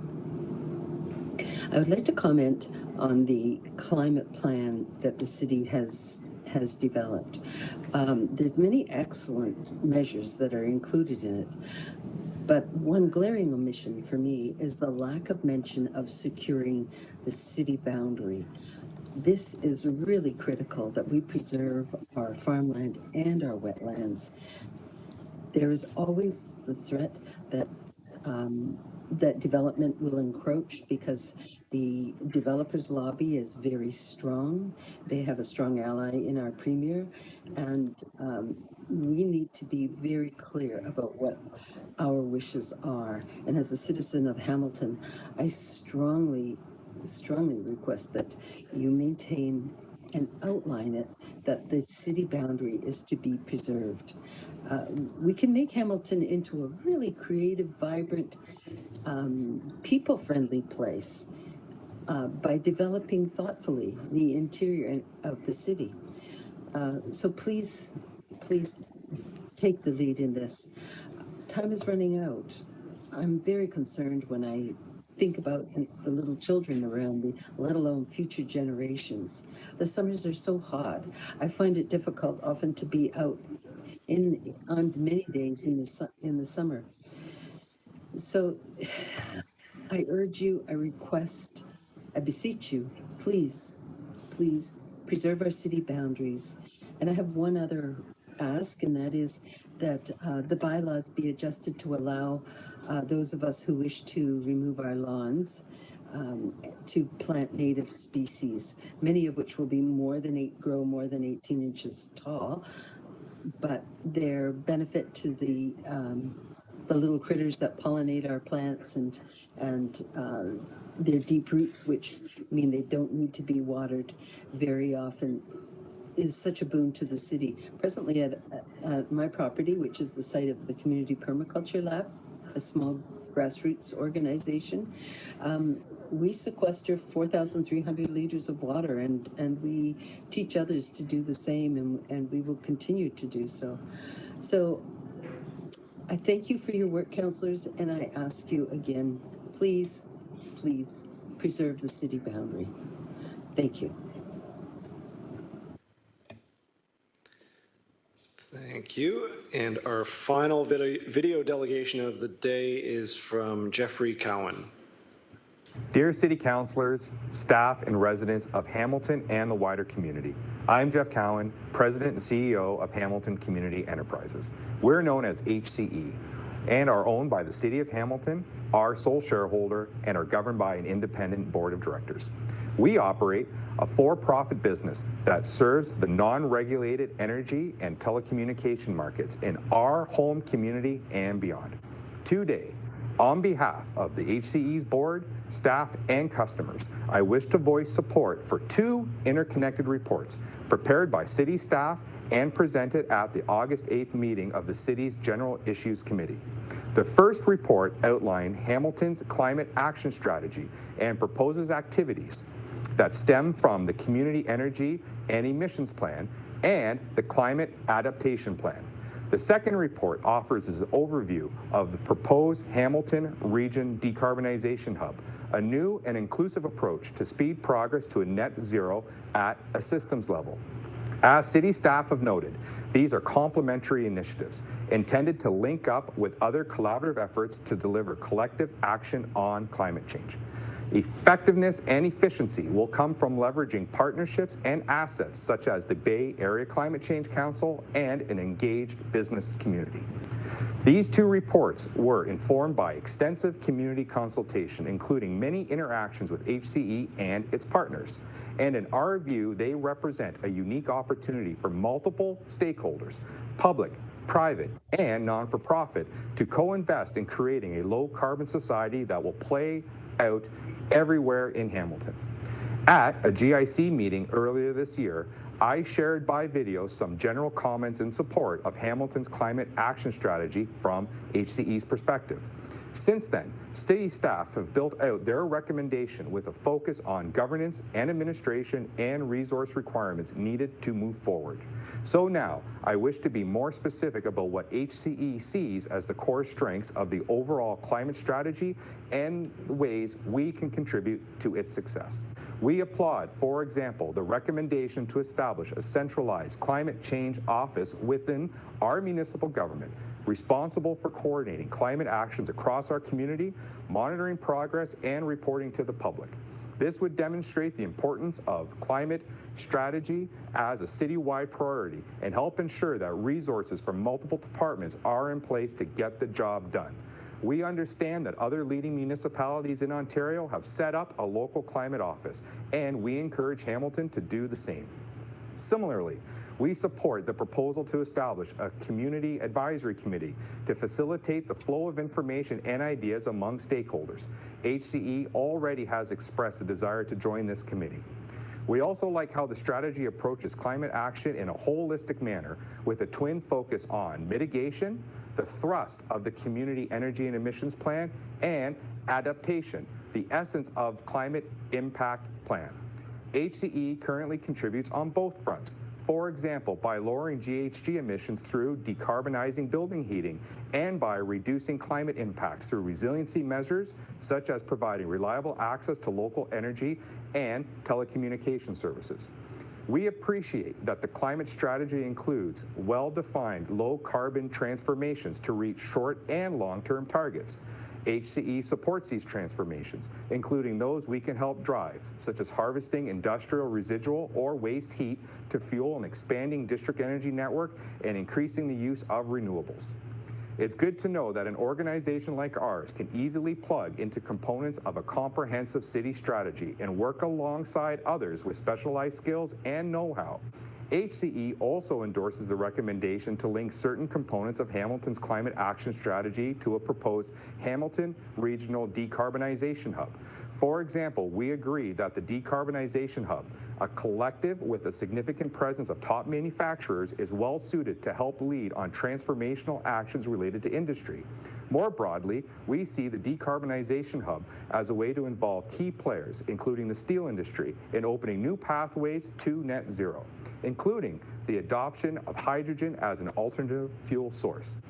In our view, Hamilton's climate action strategy and its component parts offer our community two ingredients required for long-term success. One, a focused approach needed to accelerate immediate action on climate change, and two, a united community.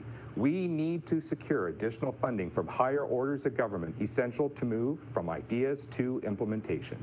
Again, HCE values the input of everyone who contributed on the two reports before the GIC today. We encourage councillors to accept the recommendations offered by city staff. This will signal Hamilton's commitment to be a leader in decarbonization and climate resiliency. And it will set the stage for tangible action now. Thank you. So that concludes all of the delegations today for items 8.1 and 8.2. So at this point, we're going to receive the presentations. So I need a mover and a seconder to receive the presentations. Moved by Mayor Eisenberger, seconded by Councillor Pearson.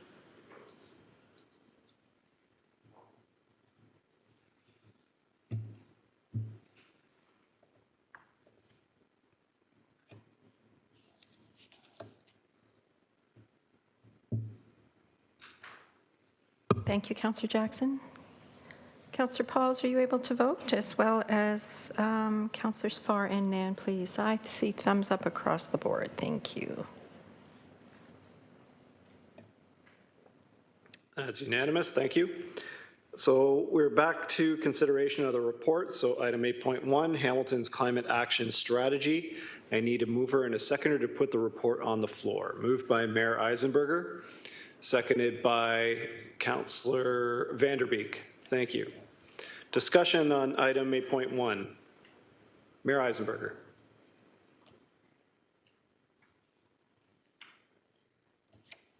Thank you, and just very quickly, this climate change is a critically important but formidable issue that we're going to be dealing with in all of our communities, not only here in Hamilton, in the province, in Canada, but worldwide. And very thorough and thoughtful steps need to be taken to ensure that we're doing the very best job possible to move forward on these issues. And I really do appreciate this council's initiative to ask for a fulsome climate change report from all of our staff, led by our city manager, and then ultimately led by Trevor Imhoff and Jason Thorne and others to bring a fulsome report to this council. And there are many, many more steps to be taken for us to proceed and progress in this very, very important space. So I fully support the recommendation. We could all add additional things and keep layering on. I think there are going to be future reports, many of them, dealing with climate change issues and its impacts, and also to say that we did start this work yesterday, and it's not like we're going to continue this work tomorrow. This has been an ongoing piece of work for the last 25 years. As long as I've been here at council, we've been moving towards dealing with the impacts of flooding and poor air quality and heat events and heavy rain events, and they are accelerating. And clearly that's a strong indicator of the need to accelerate our effort as well as we go forward. So I don't for a second want to not congratulate previous councils for having taken action, because they have, and next councils will continue to do the same and in much more aggressive ways. I'd also like to kind of dispel the notion that this is going to be a no-cost adventure. This is going to be a costly adventure. This is going to have to require, or it will require, additional resources from capital budgets and operating budgets to put into effect. So it's not just a wash. It's not go find efficiencies and figure out how we're going to use those efficiencies to manage climate change. Not unlike what we're doing on the capital budget side for infrastructure, which has been a half a point and now up to a full percentage point for additional capital works. Climate change is in the same space. And, having dedicated staff to actually manage that and move forward on that and do it now, because I think the beginning is sooner rather than later. And then augmenting that in future budgets, I think will be a very, very important part of ensuring that we're keeping this on the forefront of someone's desk, not on the side of their desk. And you know, I do appreciate that, you know, some might want to push all of our important work into the city manager's office. I think that's a strategic mistake. I think it demonstrates a lack of confidence in our overall administration and leadership team. And I think it's well placed where it's currently sits, all to be dealt with through the leadership team and by the city manager ultimately, who leads the leadership team and brings the issues to council as required. So I fully support the recommendations as they sit, and certainly mirror the comments that were made by many of the delegates today, that there is an urgency to this. And I think council appreciates that and understands that. And I know that this and future councils will continue to act on that urgency as expeditiously as possible. So I thank all of the staff that have put some really, really good work into this. And it took time, because these issues you know, don't happen overnight, especially when you're talking about an administration of this size, of 7,000 employees, getting everyone on the same page. It takes time to have that happen, and I do appreciate the good work that the leadership team did to pull this together, and look forward to next steps. So thank you, and I fully support the recommendation. Thank you, Mr. Mayor. On our speakers list, we have Councillor Ferguson, followed by Nan and Wilson. Councillor Ferguson. Yeah, thank you, Mr. Chair. And I've listened very carefully to the staff presentation and listened to the delegates. And I just have real trouble with putting this onto the new council. You say it's only $215,000 to form the office, but it'll be there forever. That's $215,000 per year until we solve this problem, which won't be in our lifetime entirely. We're told to be bold on our actions, but I just want to remind council that the next council is going to have some huge budgetary issues. Inflation is running 168%. Last year, our collective agreement, because it was front-end loaded by the unions, only had a 1% increase in salaries and wages. There's going to be, unless inflation starts to slow down real quick, there's going to be some significant demands by our unions on the next round of negotiations, because our current collective agreements expire on December 31st, which is only 4 months away. And it's very worrisome. What the 50% of our budget is salaries and wages, and this is going to have a significant impact. The Red Hill, and I can remember the night that we made the decision to go to judicial review, the councillor who moved the motion said in his experience, and he had a lot of experience, is that this should only cost $1 million, but $1 million was a lot of money. Then staff said it's going to be 6 to 8. Now they're 26 to 28. Where's the money going to come from for that? That's a lot of money. And, you know, what I've heard so far through this judicial review is exactly what we knew before. There is no North American standard for Councillor, you're getting off topic. I'm not off topic. I'm talking about the impact of future. Councillor, that's not off topic. It's talking about the future impacts of council. I know you don't agree with me, Councillor, and that's okay.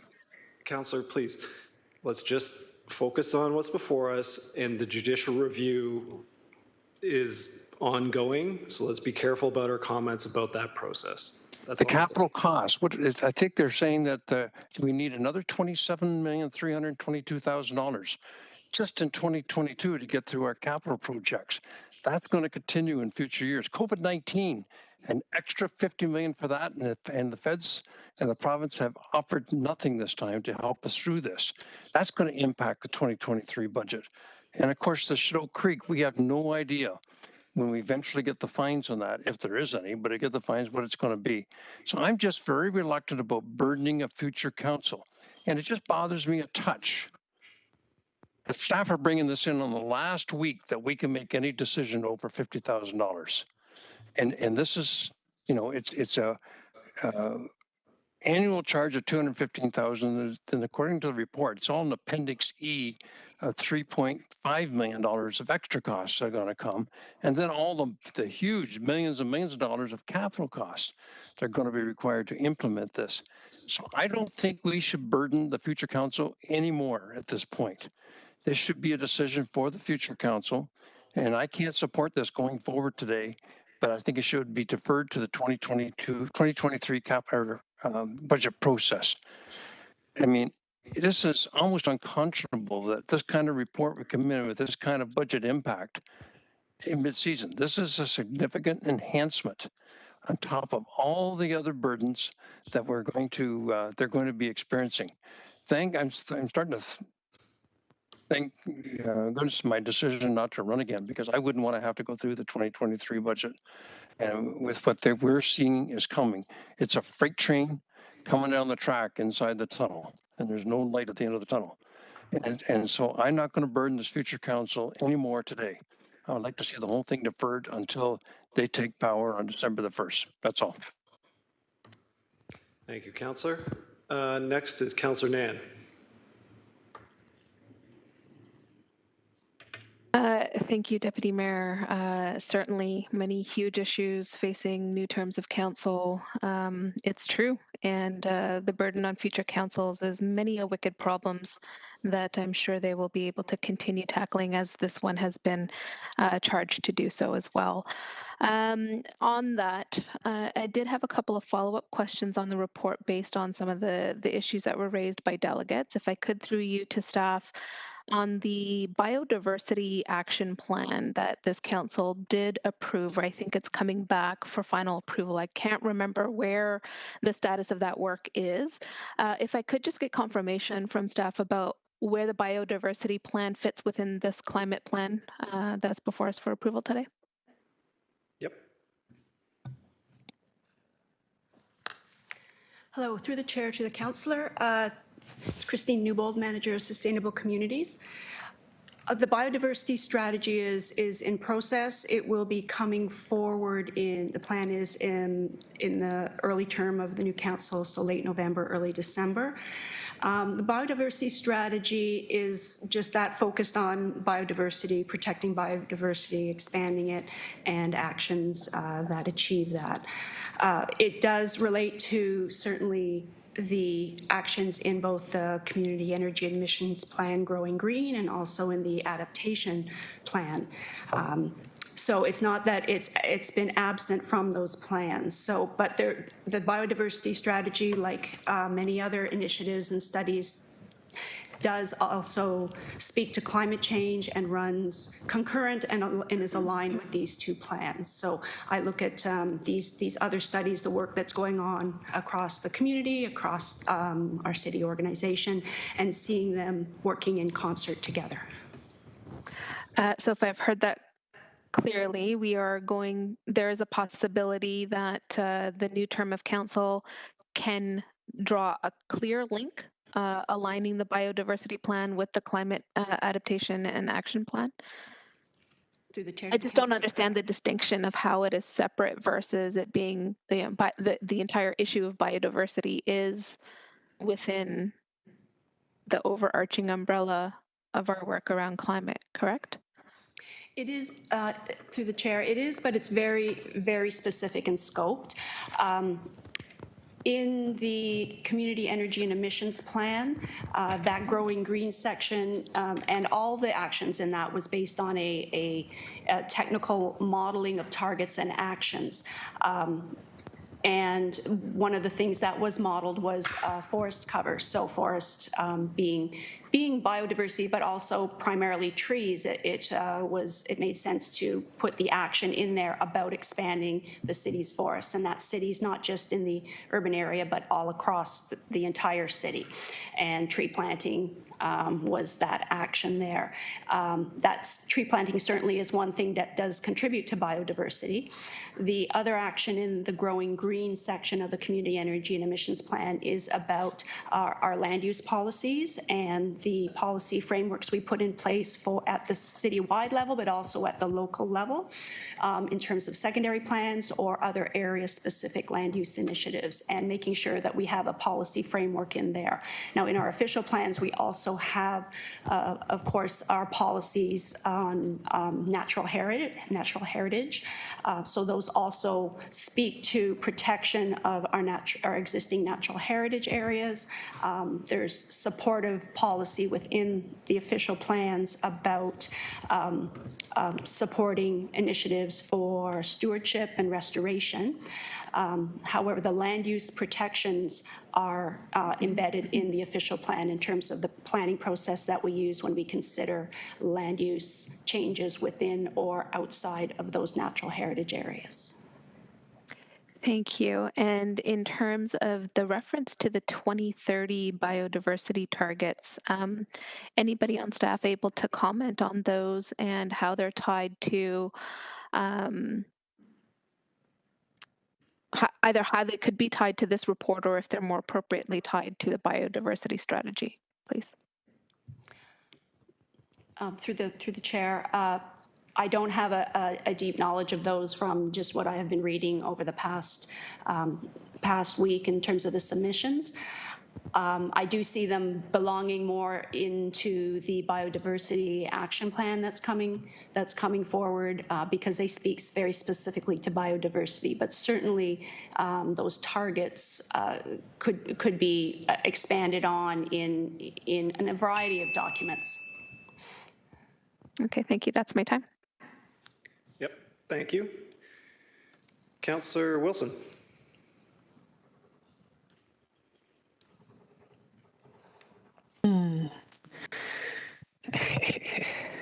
Burdening the future council with $250,000.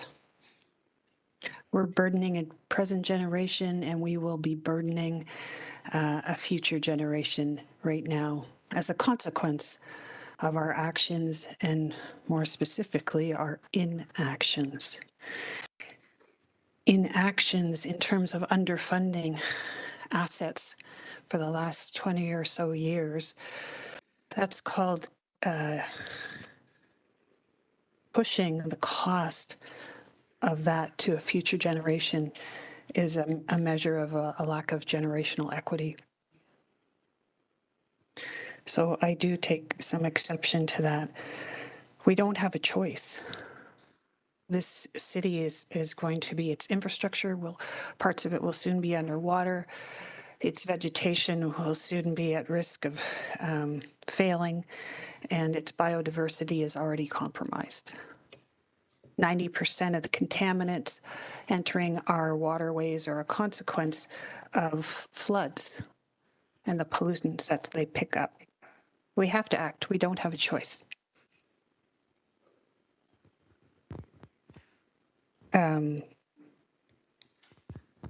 I think what we were hearing from the delegates today, obviously, if I heard them, was absolute support for the climate action plan, but a sense of we need to get moving. And I don't think anybody was suggesting that any of these actions are not going to cost us money. I think what I heard was inaction is going to cost us more money. And that it is on all of us, including the community, to shift where we're going to be spending money so that it actually supports some efforts to adapt, some efforts to mitigate. And I heed the concerns about the climate office not being run out of the city manager's office. But it's not been my practice to try and wade into staffing decisions, nor the city manager's kitchen. But I do understand that it does take practice and diligence and discipline to apply a climate lens to every single decision, right from problem definition to solution. So I await to see how, when it's housed in planning and economic development, how those plans are actioned and the outcome of that.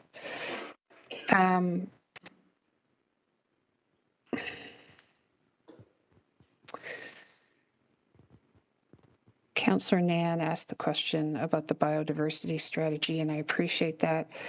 And I also know that I heard questions about what is the status of the urban tree canopy and the urgency to get on to that, and the fact that we have a inequitable coverage, which is doing harm to residents now and certainly in the future.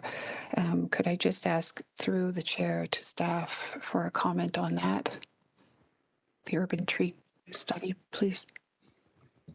Through the chair, yes. So the urban forest strategy is one of the actions identified in the climate change plan. We are close to having that one finalized and ready to come back to council. I expect that will also be one of the items that will be coming forward early in that new term at the end of the calendar year or at the beginning of the new year. And could you remind me, thank you, GM Thorne, is a tree cutting bylaw part of those terms of reference for that study? Thank you. Through the chair, not necessarily the introduction, the bringing forward the bylaw itself, but certainly whether to embark on a tree cutting bylaw would be one of the recommendations coming out of that strategy. Thank you. A common phrase said by one of my colleagues, true story. One of the first projects I worked at when moving to Hamilton in 1994 was the tree cutting bylaw. It's still outstanding. Thank you.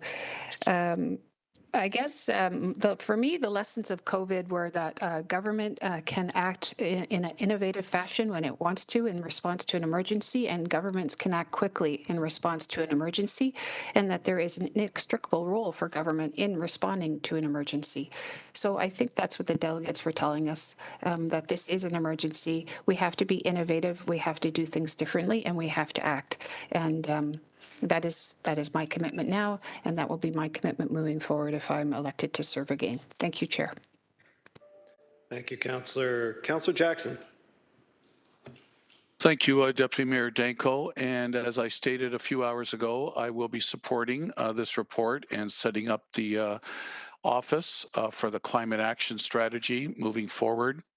But once again, I wish to further reiterate the point I made. I think it's fantastic news what Senior Project Manager Imhoff told our community, that in less than 30 years, hopefully, the average everyday family will see approximately $2,800 a year. That's about $240 a month in either savings on their property tax bill and or through cost avoidance, which is fantastic. The downside of that news, Deputy Mayor Danko, is that it's nearly 30 years away. And listen, once again, as fresh as the June 2nd provincial election was, as much as the delegates today who know a ton more about climate change and the environment than I do, let me just say, though, if you looked at constant polling through the provincial election, those issues of climate change, free public transit, the environment were way down the priority list. The recovery of the economy, getting out of the pandemic, more jobs, lower taxes, affordability, Deputy Mayor Danko, all ranked much, much higher. And I think the results on June 2nd by the government that got reelected proved that. So my point of saying all of that is, if I'm lucky enough to be back for the next term, I'm going to continue to pursue as much as possible what we can do to accelerate and expedite those $2,800 a year savings as soon as possible to the everyday taxpayer, while we're attacking and hopefully doing our best to make progress on climate change. Thank you, Deputy Mayor Danko. Thank you, Councillor. So I have no further speakers. So with that, the 8.1's been moved and seconded, and we'll go to the vote. You can approve or not.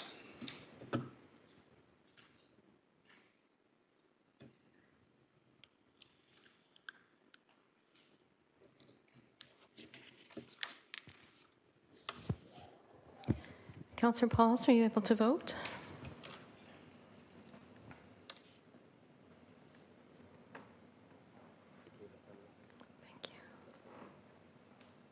Thank you. That is carried 12-1. Thank you. On to item 8.2, the Hamilton Regional Decarbonization Hub. I need a mover and a seconder to put this on the floor. Moved by Mayor Eisenberger, seconded by, I'll second it, sorry, Councillor Pearson? Yep, okay, thank you. So discussion on 8.2. Mayor Eisenberger, we'll go to you first. I'm, as I indicated earlier, very supportive of this collaboration. Certainly, we're looking forward to having other levels of government and the private sector actually come together on this. And this is just one area of many, many multiple areas that are going to need to be explored, taken advantage of, and advanced, in fact, if we're going to meet any of the climate change objectives. And so with the strong support of our Hamilton Energy community, especially through our hydro utility, it really starts to speak to just one area that needs attention and collaboration. So I support that. I am mindful of, though, that there was some concern around the logo. So I mean, if need be, remove the logo until such time as the actual collaboration and partnership is cemented. Is not a bad idea, and I think that's certainly worth doing. But what this is another one of those where we can let it run its course and explore the collaboration opportunity, and then reap the benefits. And it's a lot like carbon tax, which I think is largely misunderstood, largely mischaracterized, and is all about stronger, better, quicker, faster CO2 emissions globally. And, I see this in exactly the same way. So it's not promoting people's opportunity to pollute or create more CO2 emissions. It's actually an opportunity to create significantly less on a collective basis. So on that basis, I fully support this. I think it's the right step to take, and there are many more steps to be had here. In terms of other levels and other supporters, including industry. And, we've already seen a significant carbon CO2 reduction ArcelorMittal Dofasco that will take a number of years to actually put into play. But the investments happening between both the federal, provincial, and corporate sector. And that's going to ultimately lead to carbon neutral steel, which is amazing. And I mean, that's not only amazing from a carbon neutral perspective, but also from an air quality perspective for our community. And if we can have the kind of collaboration that could advance that faster, quicker, better with other industries as well, we should be all for it. And so I'm fully supportive of this, and I hope that all members of council will support this as well. I think this is important. This is an important step towards achieving some of our climate change goals. Thank you, Mr. Mayor. First-time speakers, we have Councillor Partridge, followed by Councillor Clark. Councillor Partridge. Yes, thank you, Chair. I have one further question to my earlier questions. The funding secured, if the condition is on funding being secured, can I just get clarity? Is it funding secured from just the other levels of government, or is it funding secured from all the other partners?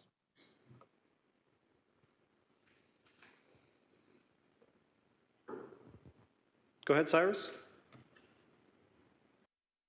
Deputy Mayor to Councillor Partridge. The intent of the report was that it would be all partners, city showing its leadership in that if the entire funding bucket across all the partners, and I would point out that the appendix is meant to be a draft, so it doesn't exclude other opportunities for funding, but to answer your question more specifically, it was based on the entire funding bucket being secured for the project to proceed, and the city's funding conditional on the entire bucket being secured before the city would release its ask in the report based on the staff recommendation.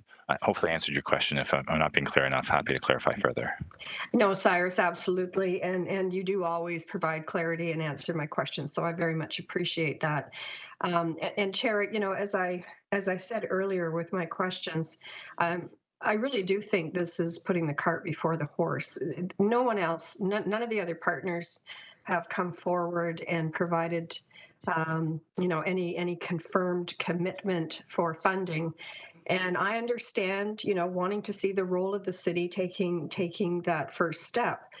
But this is also very much about the corporations and businesses in our community who contribute to, currently contributing to climate change. And to be clear, some of them are taking action as it is now.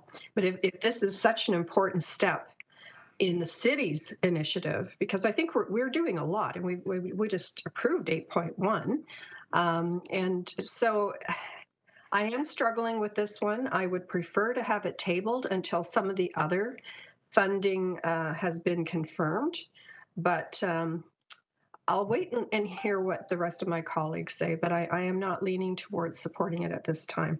It doesn't mean that I don't think we should be funding it at a later date or supporting it at a later date. I just think it's being done in the wrong sequence. Thank you. Thank you, Councillor. Councillor Clark. Thank you, Deputy Mayor. So I'm a little bit challenged here because when I look at Appendix A, it outlines the breakdown for the hub. But when I look to the last page of the presentation, it has a whole list of coalition partners. So can I get clarification? It shows the provincial Ontario ministry as $60,000 a year contribution. Is that the only contribution coming in from the province for this hub?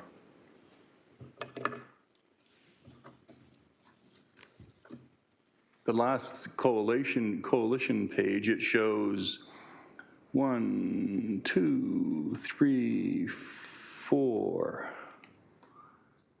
ministries from the province of Ontario. And yet the only contribution I'm seeing is $60,000 on par with what the city of Hamilton is being asked to contribute.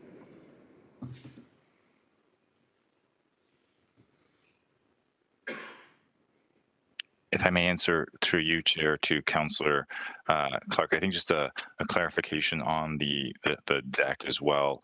The last slide there was intended to show, because this was a specific presentation to complement the staff recommendation report. First of all, clarity that this isn't being touted around as a pre-existing sign of commitment. It was the agencies that discussions have occurred with to date around the interest in support and funding of the hub. Those multiple provincial agencies have all been contacted as part of ongoing discussions to secure funding, and there was a positive response as to how that can be achieved at a provincial level.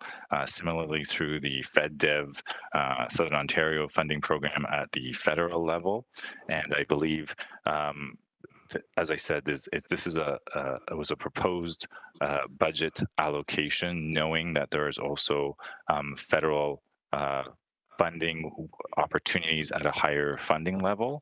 So in terms of it being equivalent, it was put down in a sense of what, based on some initial discussions only, the ability for the province and or industry to create a greater role in the funding allocation would be part of those ongoing discussions. So then, to be clear, Deputy Mayor, we don't know what the funding contributions will be for any of the parties. Have you confirmed what the Federal Economic Development Agency for Southern Ontario is bringing to the table? Could I make a comment here? If I may, this is Dinar Millington with the Transition Accelerator. No, I'm sorry. I've already received your presentation. It has to be staff. So, Yeah, thank you. There has been significant discussions with them at the federal level and FedDev, and it's similar to the funding level that was provided for the Western funding stream that supported the other hub. That was indicated. So it's based on sort of the same practice and experience that those discussions initially took with federal agencies as to their interest in funding at that level.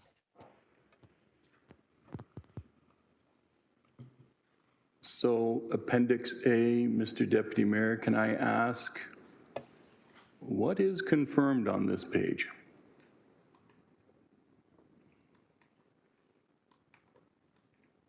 So at this time, there isn't anything confirmed in writing from those agencies, but there has been significant discussions with them, and that's also why the report was drafted to indicate no obligation on behalf of the city until funding is secured across the various groups. So here's the challenge, and help me understand this.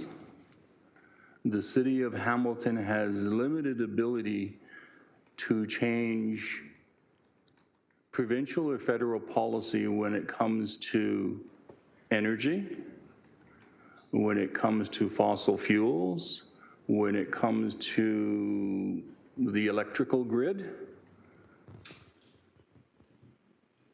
And yet we're being asked to contribute the $60,000 a year over 4 years prior to the feds in the province who have that authority committing to this proposal.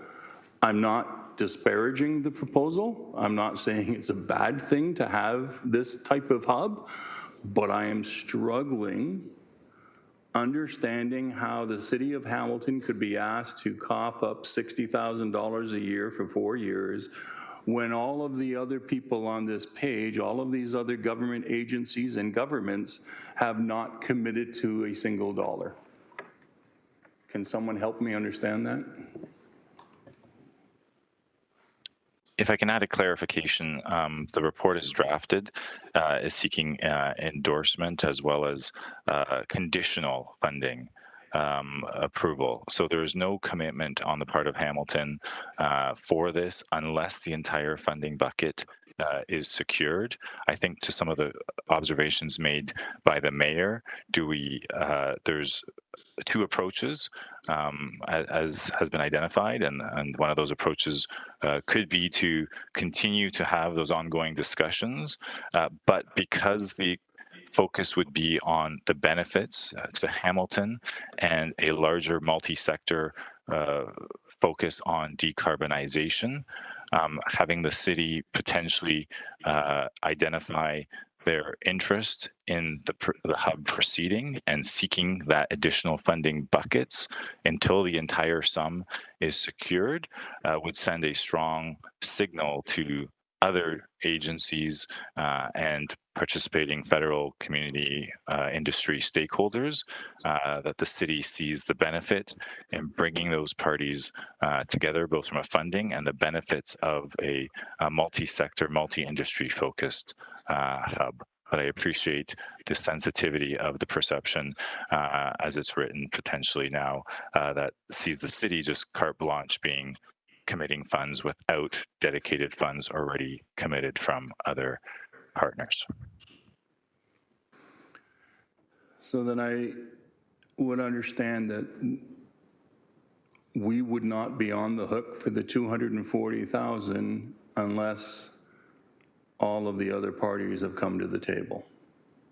Correct. It's a package deal, and I will apologize in advance if not properly worded in the recommendation, but the intent of the recommendation was that the entire funding bucket needed to be secured before the city would release its contribution amount of $60,000 per year over 4 years for a total of $240 from the existing identified sources in the report. So yes, the intent has been in the report that the Hamilton is not putting forward the money until the entire funding window bucket from the multiple party stakeholders, some of which have been identified in the appendix, are secured.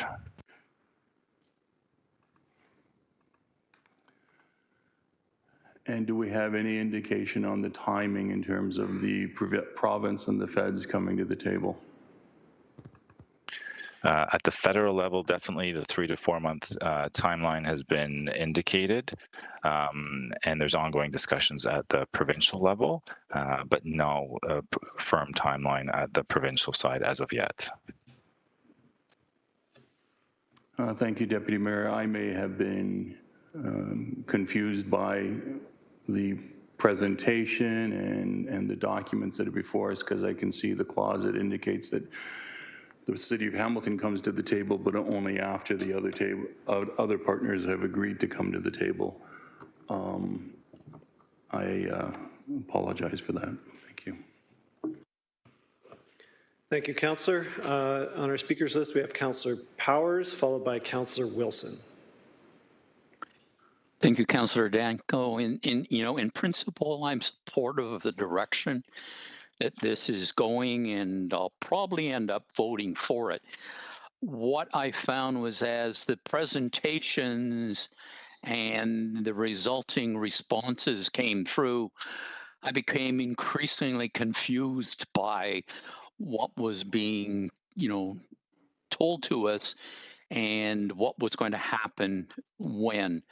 My preference at the time, after the presenters had been provided to us, was just to receive the information and just send it back to staff to digest all the questions that were raised by my council colleagues during the deputations and by staff, and let them digest that and bring something back to us in a more clear manner.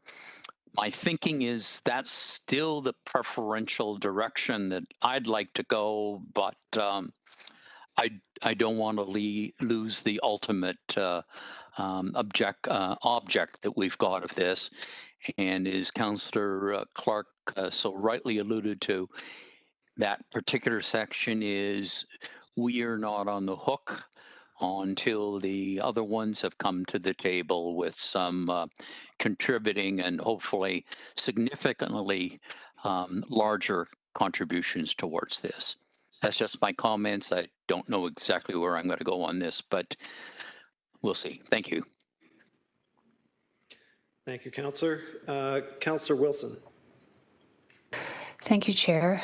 I do understand the conditional nature of the funding, and it will be only flow through once the other parties, I think, that have been identified in the Appendix A, for lack of a better word, pony up. But my question is actually twofold, just so I understand. Back to the sole sourcing, just looking for feedback from staff, if I could, that in their estimation, there were no locally based organizations, agencies, such as the Bay Area climate restoration folks, that were, that in their mind, that this was either their focus or their competency or capacity in which to do, please.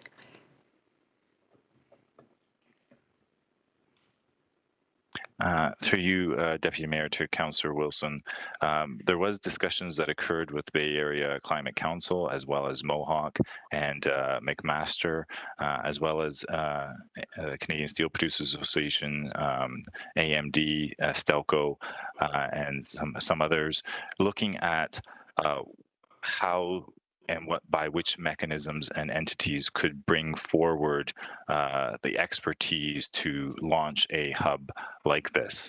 And based on those reviews and the expertise that the Transition Accelerator group has already brought forth and demonstrated with several millions of dollars of projects that have been successfully garnered for some of the other hub work that they've done. their representation on federal committees, the fact that they're a not-for-profit entity, and the fact that the hub itself and the funding would create a model that's specific to Hamilton, with a governance model created in Hamilton with Hamilton stakeholders, and the ability to seek and apply for additional funding at federal and provincial levels.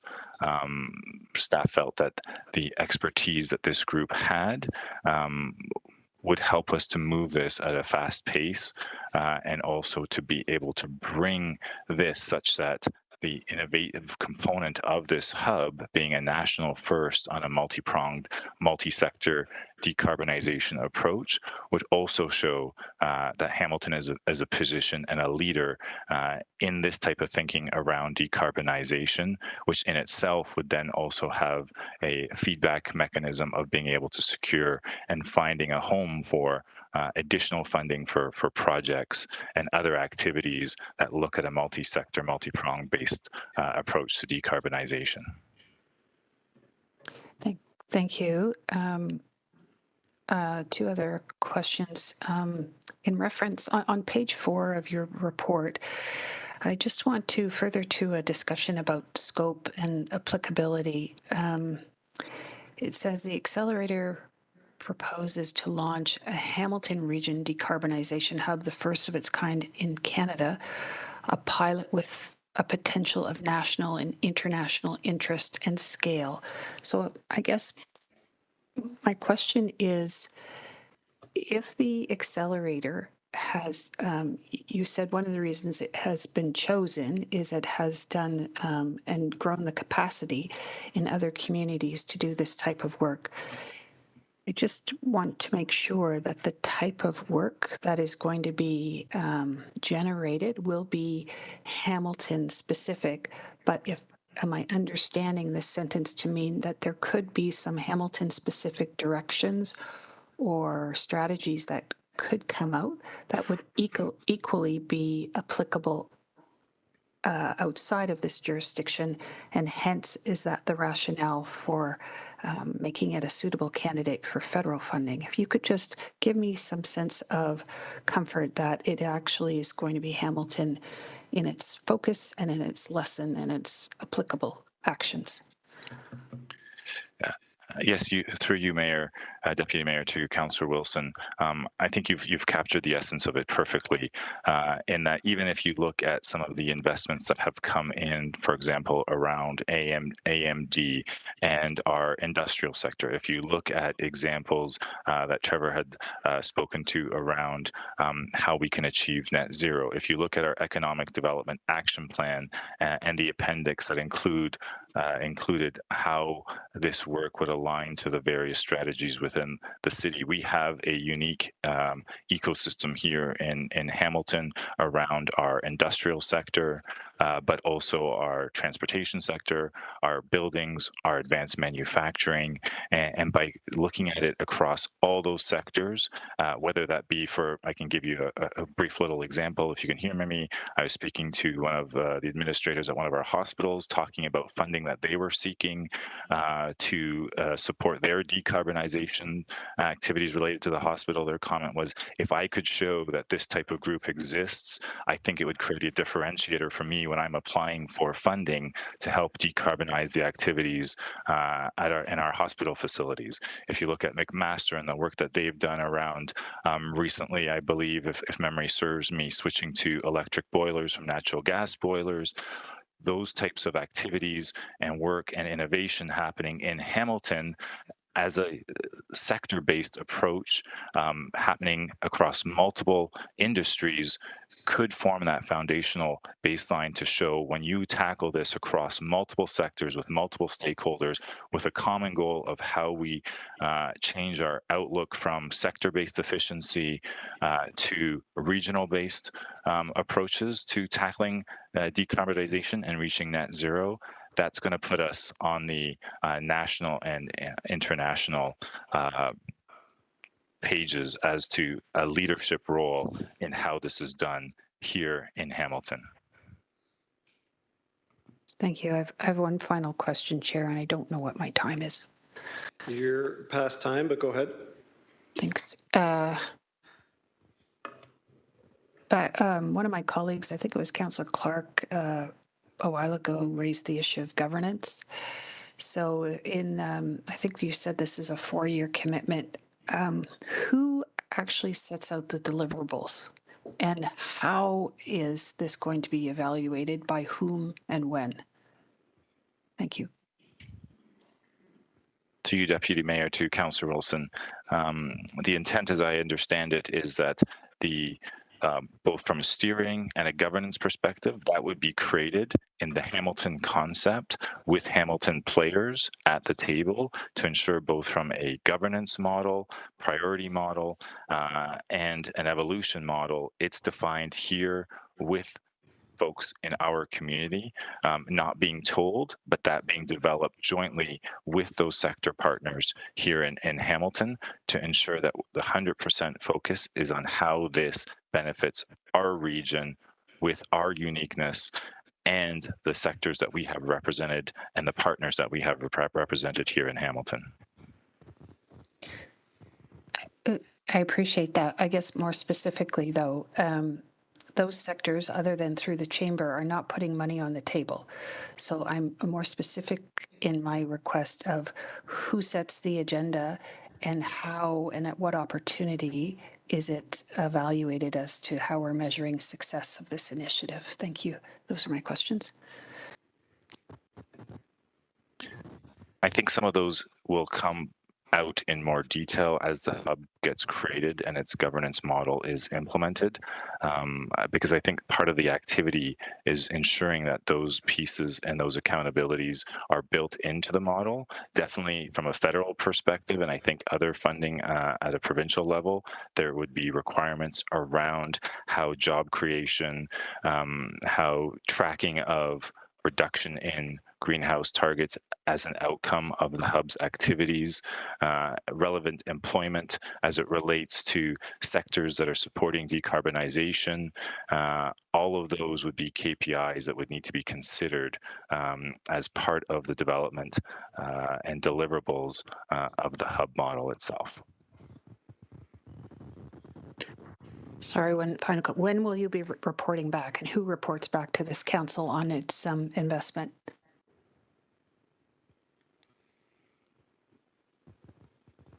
I think the intent would be to bring back annual update reports to council about the work that the hub is doing and the benefits it's bringing to the community, in line with similar reporting that will be required at a federal level as well.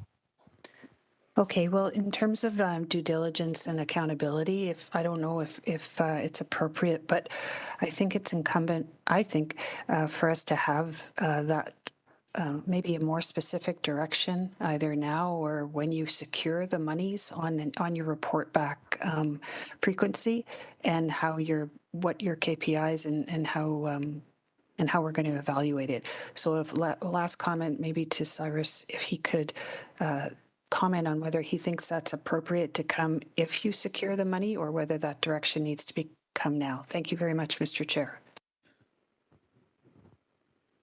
I think it's perfectly, sorry, I'm on my video here. I think it's perfectly appropriate, and I think an interval that ensures council is well informed about the activities of the hub and those KPIs, whether it be articulated now as part of the recommendation or brought forward as a update report once the larger funding bucket has been secured, I think are both acceptable approaches. Thank you. I do have an amendment to A that's suggested to make sure that it's in line with the rest of the recommendations. I do have a couple questions myself. So maybe I can ask Councillor Pauls as the July Deputy Mayor to take the chair for a minute. And then we'll come back to the amendment to A and any other amendments. Sure, go ahead. Thank you, Councillor Pauls. So through the earlier discussion, my understanding is Transition Accelerator is a nonprofit organization that spans across Canada. I'm relying on staff and their review of this organization, but I guess my question is, are there any ties to existing industry or technologies that this organization is specifically involved with?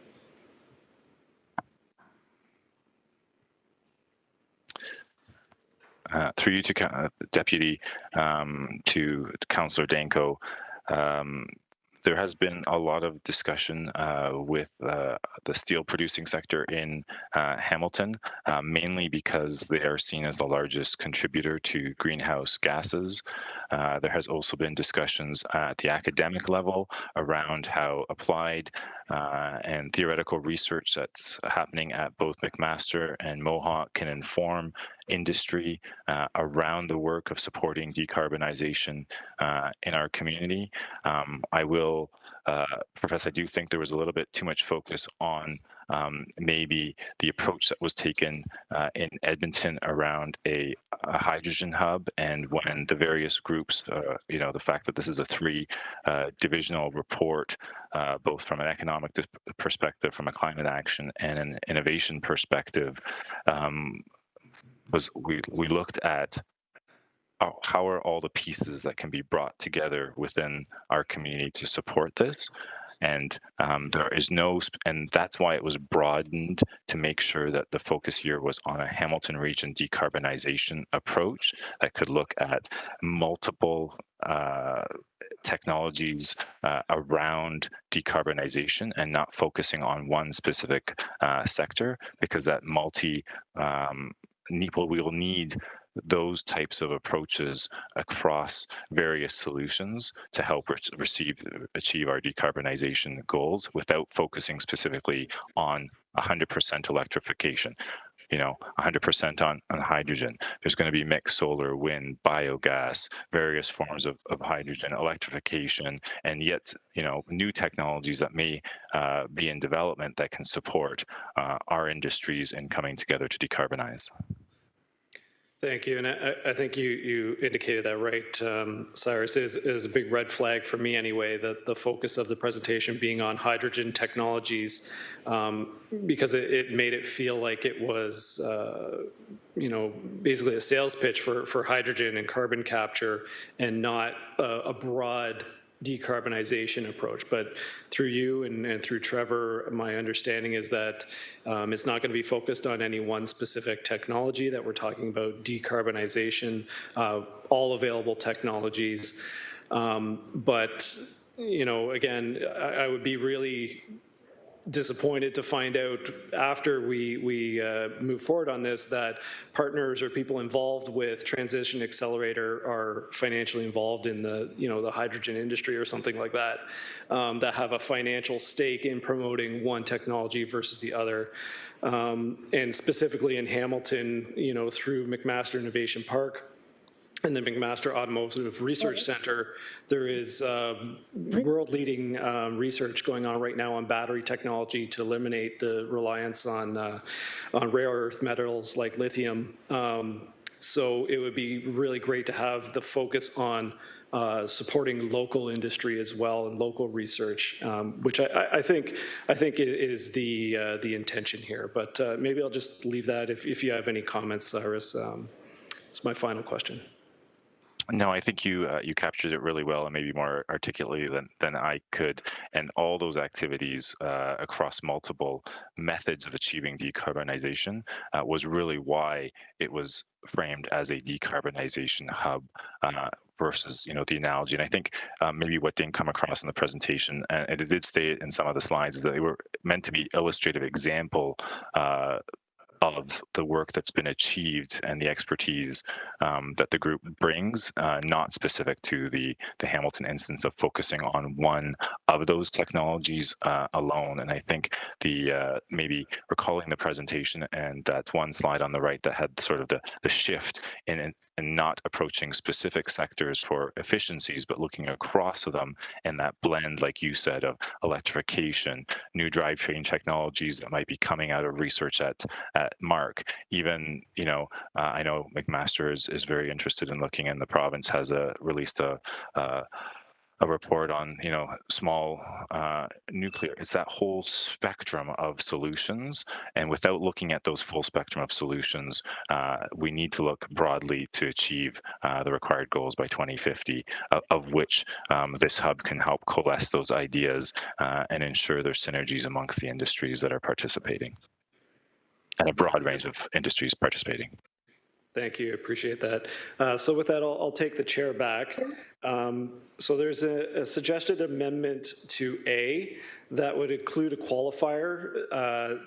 So it would read that should Transition Accelerator be successful in acquiring funding from other partners in the Hamilton Regional Decarbonization Hub, the Hamilton Regional Decarbonization Hub as outlined in report so on, and detailed in Appendix A and B, be approved. So it adds the qualifier there that the approval is dependent on acquiring funding as outlined in Appendix A.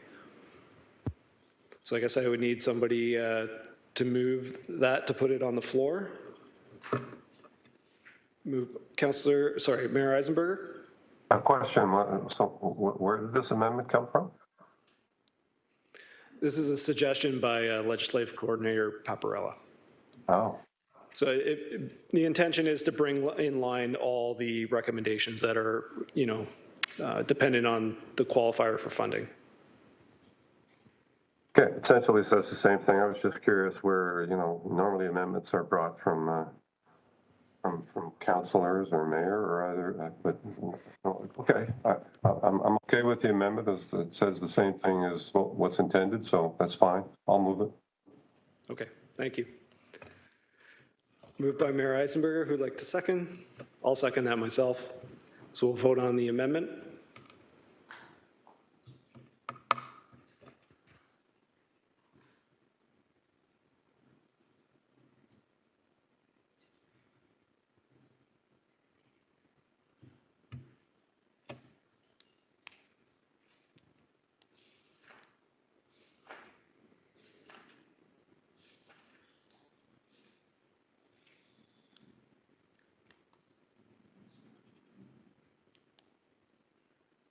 That's unanimous, thank you. So if there's, Councillor Wilson? Thank you, Mr. Chair. Just further to the near end of my questions to Mr. Turani about the governance and reporting back once that monies is secured. He said, I don't want to put words in his mouth, that it would be appropriate at that time for a report from staff to come back on governance and who will be reporting to council and when on the progress of this work. So if I could maybe ask that be part of this consideration, please, as in the form of an amendment, that a report come back should funding be secured with staff reporting on the governance arrangement for this and report mechanisms to council. Thank you. I'm sure Elsie Paparella will do a much better job of. She's trying. As always. Sorry, through you, Mr. Deputy Mayor. My apologies, Councillor Wilson. I did catch part of that, but not all of that. So you're essentially asking about the governance when staff reports back on the frequency and the KPIs as well? Yes. Okay, perfect. Thank you. Thank you, Elsie Paparella.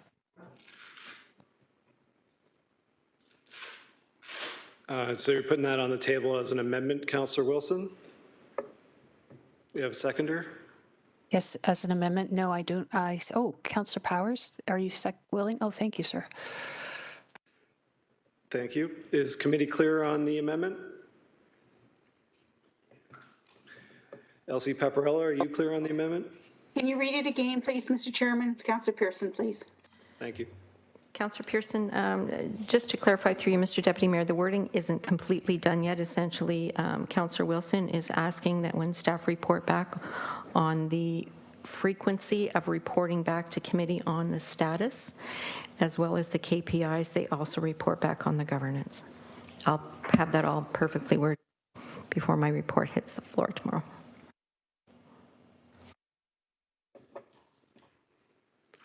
Any further clarification required? Not seeing any requests, so we'll vote on that. Is Councillor Powers? All in favor or opposed?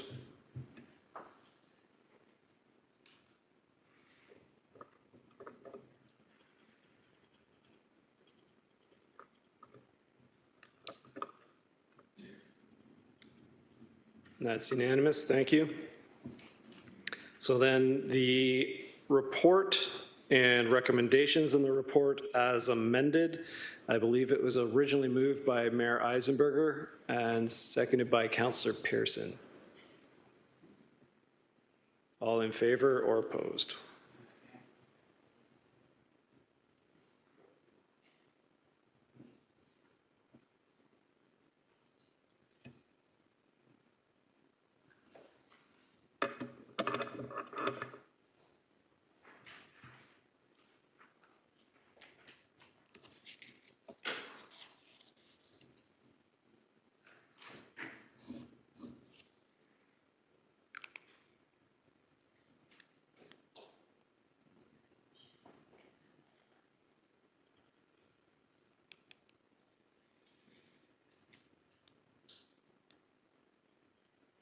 And that is unanimous. Thank you. Okay, so we're going to move back to item 8.3. Just got to find the page. Back to the Future.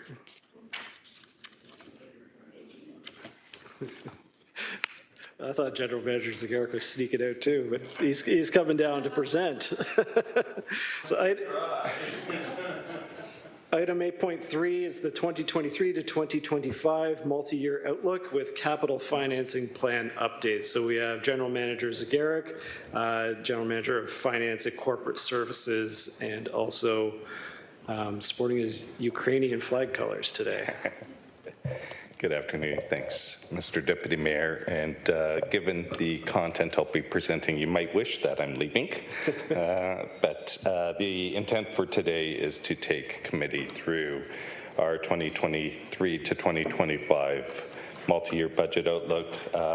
We'll discuss the 2023 budget process, highlight some of the emerging themes for 2023, which will not be entirely different from some of the emerging themes that were highlighted last month as it relates to our 2022 variance report. As well is to present the 2023 tax-supported preliminary outlook, the 2023 rate-supported preliminary outlook, and to provide some overview of the report recommendations.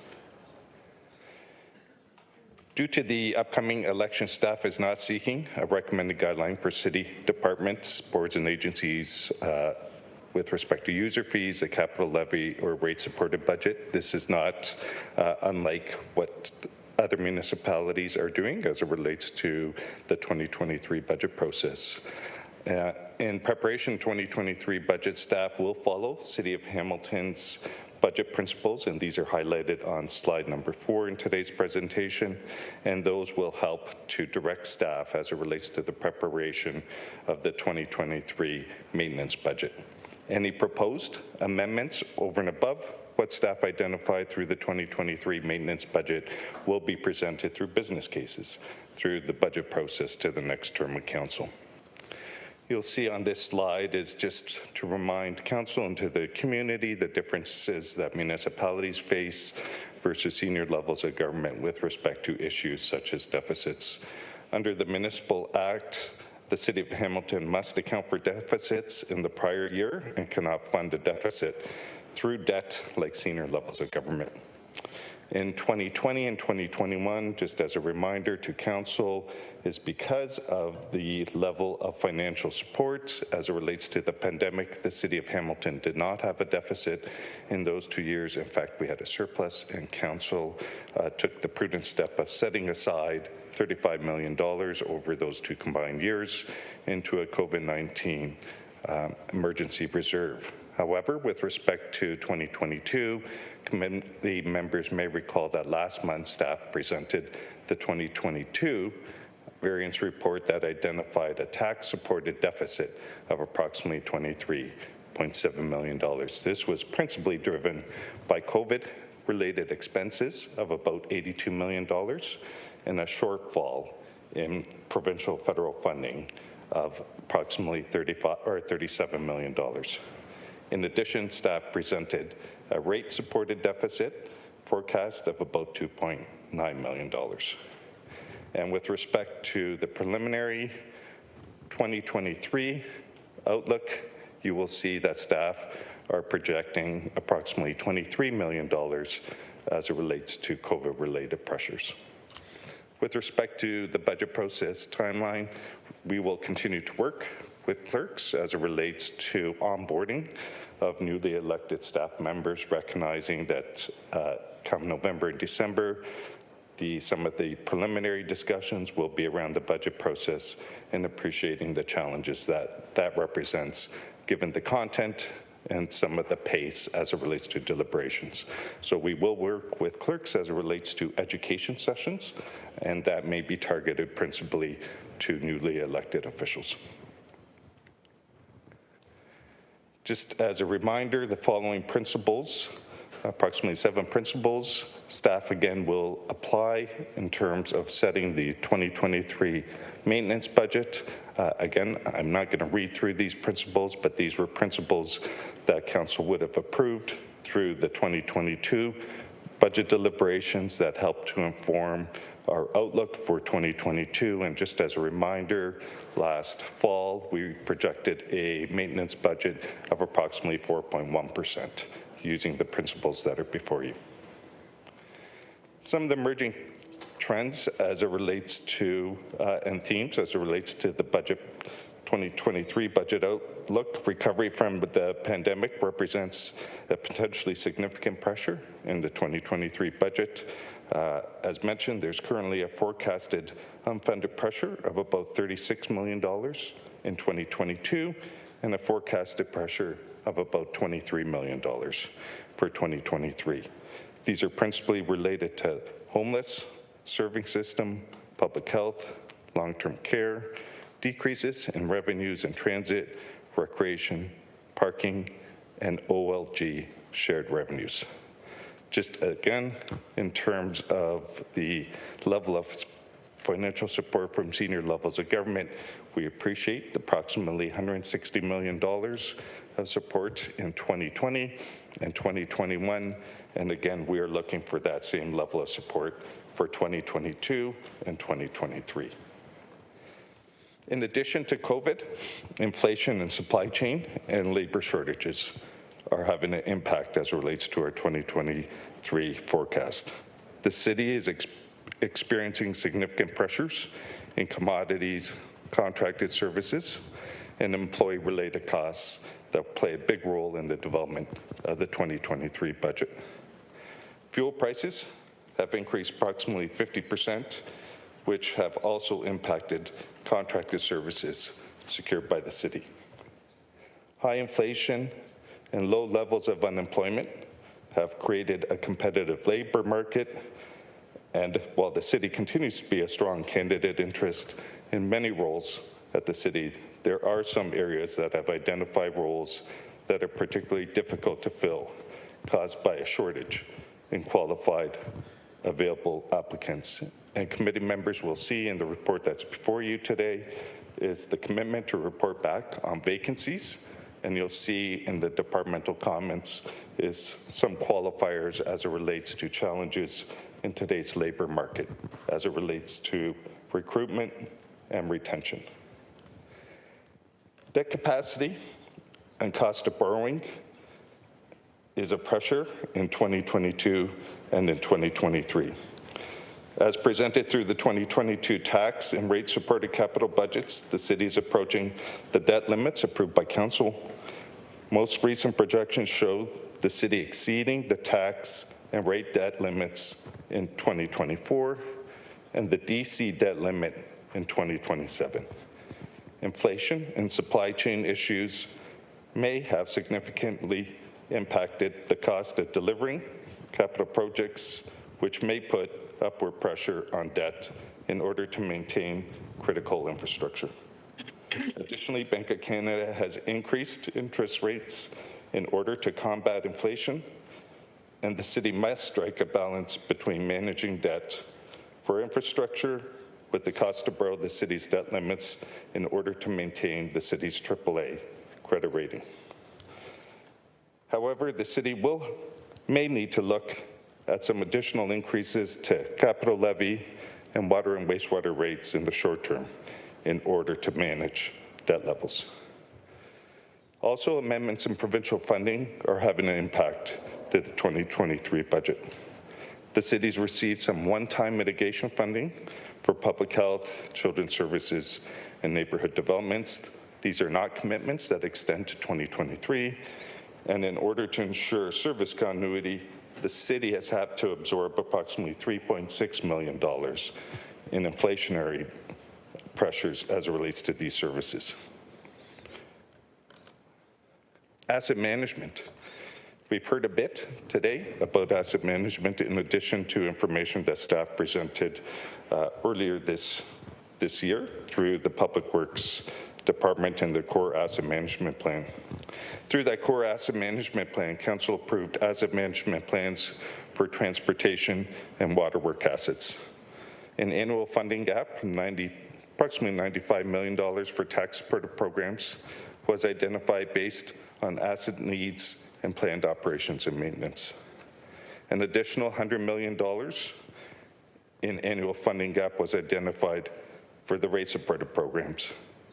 During the 2022 budget deliberations, Council approved the multi-year capital financing plan, which had included a 0.5% capital levy increase to deal with state of good repair. And I'll speak to that multi-year plan in a few minutes. And additionally, Council approved capital financing plan updated with new allocations for our discretionary blocks, the city's discretionary block programs, which support a number of our asset management programs, including corporate facilities, recreation centers, and homes for the aged, had not been adjusted prior to 2022 for inflation. And in 2022, staff amended the financing plan to provide for a 30% adjustment to those asset programs. With respect to affordable housing, there's been significant investments in the multi-year outlook, and the capital forecast has been endorsed by City Council over the past several years in an effort to combat homelessness and address ongoing concerns of housing affordability. Through the 2023 budget process, there's been additional investments put forward with sustainable funding strategies for Council's consideration in order to keep the demand for service. The initiatives listed on this slide provide a snapshot of the issues faced in this area, and it is not an exhaustive list. Staff are seeking Council support in the recommendations that are in the staff report before you, in advocacy efforts with the provincial government to provide financial contribution in addressing current challenges across all sections of the housing continuum. The housing crisis has led to significant demand for local contributions, which can exacerbate the issue by trying to address social reform issues with regressive taxation tools like the property taxes. Just to highlight, there was an information report communication from Healthy and Safe Communities in the City Manager's Office that highlighted approximately $500 million in homelessness and affordable housing investments over the period of 2019 to 2022 in the City of Hamilton. To be exact, $562 million. Approximately 46% of the $562 million were funds transferred by local taxpayers towards housing and homelessness initiatives. 31% was funding from the provincial government and 23% from the federal government. Just as a reminder, Ontario is the only jurisdiction in North America that funds social housing through property taxes. And again, as it relates to property taxes as a regressive form of taxation, it does put aside some of the social reform that municipalities could align those resources to address. We heard this morning from city staff and from the community with respect to climate change. City Council declared a climate change emergency in March of 2019, and to support the Corporate Climate Change Task Force, Council approved establishing a climate change reserve. $1.5 million has been transferred to that reserve through the 2020 year-end tax-supported budget process. To advance the climate change action goals established by the City of Hamilton, a sustainable funding source for the reserve must be advanced in future years.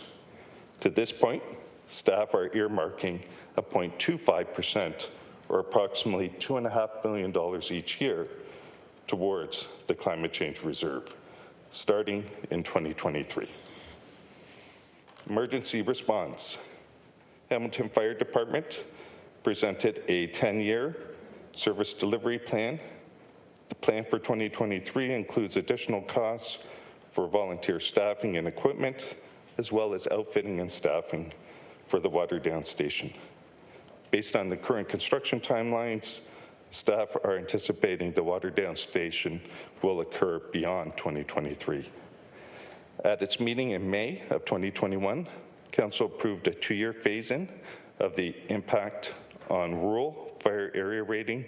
During the 2022 budget deliberations, staff proposed to continue the $1.4 million contribution from reserve to allow for consultation towards a fair solution to be presented to Council during the 2023 budget deliberations.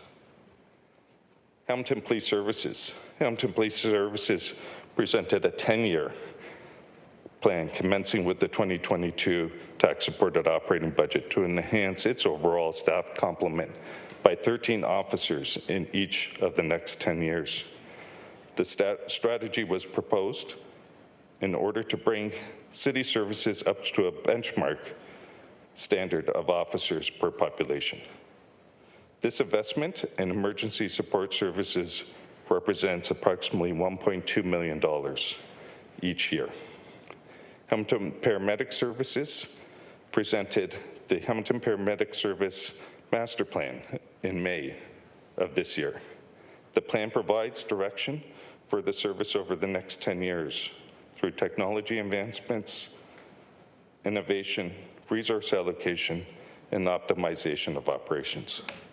The plan identifies 29 objectives with corresponding actions to address current and future needs.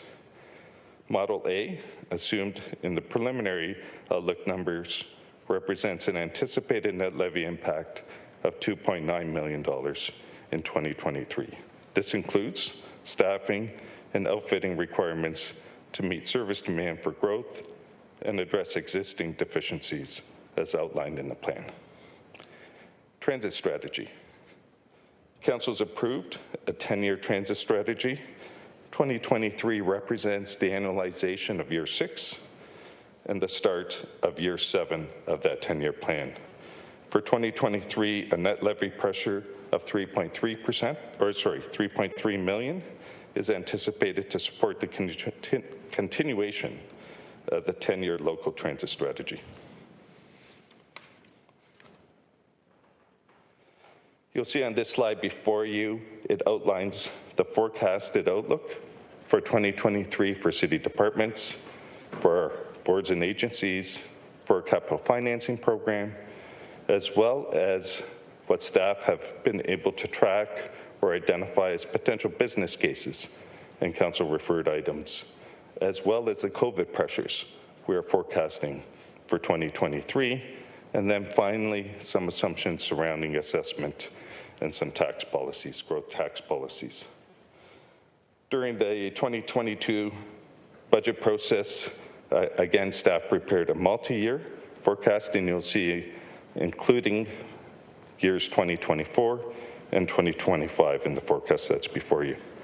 Just drawing your attention to the 2023 outlook, you'll see that staff are projecting a budget in excess of $1 billion for 2023, which would represent an increase of approximately 5.6%, and this would be a maintenance budget. The maintenance budget would address some inflationary pressures, including fuel. As an example, in 2022, staff assumed fuel prices of approximately $1.15 per litre. For 2023, our preliminary forecast is $1.50 per litre, reflecting current challenges with respect to supply chain and geopolitical pressures. Beyond the maintenance and the pre-approved levy of approximately 5.6%, you'll see approximately $13 million in identified council or business cases and council referred items. These business cases and council referred items includes some of the items that I've spoken to, such as the Hamilton Fire Department 10-year plan, the Hamilton Paramedic Service Master Plan, the Hamilton Police Service 10-year plan. It also includes approximately $4 million in affordable housing development program, an additional $1.1 million in service agreements for housing providers that will be before committee later this week, as well as a corporate asset management office of approximately $800,000, some public engagement support of approximately $225,000, the waterfalls enforcement program representing approximately $360,000, as well as the climate change special levy I had referred to earlier, approximately $2.5 million. In addition to these items are some items with unknown financial impacts at the time of the preparation of this report.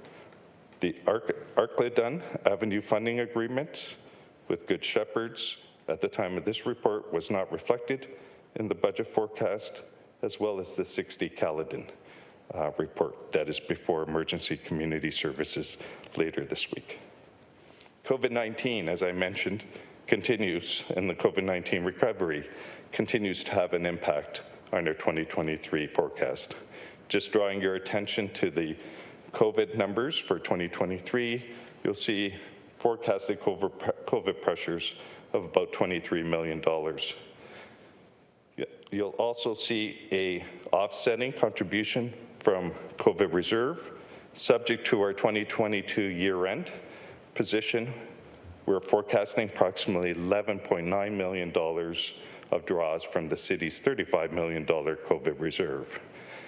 That will reduce the COVID impact to approximately $11 million for 2023, and this assumes that we are not successful in leveraging continued financial support from senior levels of government as it relates to COVID-related pressures. Taking into account the business cases brings our 5.6% position to a 7% residential tax increase. Adding in the $11 million in COVID pressures brings our 2023 preliminary outlook to an 8.1% residential tax increase. Once we apply assessment growth to offset that and take into account some tax policies, you'll see that staff are currently reflecting a 2023 outlook of approximately 6.9%. Looking forward to 2024, just drawing your attention to the COVID pressures, you'll see that staff continued to forecast COVID recovery pressures in 2024 and 2025 of approximately $17 million and approximately $13 million, respectively. You'll also note that there are no offsetting contributions from the COVID reserve, as our current forecasts reflect that we will fully draw on those reserves in 2022 and in 2023, leaving no available funding to offset the COVID pressures for 2024 and 2025. Based on staff's ability to forecast out for 2024 and 2025, you'll see that we are forecasting residential tax increases of 4.3% in 2024 and 2.9% in 2025. Shifting now to the tax-supported capital financing plan, you'll note that, as in previous years, staff are assuming 0.5% for asset management. That represents approximately $4.8 million. While staff in 2022, we're hoping to apply that $4.8 million towards addressing our asset management challenges and the backlog or gap. You'll see that through a separate report on today's agenda, inflation represents a challenge for our capital program. As it relates to the $4.8 million, we're assuming that $4.8 million will be principally consumed by the inflation impacts, which may exceed the $4.8 million additional funding for 2023.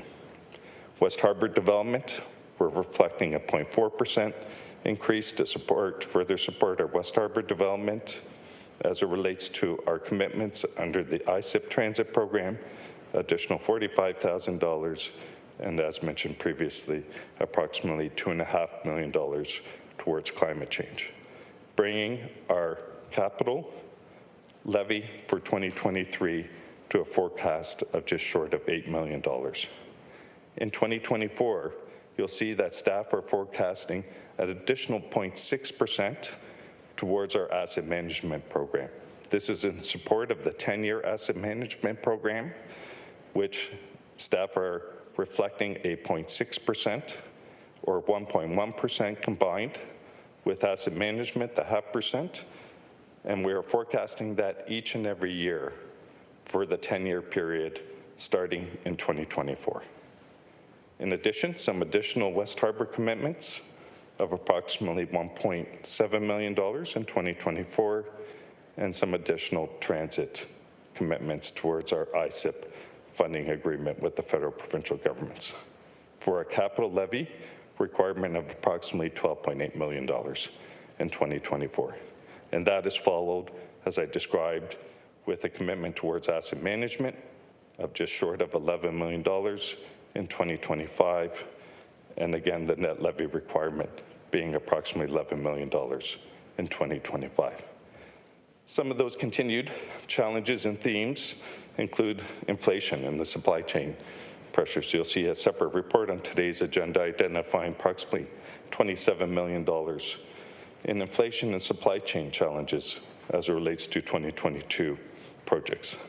Rising interest rates will continue to dampen some of the city's forecasts as it relates to capital financing, as we will be expecting some additional Bank of Canada interest rates, which will represent some additional challenges as it relates to the city's capital financing plan, and that the higher cost to borrow will result in potentially some additional requirements for our tax and our rate-supported program. You'll also note, as was presented in 2022 through the budget process, is that our forecast for 2024 on our tax and rate-supported debt is approaching Council's approved debt ceilings. On our development charge debt forecast, we're approaching Council's debt ceilings for DCs in 2027. Currently, we're forecasting municipal debt of about $1.5 billion by approximately 2029. The servicing of that debt is forecasted to be about $150 million a year at its peak in about 2027. Given some of the pressures around higher interest rates, given some of the inflation and supply chain challenges, and given the competing demands for city resources, staff may have to present some additional tax and rate increases to address the requirement for additional debt to support Council's priorities, but as well to address some of the economic factors of facing the city's budget process. Asset management, as I identified, is reflected in our multi-year forecast, principally in the years 24 and 25, and continuing on for a 10-year period. And as well, responding to climate change is reflected in our 2023 forecast, with the earmarking of approximately $2.5 million. With respect to our rate supported program, shifting from tax to rate, you'll see that staff are presenting what was presented during the 2022 multi-year budget deliberations, a combined rate increase of approximately 6.5% in 2023, followed by similar increases in 2024 and 2025. Over and above the forecasted rate increase, our colleagues in Public Works and Hamilton Water are endeavoring on a number of pieces of critical work, including the Waterworks Asset Management Plan, the Stormwater Funding Review, Watershed Action Plan, a Flooding and Drainage Improvement Framework, Water, Wastewater, Stormwater Master Plan, the Woodward Wastewater Treatment Plant Upgrades, Water, Wastewater, and Stormwater Budget Process Review. The key message here is that all of these projects, these reviews are not reflected in these forecasts of approximately 6.5% each and every year over the next 3 years. And as the information becomes available through those projects, we will continue to revise the rate forecast through our rate-supported budget process. With respect to the recommendations that are before you today, the staff are requesting committee support principally in the area of advocacy. Recommendation A is the city continue to seek opportunities for partnerships, senior levels of government to address the ongoing recovery effort related to COVID-19. Recommendation B is that the city appeal to the province of Ontario for added financial support to address the housing crisis, as well as additional support for mental health and addiction programs. Recommendation C, that staff develop a communication action plan to assist ongoing education and advocacy efforts related to the challenges the City of Hamilton is facing in its COVID-19 recovery efforts. And finally, the Appendix A to the report provides an update with respect to staff vacancies as previously committed, as well as some description or comments as to the driving factors to those vacancies. Through you, Mr. Deputy Mayor, that brings me to the end of my presentation and happy to answer any questions committee members might have. Thank you, General Manager. On our speakers list, we have Councillor Farr, followed by Councillor Wilson. Councillor Farr. Thank you, Mr. Chair. Pretty doomy and gloomy, Mike. I could hear the hesitancy in your presentation that I've never heard before through you, Chair. This might be probably your toughest budget going forward, Mike? Yeah. Through you, Mr. Deputy Mayor, I would say it doesn't start with 2023. 2022 represents a challenge for not only City of Hamilton, but other municipalities, COVID being a primary factor, but as well some of the same themes that are impacting us or expected to impact us in 2023, and that includes inflation. And as well, we'll be entering collective bargaining for 2023, and that represents an unknown potential pressure. So inflation, COVID pressures, and then just some of the pressures that we're facing in the current market, including the labor market.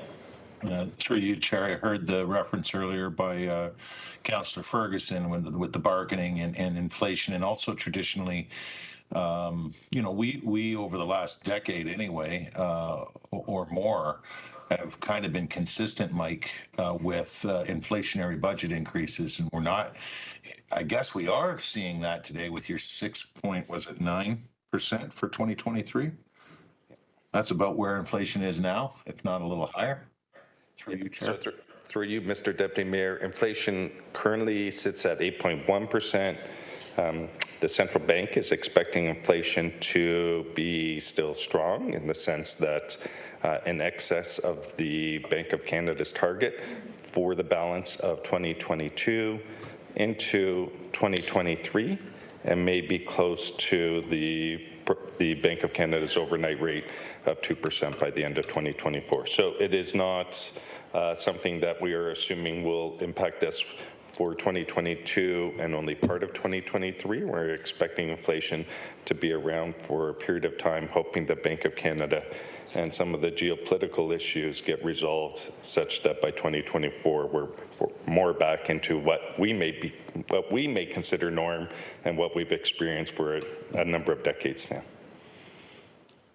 Mr. Chair, Mike, so is there any requirement or an expectation that we have to deplete our COVID-19 reserves before we get any further COVID-19 funding?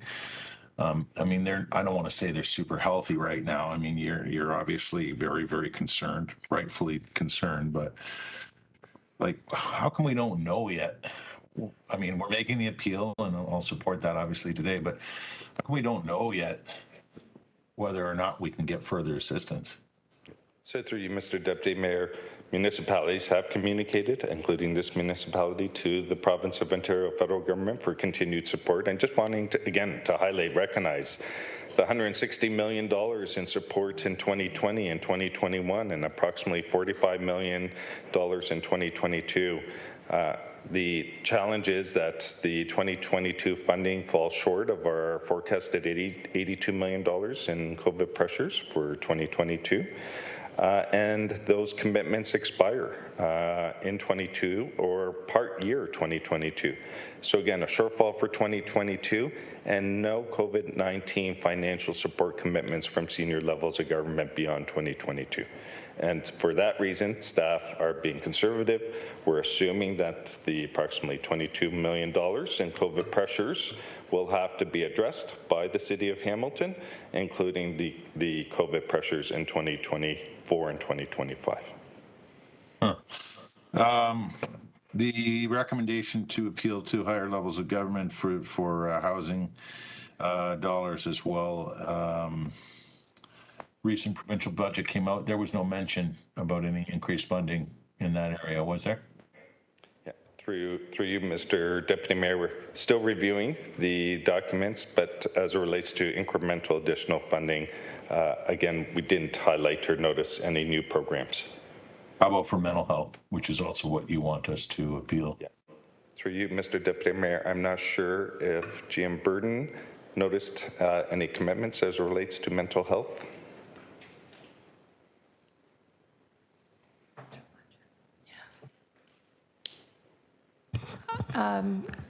Angie Burden, General Manager of Healthy and Safe Communities, through you, the Chair, to the Councillor.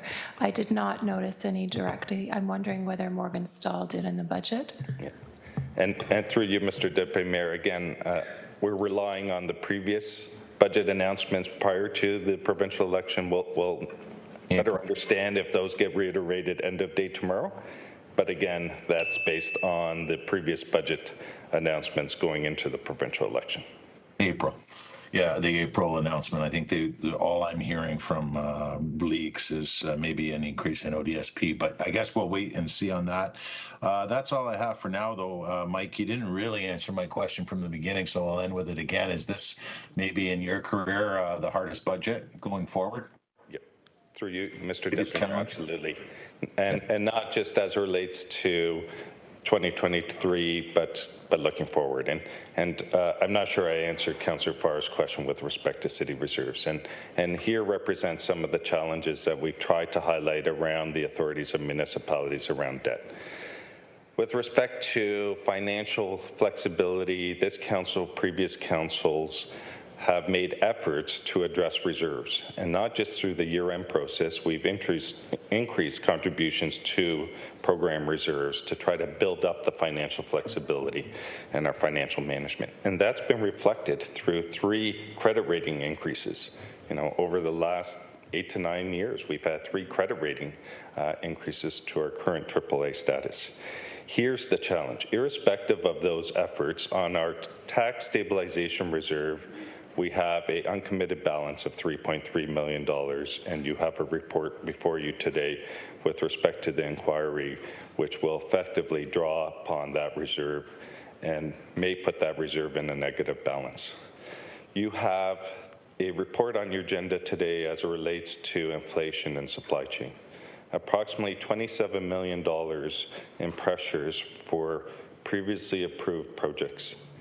Approximately half of those are growth related, and you'll see in the report before you today is a identified funding source of reliance on development charge reserves. What that translates into, just for committee's benefit and the broader community's benefit, including our development partners, is those increases will be reflected through higher development charges in future years once we update our DC background study and bylaw in 2024. You'll see approximately $4 million in unallocated capital. That is drawing on our unallocated capital reserve, has approximately $16 million in uncommitted funding. We'll be drawing on 25% if approved by committee and council with respect to the 2022 projects. With respect to those programs that I referred to that increased their reserves in an effort to try to develop financial sustainability programs such as our equipment reserve, our vehicle reserves, you'll see in excess of $6 million in draws on those reserves. And while we're addressing today's need through the report, that will represent higher increases in future years as it relates to the levy in order to bring back those reserves into an appropriate position. In addition, staff highlighted housing as a theme in terms of our investment strategy. There's a series of reports coming to Emergency Community Services. A number of those reports identify internal borrowings, either investment reserves or other internal debt borrowings, and that represents requirements to pay back those reserves, and that will translate into levy pressures.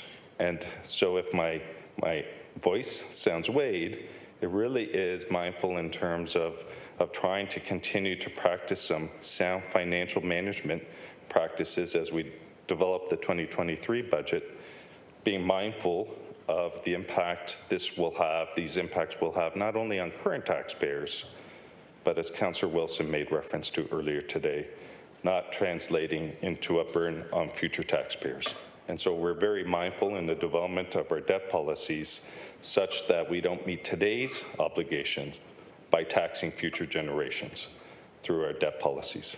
And so trying to weigh the requirements of today and trying to weigh those with the tax burden and trying to avoid tax burdens on future generations, but as well as trying to address some of the priorities of this term of council, as well as some of the priorities we heard today, including the climate crisis and addressing climate crisis, as well as the housing crisis that we've identified through the report today and we'll hear more about next week. I'll end on the challenge of competing demands on municipalities, and we're seeing it not only as it relates to our traditional partners, we're seeing it across all sectors now. So whether it's housing sectors, healthcare sectors, municipalities are seen as a partner, as a funding source, and our financial means and our tools do not align with the increased demand that we're facing from the community as it relates to financial support. Agreed. Thank you. Thank you. Thank you, Councillor. On our speakers list, we have Councillor Wilson, followed by Pearson and Clark. Councillor Wilson. Thank you, Chair, and thank you, Mr. Zagaric, for that overview. Always appreciative of your expertise and insight. A quick question to start off. I have three at this point, maybe to you or more appropriately to the city manager. You mentioned an orientation on the capital budget. When will the new council be charged with setting its term priorities as part of that? Or is it part of that? Sorry. Through you, Deputy Mayor. We are actually, as the senior leadership team, just waiting for a report from Cyrus's team mapping out what that would look like. The current strategic plan will expire with the next term of council, so we need to look at the approach to update the strategic plan and as quickly as possible identify term of council priorities.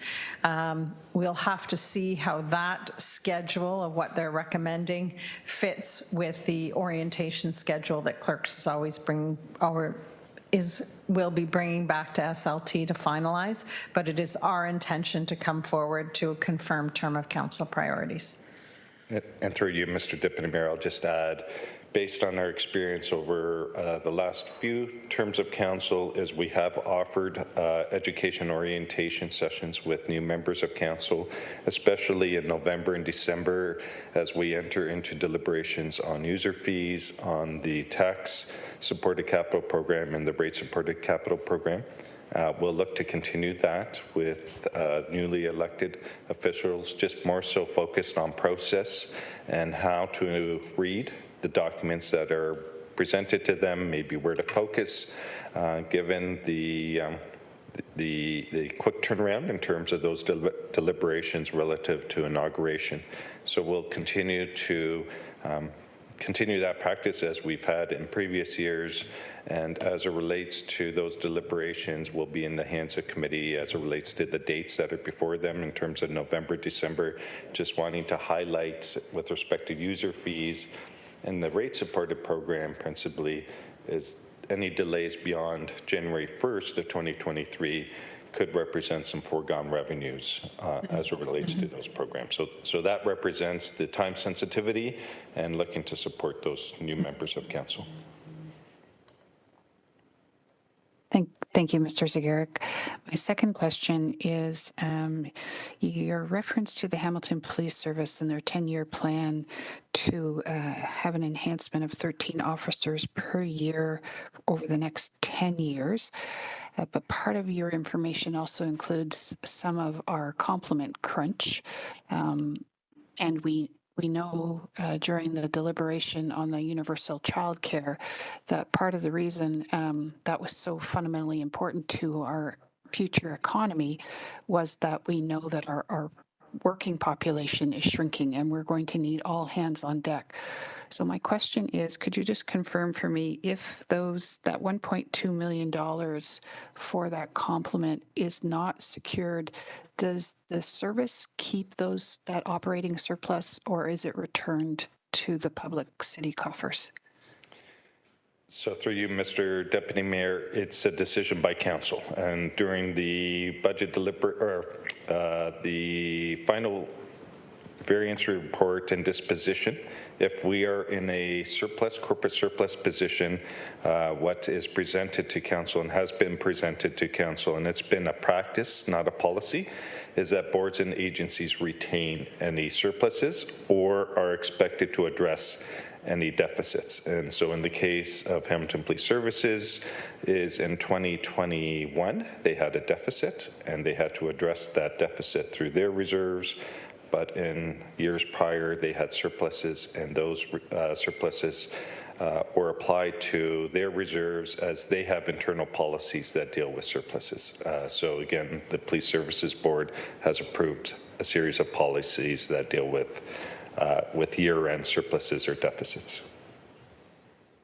Thank you. My third question is just a little bit of help unpacking the asset management numbers.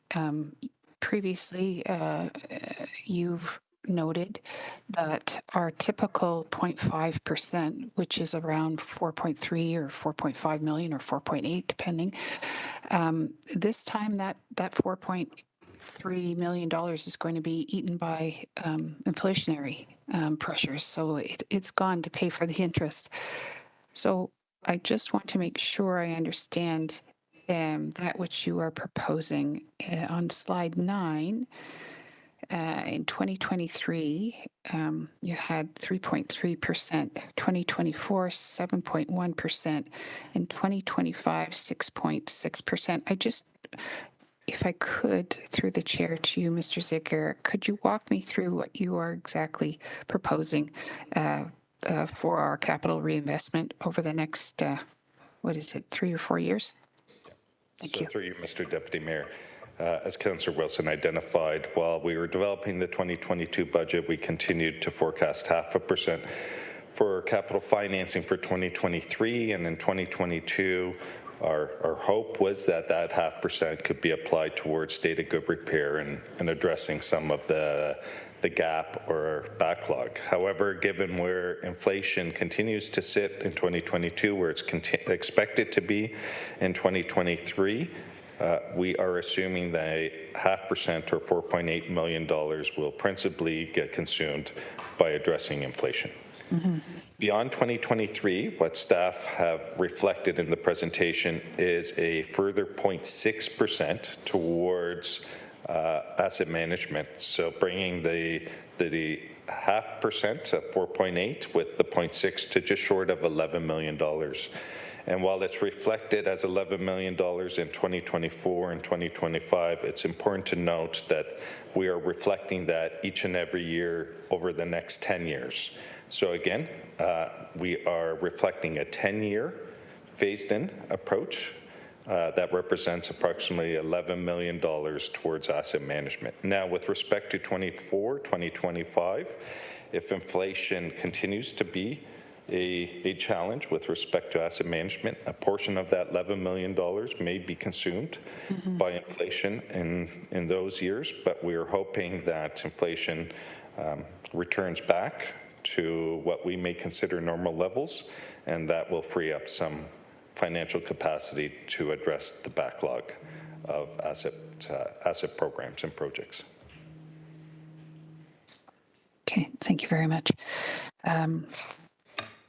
My apologies, just looking at my note. Councillor, you are over time. So. Thank you very much. I'll cede the floor. I appreciate Mr. Zagarik's responses. Thank you. Councillor Pearson?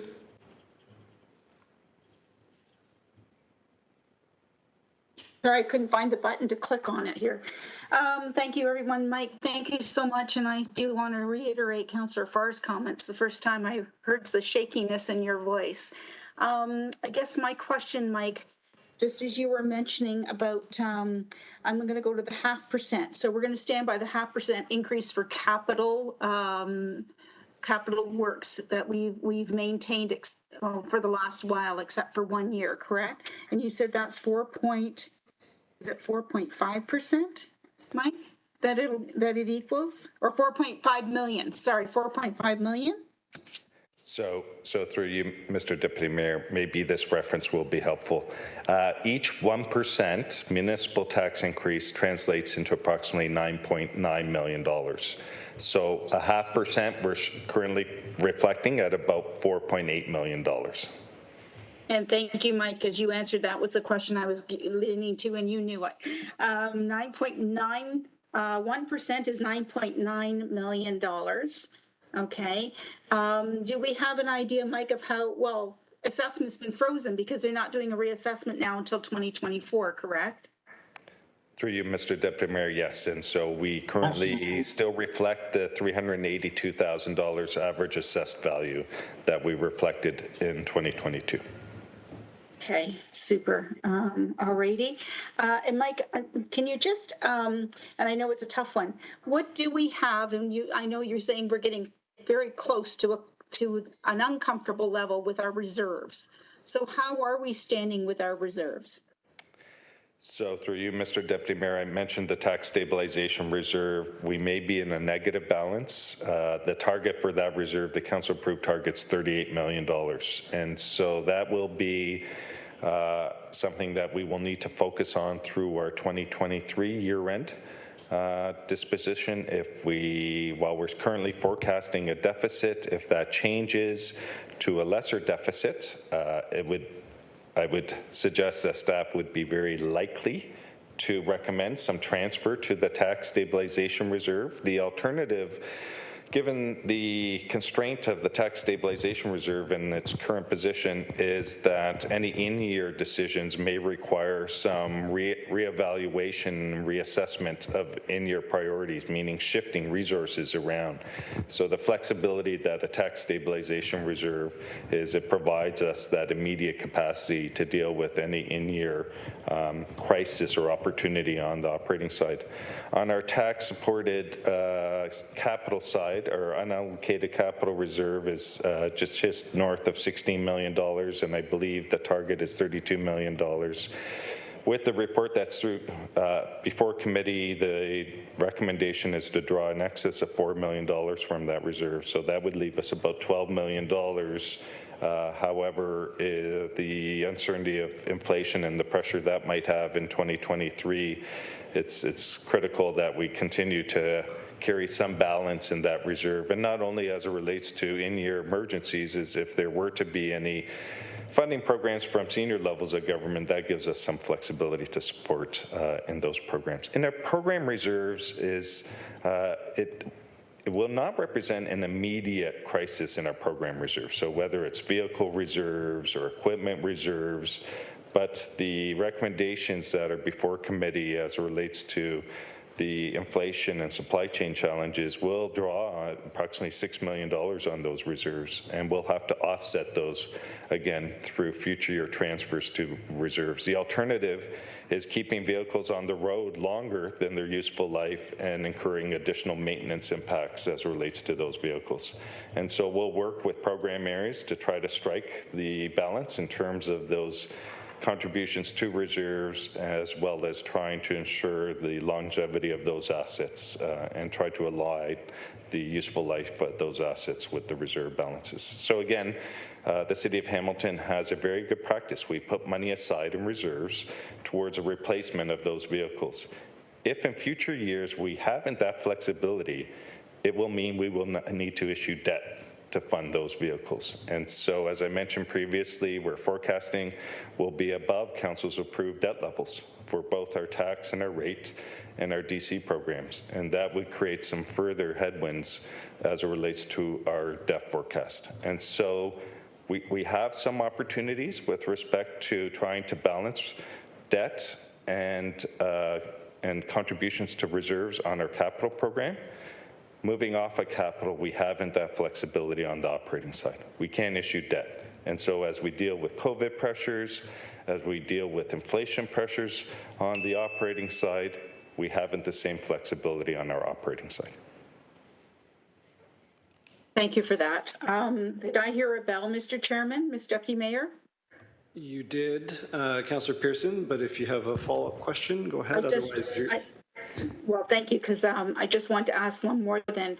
Mike, what are we anticipating? You're saying additional COVID costs. Are these costs that are going to be related to the employee situation and the deadline for getting vaccinated? Through you, Mr. Deputy Mayor, this is a combination of vaccination costs as well as foregone revenues. So as it relates to the foregone revenues, just a reminder, it does impact programs such as transit, parking, as well as our OLG slot revenues. And I may have some information as to what makes up the approximately, I believe, $22 million, and I'll bring that up at a future answer, Councillor, if I can find that information. That's fine, Mr. Chairman. Thank you. Thank you, Mike. Thank you, Councillor. Next on our speakers list, we have Councillor Clark. Thank you, Deputy Mayor. If I could ask Mr. Zagarek to go to page 8 of 13 of his presentation. It shows business cases and council referred items in 2023, an outlook of 23.8 million. Then in the subsequent year, 15.1 million, and then 17.1. So are these estimates as to what you surmise will be council referred items, or are you basing this on current situations? So through you, Mr. Deputy Mayor, just wanting to highlight the 2023 figure value is $13.8 million, and that $13.8 million includes council referred items, so items that we know what the financial impact may be, but as well as some master plans that have been approved in principle by council, but not the financial commitments. So those would come forward as business cases. An example would be, as I mentioned, the Hamilton Fire, Hamilton Paramedic, and Hamilton Police Services master plans. Those would each come forward as business cases. In addition is the Affordable Housing Development Program and the service agreements housing providers, and I believe those are on emergency community services this week. So we've tried to capture what are knowns in terms of master plans that may come forward, as well as some in-year issues.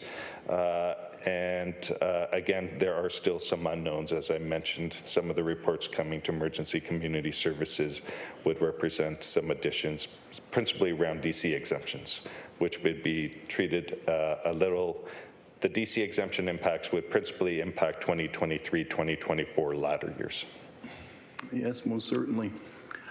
Can I ask, Deputy Mayor, we're hearing a lot about interest rate hikes, and there's an anticipation of another point coming from the federal bank. How are these interest rate hikes impacting debt servicing for the city of Hamilton, or do they? So through you, Mr. Deputy Mayor, so Bank of Canada overnight rate, we're sitting at 2.5%. There seems to be some consensus that by end of year we may be at 3.5%. If we're at that 3.5%, we would be likely approaching what we have budgeted for 2023 around borrowing costs.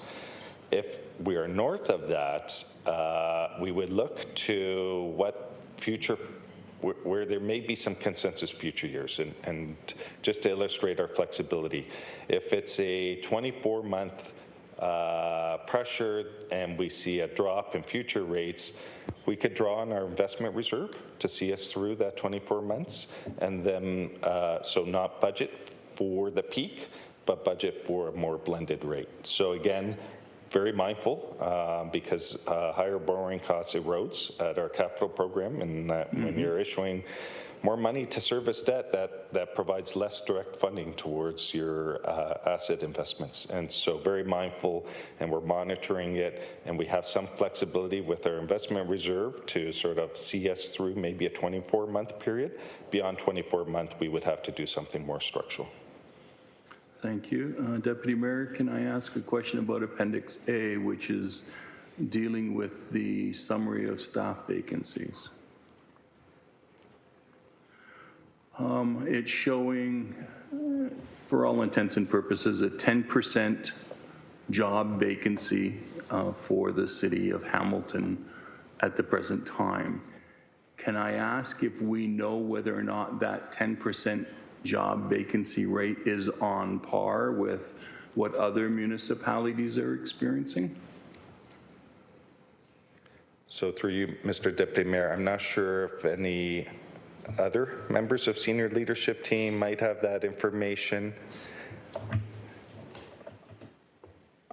So through you, Mr. Deputy Mayor, I can tell you, Councillor Laura Fontana, Executive Director of Human Resources, I can tell you, Councillor Clark, that it's a general theme in talking to my HR partners through the network, that everyone is challenged in terms of recruitment opportunities. Their vacancy rates are relatively higher than in past years, and there are many challenges in terms of recruitment to attract and retain top talent. So we're all facing the same challenges, and we're all facing relatively the same vacancy rates.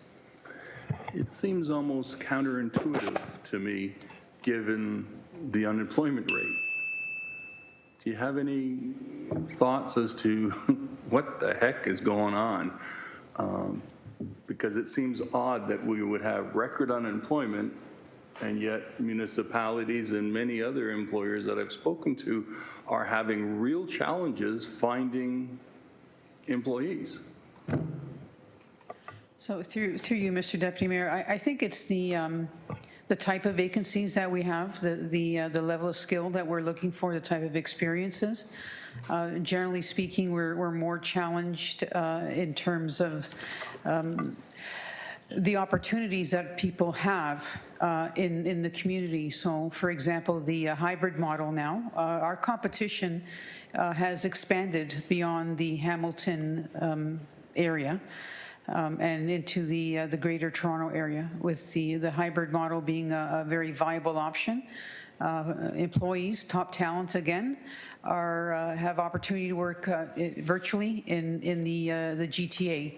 So that pool has expanded, our competition has expanded, and we're losing many municipalities are dealing with that expanded competition parameter, if I can put it that way, in terms of the opportunities that folks are pursuing because of the opportunities that hybrid presents to folks. Thank you, Deputy Mayor. I am over my limit. I have one supplementary. Can I squeeze it in, or you want me to be good on a second time? No, go ahead. I understand that we are redistributing the work to other employees, which is completely necessary, and that's what other municipalities are also doing.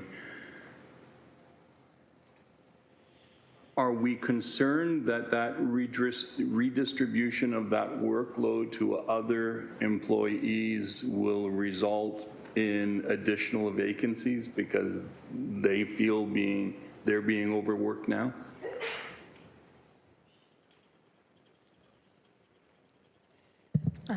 Through you, Deputy Mayor, I certainly think that is a risk. If you look where we're at right now, we have a lot of employees that, leaned in and did a lot of work during the pandemic, so they're tired. Now, we are being as accommodating as we can to allow employees and enable and encourage employees to have their vacation time because we actually owe them some vacation and they, quite frankly, need it. And so, that's putting the usual summer pressures on things, and then you add on higher than normal vacancy. So we're going to have to be very deliberate as a leadership team and directors with their GMs about where there is work without incurring risk to the community, et cetera, that we may have to pause some work. I think, though, it is our responsibility, though, if that starts impacting service levels, we'll always put the health and safety of both our own staff and the public first and foremost in those decisions. But if it's decisions that are impacting the service levels, which then you will hear about from your constituents, we'll need to bring reports back to let you know what those service level impacts are. And we may get there in some pockets. You'll read some notes within this area where timelines for approvals and things like that are being impacted. Thank you. I appreciate the candor and the fulsomeness of the report. Thank you very much, Mr. Chairman. Thank you, Councillor. Councillor Pauls. And thank you. And I just want to say, Mike, that the last 3.5 years that I've known you, you've been so confident when you come in front of us to tell us about the budget. And I agree with Councillor Farr and Pearson that there was a hesitation and an uncertainty. I do not want to get involved in the vaccination policy that we have, that people cannot be hired by our city because of that. I don't want to talk about people that are going to be let go, 264 by the end of the month. And you just stated that we are short and we are very accommodating. I heard that word before. I heard that people would love to work from their home. So therefore, if they're working from home, the vaccination policy really doesn't make sense. But I do want to ask you something. We talked about, you talked about the inflation factor. You talked about the supply chain. You talked about the all sectors of the demands on our 10-year plan with the police, the paramedic, HSR. You talked about housing. You talked about all that. And then you talked about labor shortage, what that would cost us. I'm just wanting to know, Director Laura Fontana last week talked about roughly up to $8 million it would cost us just to get the union, one union, to pay for their dismissal. That's not including all the lawsuits that we have now, that I know we have. And it's not including all the other unions that are going to individually sue the city. Have you, Mike, or somebody could explain, well, where will that money come from?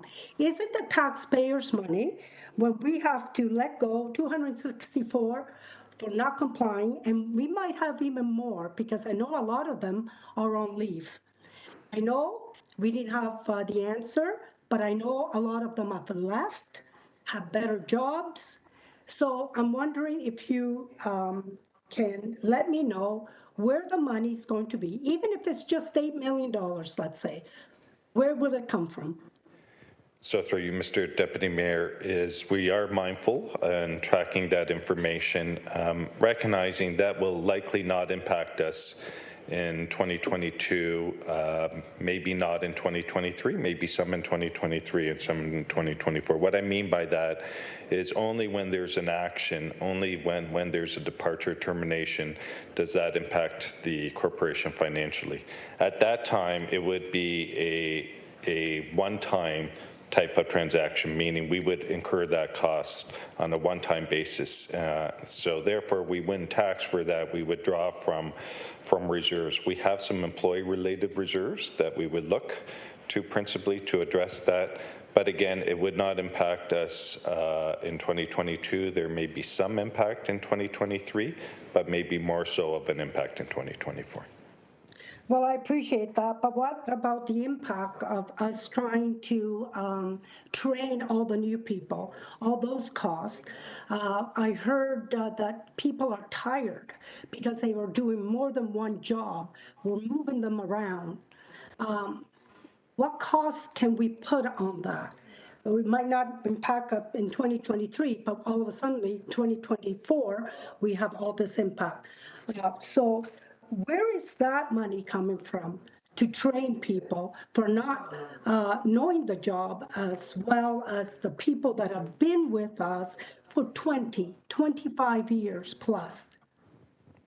So through you, Mr. Deputy Mayor, I'll try to speak to the many pieces that involve an absence, whether it's related to the vaccination policy or other absences. You'll hear through our variance reports reference to a term called gapping. And so what happens is when the position is vacant, we realize some savings, and so there are some gapping savings. What offsets those gapping savings, Councillor, is if that position, if that work is critical, has to be backfilled through overtime, through a contract position, through consultants, is then we report that through our variance report. And in some ways that erodes at that gapping target. So in some cases, unrelated to the vaccination policy, I'll cite an example in corporate services. Hard to attract some positions in IT because it is a very competitive market. And so again, we're having to use contractors and hire external to backfill that position. To your question, then, how does the work supported? It would be supported either internally through realigning work or leveraging some external expertise. I just have one more question, if I may. I heard the bell, and I want to respect that, if you allow me. Go ahead, Councillor. Thank you. I just want to understand, when people sue the city, we think maybe, like Councillor Ferguson said it so well today, we thought the inquiry was going to be $1 million, maybe 2, and it was going to be really short. And then the real story comes out, and we are above that. And it was in the paper, so I'm not saying something new. We're at 26 and counting.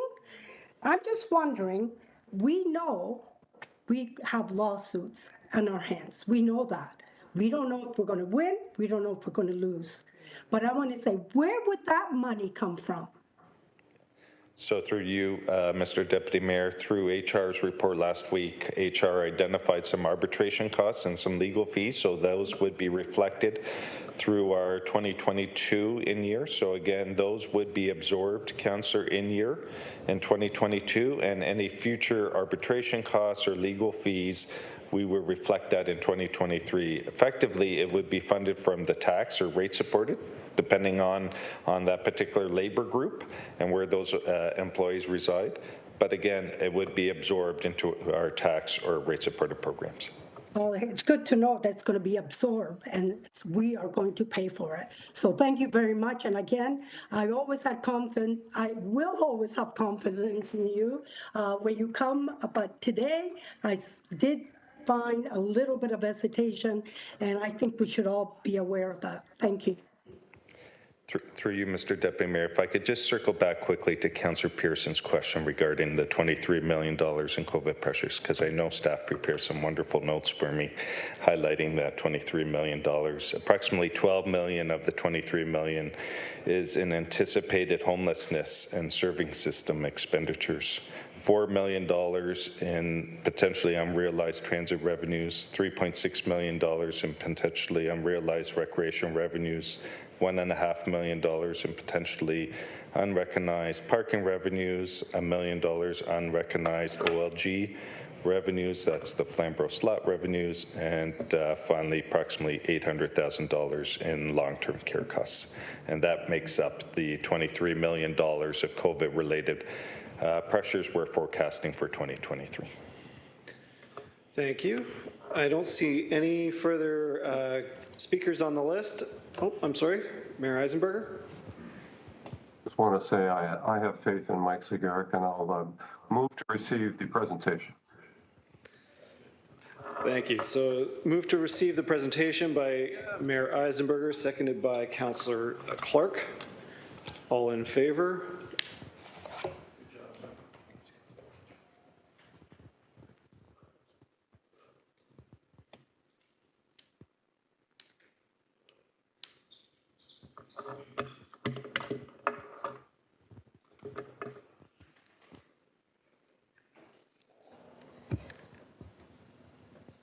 Councillors Powers and Pauls, are you able to vote? I'm in favor. It doesn't work on mine. Thank you. I'm in favor. Thank you. Councillor Ferguson, I believe, has gone, and Councillor Partridge. Okay.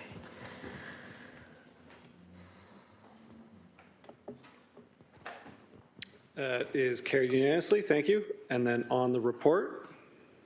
You know, I'm cognizant of the fact that we have 13 other items that we haven't dealt with yet, and I do have to leave at 7 o'clock tonight by the latest, so I know that we're really tight on quorum, so I thought I'd give you the heads up now. Thank you. And I know Councillor Partridge indicated earlier, you've inspired a bunch of other comments. Councillor Pearson? Mr. Chairman, Deputy Mayor, thank you. And I apologize. I do have a funeral visitation that I must attend today, and it's from 4 till 8 only, so I will stay as long as I can, but I will have to leave as well. Thank you. So we are on the report for 8.3. So moved by Mayor Eisenberger, seconded by Councillor Clark. Is there any discussion on the report? Seeing none? All in favor or opposed? And there is some direction there for advocacy.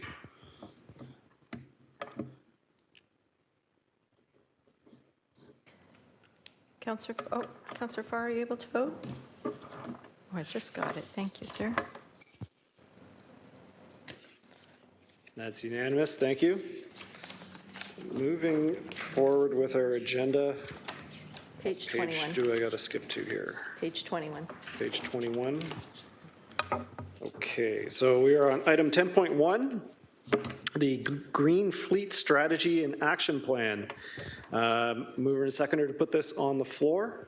Moved by Councillor Clark, seconded by myself. Any discussion on 10.1? Not seeing any. All in favor or opposed?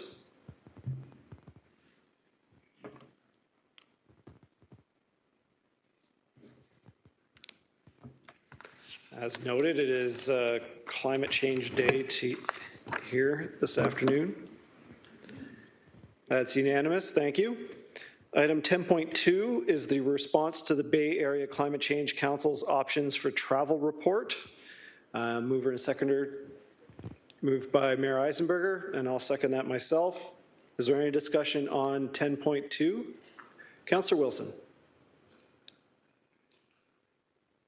Thank you, Chair. I really appreciate the report that is before us now, and certainly the comments that are set out very concisely in the appendix. So thank you to staff. Just as an example of some of the deliberations that we will have to be going through as a council of not just shifting priorities as a consequence of climate. There was one comment made here. I think one of the suggestions was to provide, for example, free transit at Christmas time, just like we, in partnership with the BIAs, provide free parking. And I'm sorry, I'm looking for the comment, but it says I think something to the effect of a business case would have to be made to assess that. So I guess my question is, if I could ask staff to comment on that, and how does that compare to how they assess parking being free at BIAs, which I know are foregoing that money, but thank you.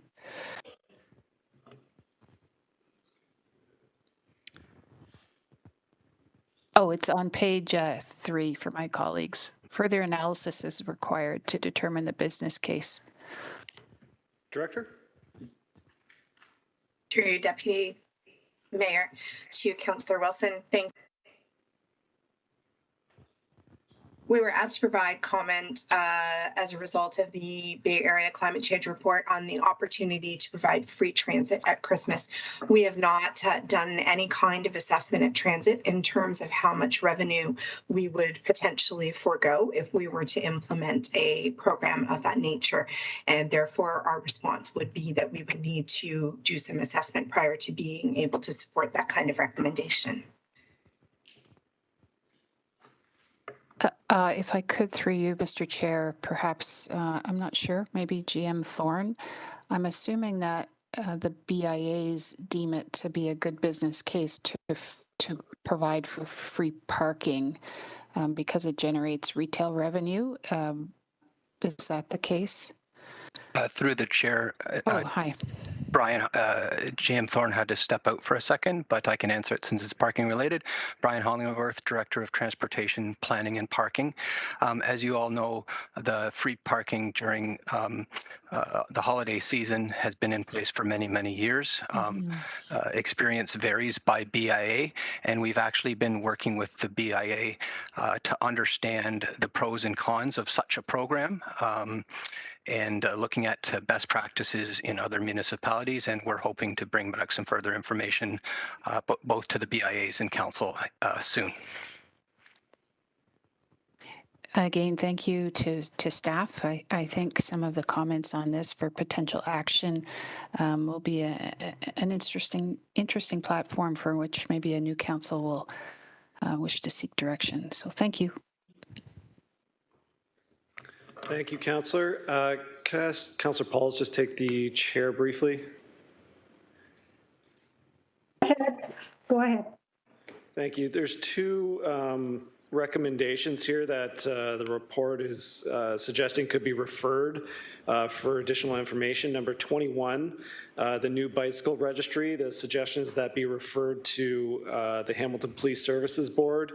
And 31 is the a standing committee for all Greater Bay Area subcommittee meetings. And the recommendation is that could be referred to the subcommittee for consideration.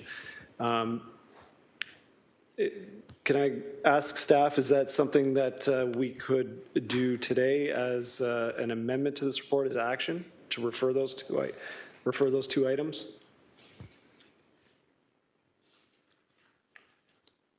I think Trevor Jenkins is on the line. Trevor is the author of the report and can speak to these. So good afternoon, Trevor Jenkins, Project Manager, Sustainable Mobility Planning. Yep. So if it is the will of committee or committee, we would be happy to take that action. Just in particular for number 31 around the Greater Bay Area Subcommittee, the recommendation is to make transportation metrics part of the standing agenda for that committee. So it'd probably be most appropriate for that committee to decide if that's something they'd like to see. And similarly with the other action number 21, the bike registry is a program of Hamilton Police Services. While we as staff at the city do promote it, if there are suggested changes or enhancements, it would be best dealt by that by Hamilton Police Services. Yep. I'm sorry, Councillor, I don't have a 31. Are we looking at Appendix A? Yes. That's the very last recommendation. I think I'm missing a page. Thank you.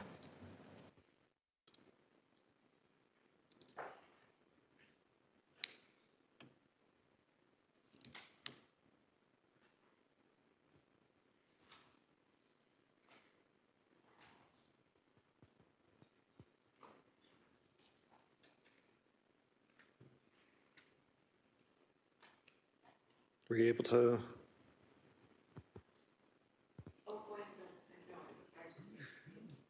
Oh, okay. So I'll move both of those recommendations there so that that we're following through with the report there. So that the recommendation for the bicycle registry program be referred to the Hamilton Police Services Board, and the recommendation to include transportation on the Greater Bay Area Subcommittee be referred to that subcommittee as well. Mayor Eisenberger, second. Thank you.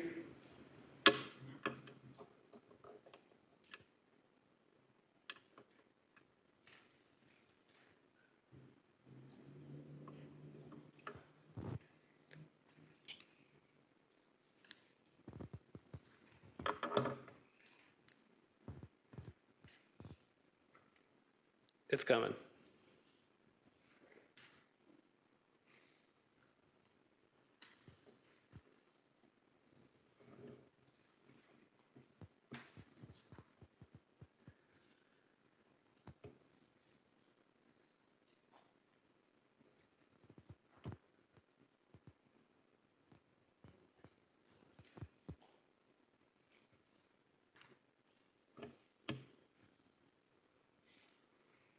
Should have the vote before you.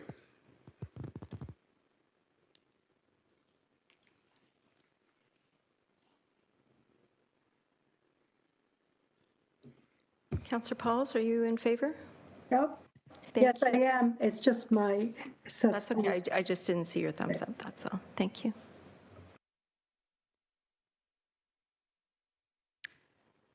And that's unanimous, Councillor Pauls. So I'll take the chair back, and then the report as amended. It was moved by Mayor Eisenberger, seconded by myself. All in favor or opposed?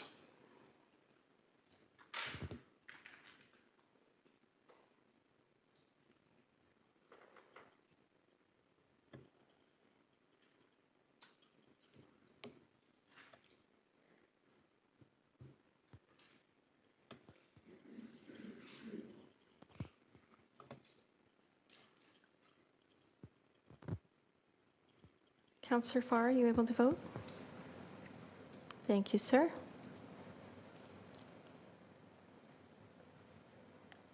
Thank you. That's unanimous. On to item 10.3, the 2021 Municipal Tax Competitiveness Study. Mover and a seconder to put this on the floor. Moved by Councillor Powers. Seconded by Councillor Jackson, because I see you shuffling papers and voting in the affirmative. Is there any discussion? Not seeing any?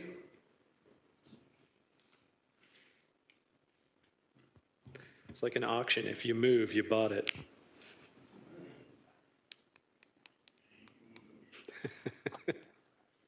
Oops. Councillor Wilson and Councillor Partridge, please. Thank you. Thank you. It's good to see some positive information in that report versus the previous one. That's unanimous.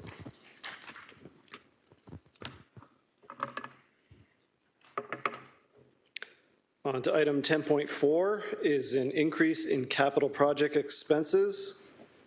Mover and a seconder to put this on the floor. Moved by Councillor Jackson, seconded by Councillor Nan. Is there any discussion? Back to the bad news report. Not seeing any.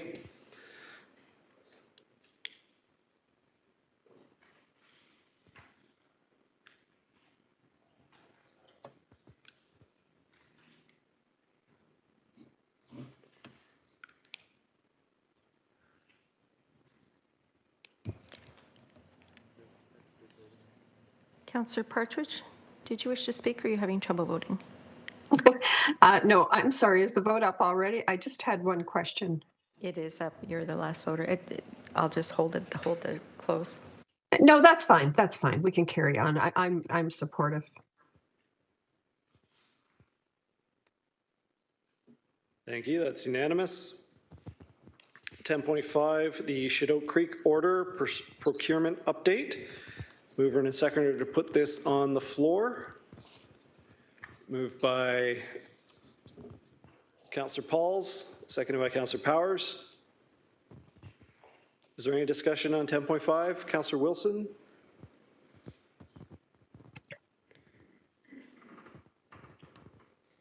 Sorry, Chair, I was just toggling. If I could ask through you, just for public consumption, if the appropriate staff person could just summarize what is in the report, please, and then also account for the resources expended to date on the remediation.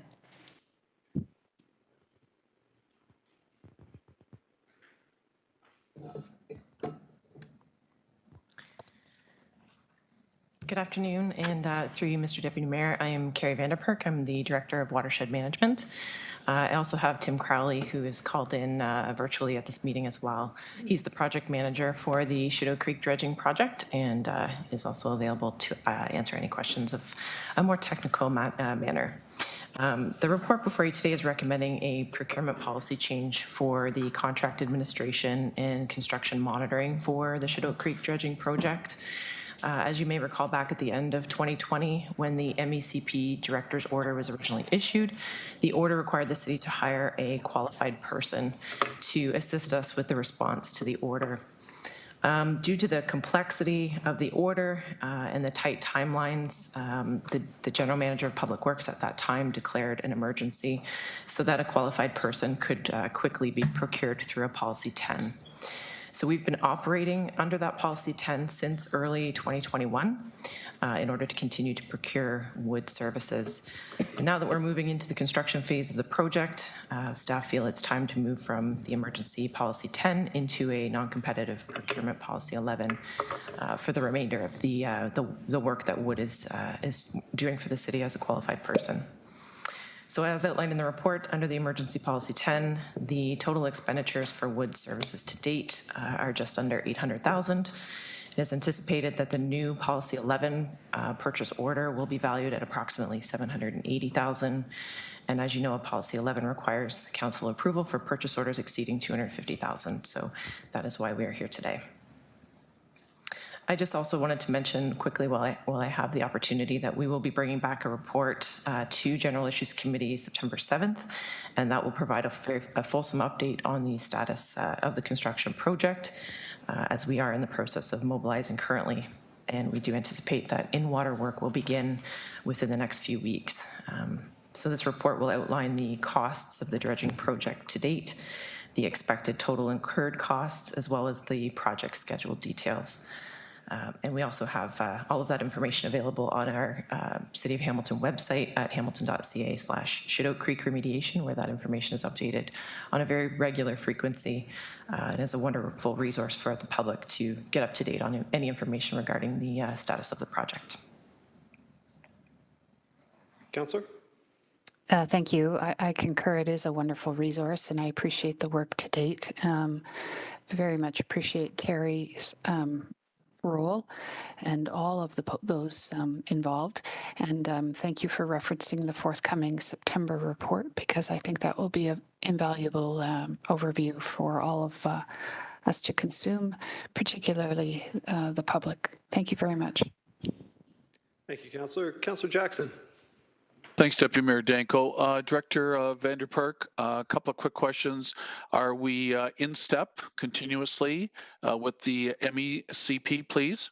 Through you, Deputy Mayor Danko. Through you, Deputy Mayor, to Councillor Jackson. Yes, we are still proceeding with our monthly update meetings with the MECP, and we continue to engage them in conversation, and they are certainly in step with every part of this project, as well as our stakeholders in the impacted landowner as the RBG. Oh, that's very reassuring news, Director. Thank you. Are we still, with this approval, hopefully today, and ratified at Council Friday, are we still looking towards an end-of-year completion of the dredging by Wood? Through you, Deputy Mayor Danko, I thought that was the original targeting deadline. Through you, Deputy Mayor, yes, we are certainly on target to meet the deadline of December 31st, 2022. Thank you, Director. Deputy Mayor, as well, looking forward to the more fulsome GIC report in September. Thank you. Thank you, Councillor. So I'm not seeing any further discussion. So did I have a mover and seconder for that? Yes? Pauls and Powers. Thank you. All in favor?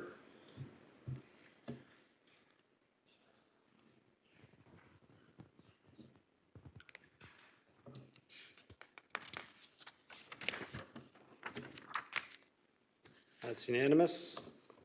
10.6, our Red Hill Valley Parkway inquiry update. Need a mover and a seconder to put this on the floor. One of you is going to flinch. Councillor Powers and seconded by Councillor Pearson. Is there any discussion? Councillor Jackson. So, Deputy Mayor, I think someone, if possible, if it's our acting Deputy Solicitor Nicholson, if someone can explain, please, because I think there was early media reports today about the ballooning cost. I'm not here to re-debate what I was part of the majority vote a couple of years ago, pre-COVID, to launch the inquiry. Having said that, I think some explanation from staff as best as they can that doesn't need to go in camera is in order. I had a few constituents calling me today. One actually said to me they wondered, Councillor Jackson, if we could have an inquiry into the inquiry's costs. And all I heard on the media report today was basically, well, about 9-10 million of the 26 is for legal fees, and the other 16, well, all they said in the media reports was that, well, we had to reschedule a few witnesses. Let's hope that that is not the entire explanation of the extra 16 million. So you get the essence of what I'm asking, Deputy Mayor, in a very serious tone through you to, let's start with Acting Deputy Solicitor Nicholson as the author of the report, please. City Solicitor is here, along with external counsel. Through the chair, Acting City Solicitor Ron Sabo. Oh, I didn't realize you were there, Ron. I apologize. I didn't see you. Sorry. No problem at all. Outside counsel is appearing virtually and prepared to answer questions regarding the report. Thank you, Acting City Solicitor. Please.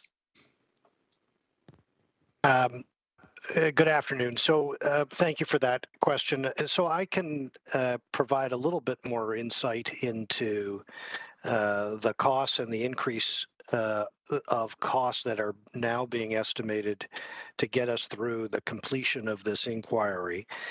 It is not simply just the adjustment of the schedule, but there have been a number of different factors that have affected the cost of this inquiry. One of which is that there have been some delays that have resulted in adjusting the schedule.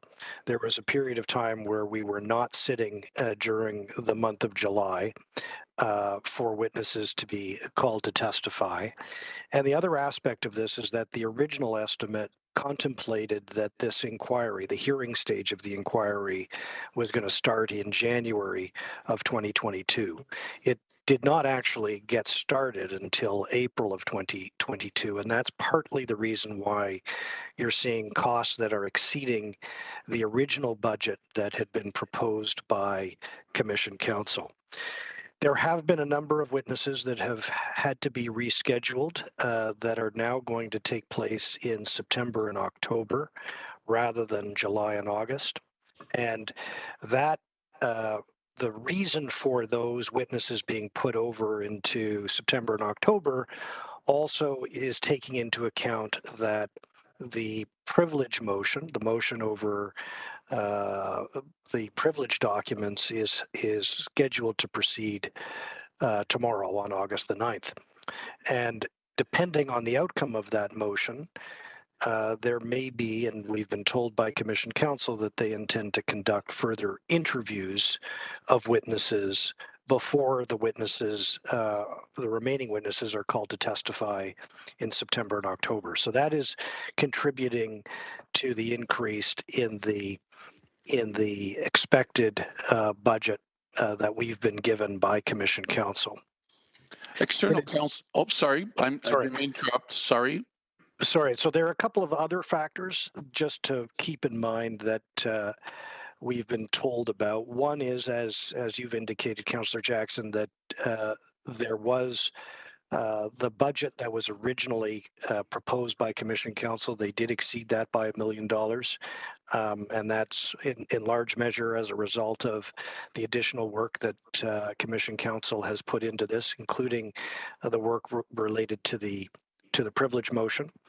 And there's one other element to this, which is that we are expecting that there may be another motion that it may be brought relating to information in the city auditor's department relating to notes prepared by the city auditor. So there are a couple of other motions that may come forward that we're just in the process of discussing with Commission Council. The city isn't really participating in that. That really is a motion between Commission Council and the auditors group.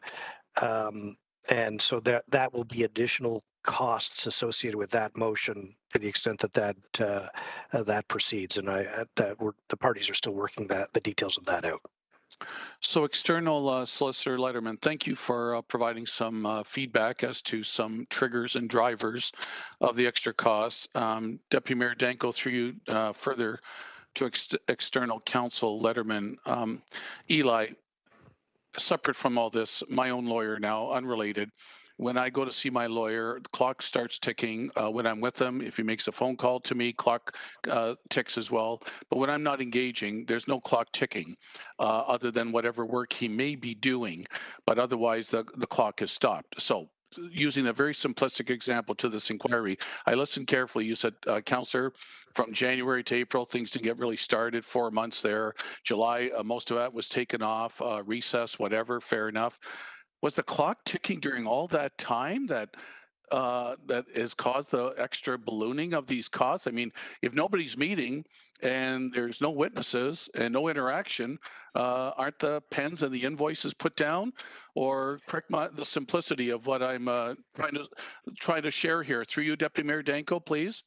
Yeah, it's a fair question, Councillor Jackson, but no, the short answer is no. Pens aren't down just when the hearing isn't running. Commission Counsel has been hard at work dealing with a number of the aspects of this behind the scenes, and that when a witness gets into the witness box, the questions don't just emerge for the first time. There's a lot of preparation that is involved in Commission Counsel's questioning of the witnesses, and on the city side of things. I don't want to get into any detail about what we as external counsel to the city do, but there are preparatory sessions that take place when the hearing is not running, so that witnesses are testifying in a way that is efficient and that they understand the documents, and there's 1 million documents that need to be reviewed as part of this process. So the short answer is no, just when the hearing isn't running, the clock hasn't stopped because it really hasn't been pens down. It means that there is more work to be done and is being done when the hearing itself is not in session. Last subsequent question, Deputy Mayor Danko, if I still got a moment, please. Go ahead, Councillor. Thank you. Last subsequent question, external counsel. And this may now to the report before us here, asking for the increased estimated amount. Forgive me if this is a very inane question, but since it's before us today and council were to hypothetically say, no, What's the outcome of that? Does the do you go back to the inquiry and say, "Holy smokes, council said no to the increased amount"? I think we all got to, Justice Wilton Siegel, everyone, we all got to sharpen our pencils because council has said nope, nope to the increased amount. Sorry for the inane question if it appears that way, but I think the public would probably be scratching their heads, wondering as well if council said no, we're not giving you any more money. That's my last question, Deputy Mayor Danko, please. So I can't really speak to that other than to say that this council passed a resolution to call for an inquiry. Once that process is underway, that is a commitment, and a resolution has been passed to conduct this inquiry. The Chief Justice has appointed the commissioner to investigate this matter. So the short answer is, if Commission Council is telling us that it will cost this amount to get to the end of the road and come to a conclusion, there is not much I would submit that this council can do to object to that, having requested that this inquiry take place. The only thing I can recommend is that we be vigilant, and we have been and we will continue to be, to do whatever we can to contain costs and ensure that the legal fees and all other expenses associated with this inquiry are being spent reasonably and are not excessive or being spent unreasonably. And I think what we've tried to achieve that, and I think we have achieved that. But these are the unfortunate aspects of a judicial inquiry that is quite broad in its scope. And when we're talking about a significant volume of documents, that as long as we are as monitoring these costs as closely as possible and ensuring that money is not being wasted, that to me is the only thing that this council ought to do or needs to do in connection with this request. As always, Eli, I appreciate the sincerity and genuineness of your answers and responses. Thank you, Deputy Mayor Danko. Thank you, Councillor. Councillor Farr? Thank you, Mr. Deputy Mayor. Yeah, public safety, as you've said in the past, we all say it, it's the #1 priority. No issue to my recollection in my life growing up in Hamilton has seen such public safety in question, scrutinized to the extent it was in advance of our near unanimous decision to go full on with the ultimate in investigations and a public inquiry. Very, very rare and quite obviously increasingly expensive. So Mr. Letterman and hello again to Mrs. D'Souza. Thank you for your work to date. Thank you for this update. I just have 2 quick questions. The delay, remind us if you haven't, January to April you had mentioned here today. What was the reason? Is there a primary reason for that delay, the start? There were still some documentary issues that were being sorted out that led to that delay. But in addition to that, for each witness that was being identified as a witness to testify, statements, there were statements that needed to be prepared. So there was work that was happening internally with the Commission Counsel's office before the witnesses could actually start the hearing, which was originally targeted for January. That got pushed to April because of the work that needed to be done internally so that the hearing itself would run more efficiently, which basically creates a list of the documents that each witness was going to be asked to speak about or testify about. That really was the primary reason for that January to April delay. So nothing can be relatable to delays because of COVID-19? Through you, Chair. I don't recall that COVID-19 was the really the cause of the delay, because we had by that time determined that we were going to be proceeding in a virtual setting in any event. We did run into some COVID complications once we got the hearing running in July their COVID started to affect some people, which delayed some of the hearing. In which case, we stood down for a week or so in middle of July due to COVID issues. Well, I'm wondering if we should put a price tag on that. I mean, every delay seems expensive, and maybe I'll just talk further offline to staff about how we might go about that. Real quick, and I reacted to Mr. Letterman's answer, but my other question was about this reference to this, I think it was potential further motion or another motion is confirmed, and it's coming from an auditor's report pertaining to what? Can you tell us through the chair? What is that auditor's report? Is our auditor you're talking about, and what's that about? Through you, Chair. And that's my final question. So there's a, it's not an auditor's report, but it's documents that are in the city auditor's office that Commission Council has asked for. We've taken the position that they can have them. The issue is, and we're not really taking a position on this, that the city auditor's office has expressed some objection to their requirement to open their files with respect to their documents. And so it's a contest in effect between Commission Council seeking to get production of certain documents from the auditor's office and the auditor resisting that based on their independence. So that's an issue that has arisen that may lead to another motion. That's about as much detail I can provide to you at this point on that. Councillor? Good, thank you. If there's no further discussion, could I ask Councillor Pauls just to take the chair for a minute? I have one question. Yep, no problem. Go ahead. Thank you. So in my understanding of every legal proceeding, there is always a bit of a question over eligibility of certain documents that are being included in the procedures. In this case, you mentioned, Mr. Letterman, the privilege motions and certain documents that the city has, discussions with the commission of what is eligible, what's not. I've seen allegations that the increase in cost is the city's fault, is because we're withholding things, because we are not being forthcoming with Commission Council, that it's the city's fault that the costs are going up. So I just want to give you the opportunity to address that in public session. Is it our fault that the costs have increased to where they are now? No, in fact, I wouldn't say it's anybody's fault that costs have increased. This is in some ways, the unpredictable nature of judicial inquiries. Terms of reference are set. Some are more broad than others.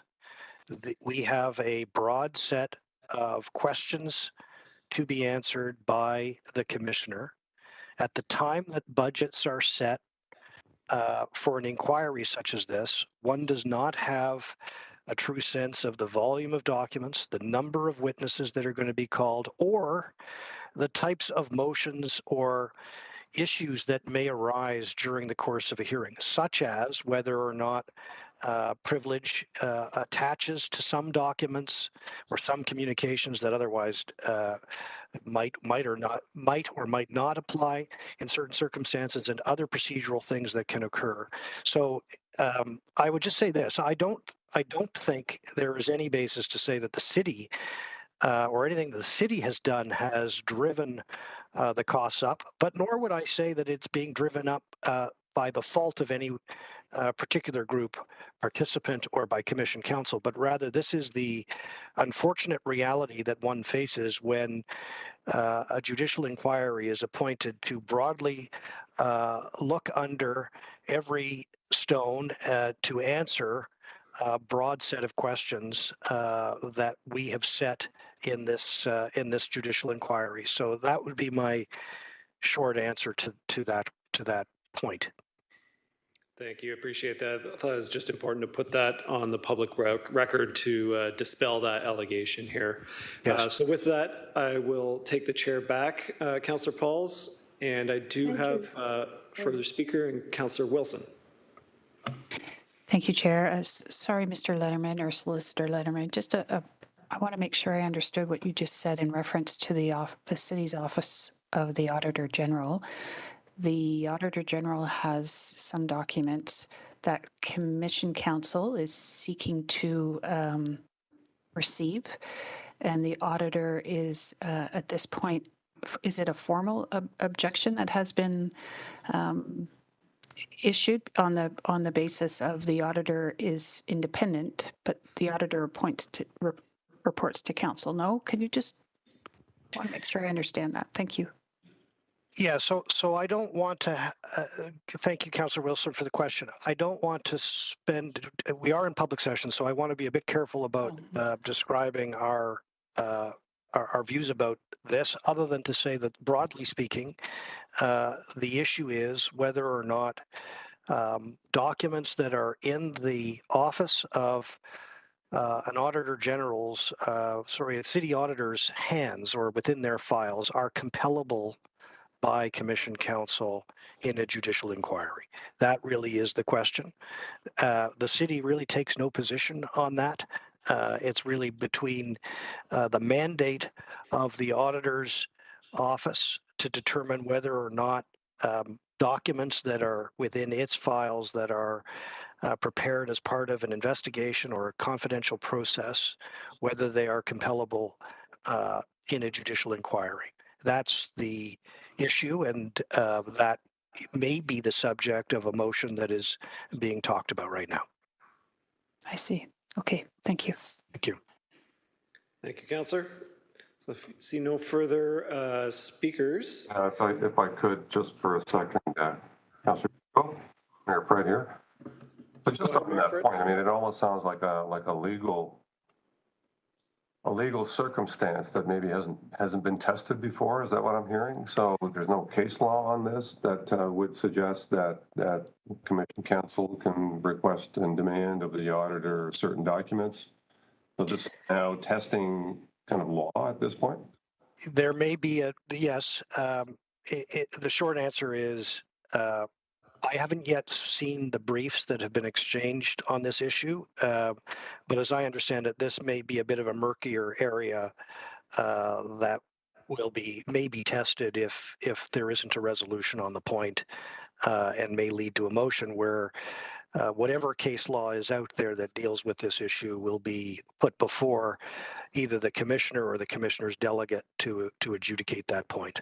But this is an example, Mr. Mayor, of the type of procedural issue that can arise that wasn't anticipated as part of the budgeting process. Understood. And just to Councillor Danko's point, I mean, there's, I made a comment over the weekend that I regretted asking for a judicial review just based on what I know now. So if I knew now, or if I knew then what I know now, would I have decided to follow through on a judicial review? And I think most of us would probably answer no, even though all of us, by and large, support it going forward, but just based on cost. Having said that, there's an accusation out there that it's getting dragged on because the city is hiding information or not cooperating with the Commission Council, that we're deep sixing documents, or we're avoiding the truth. I mean, all of these wonderful theories are fermenting out there, aided and abetted by some, I'm sure. How many thousands or how many millions of documents have we delivered to the Commission Council, and the very few that we've had challenges around, largely around liability issues? I mean, I think it's worth reminding public at large that challenge. Yes, no, that is a good point, which is there were, I think at one point, 3 million documents that were at least processed, that were captured to determine whether these were relevant documents. That led to a reduction of, I think, 62,500 documents that were truly relevant to the issues in the terms of reference in this inquiry were produced. Of that number, I think there were 1,000 that were initially marked as being privileged, and privilege was waived effectively over all of those 1,000, except for, as I believe there are a total of 73 documents that remain at issue as being subject to privilege. So when you look at that production record and how this city has gone about this inquiry in producing documents that you would ordinarily have said are totally privileged and would not be documents that would be producible. The vast majority of those have been produced. There's just the 72 remaining documents that remains at issue. So I don't view that as being the cause of increased cost in this inquiry in any particular way as driving the increased costs. Can I make one other comment about costs generally? Because we have raised our concerns about the increased costs with Commission Council, and Commission Council have addressed that with us, recognizing that this has exceeded the original estimate. And one potential issue that arose was the fact that lead Commission Counsel was appointed to the bench in May of this year. And so one issue that we had raised with them was the potential that there could be a duplication of effort. And we have received confirmation from Commission Council that what they did was they had reallocated their work among the existing team who were charging lower billing rates, which in their view had saved approximately $40,000 per month by virtue of reallocating the work from Mr. Senta, now Justice Senta, to the remaining team members. And in addition to that, what we were advised by Commission Council was that before Mr. Senta was sworn in as a judge, he provided significant transitional assistance to the Commission Council team, as any lawyer appointed to the bench is obliged to do, and did not charge the city any fees for that work. And that was apparently valued at approximately $50,000. The last thing I'll say about that Commission Council has advised us is that they are nonetheless prepared to reduce their May 2022 invoice of $526,000 by $50,000 as a goodwill gesture. And so that was a statement that we had received from Commission Council, which was appreciated. Thank you for that, and may that goodwill continue. Thank you. Thank you. Thank you, Mr. Mayor. Councillor Clark? So can I get some clarification? I think I heard that the city is not taking any position with regards to the dispute of privilege with our Auditor General and the Commission and Commission Council. Did I hear that correctly? Yes, we are not taking a formal position on the question about whatever documents Commission Council is seeking to obtain from the auditor's office. So who is representing the auditor's office legally? There's a law firm who has been retained to assist the auditor's office in responding to the summons of Commission Council. That's Castlesbrock.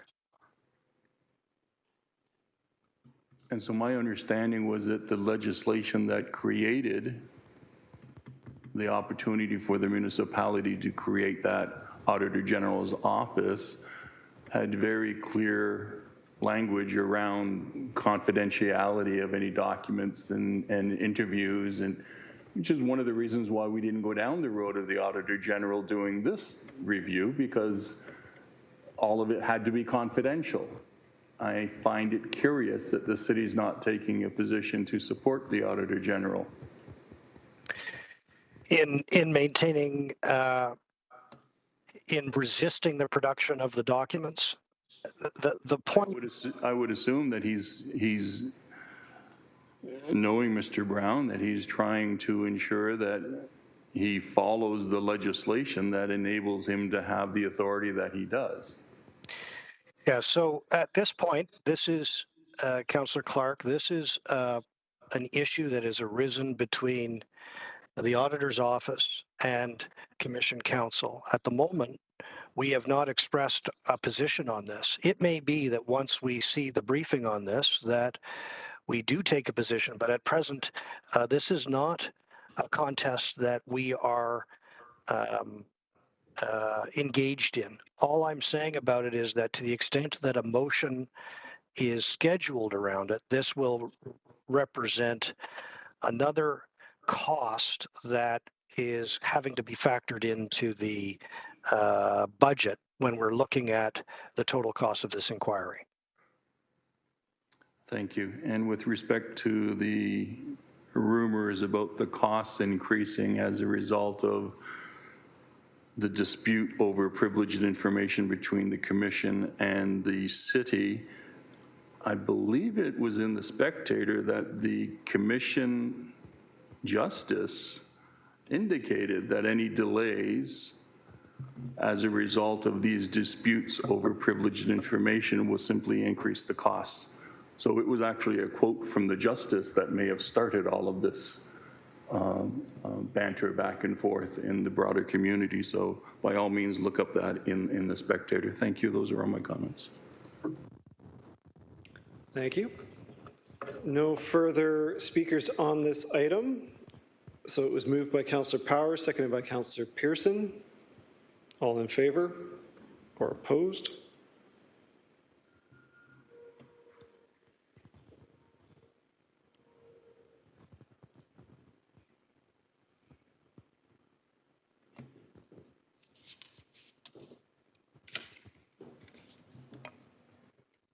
And that is carried unanimously. Thank you.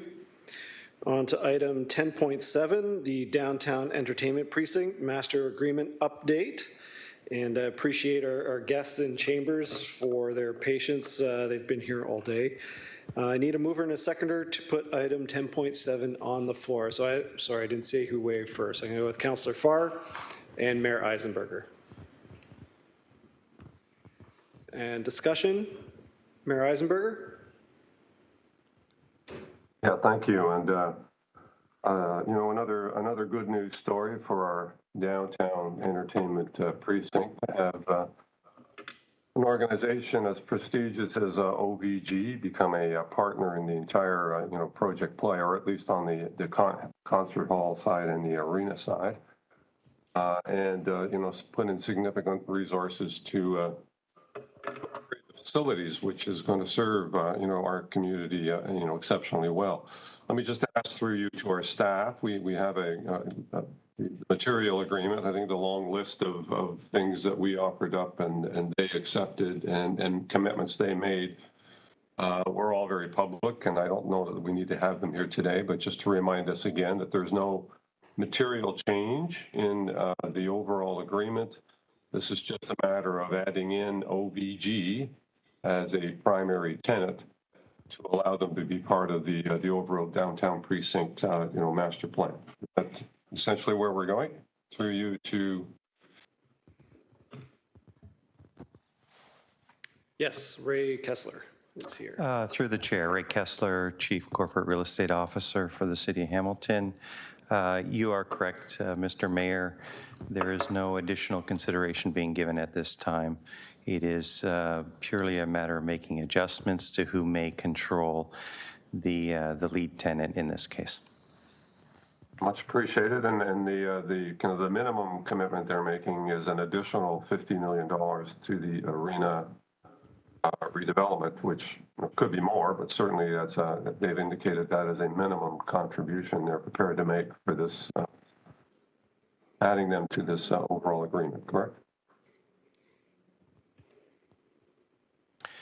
Through the chair, there are two benefits, I think, out of this arrangement. Number one certainly is the additional capital that is being promised to be brought to the table by OVG.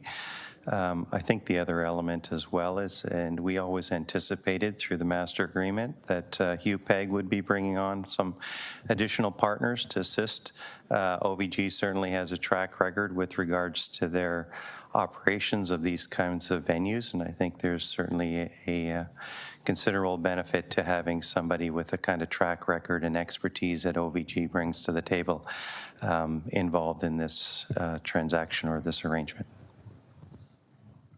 Great, thank you. I know I support this wholeheartedly, and as you say, there are multiple benefits here, and of course the future of entertainment in our community, which is certainly a significant part of our cultural asset, is going to be significantly enhanced as well by virtue of an improved arena, improved concert hall, and improved opportunity to attract events to come to our community. It's a win-win-win. So thank you, and I fully support it and pleased to move it. Thank you. Thank you. Seeing no further speakers, it was moved by Councillor Farr, seconded by Mayor Eisenberger. All in favor?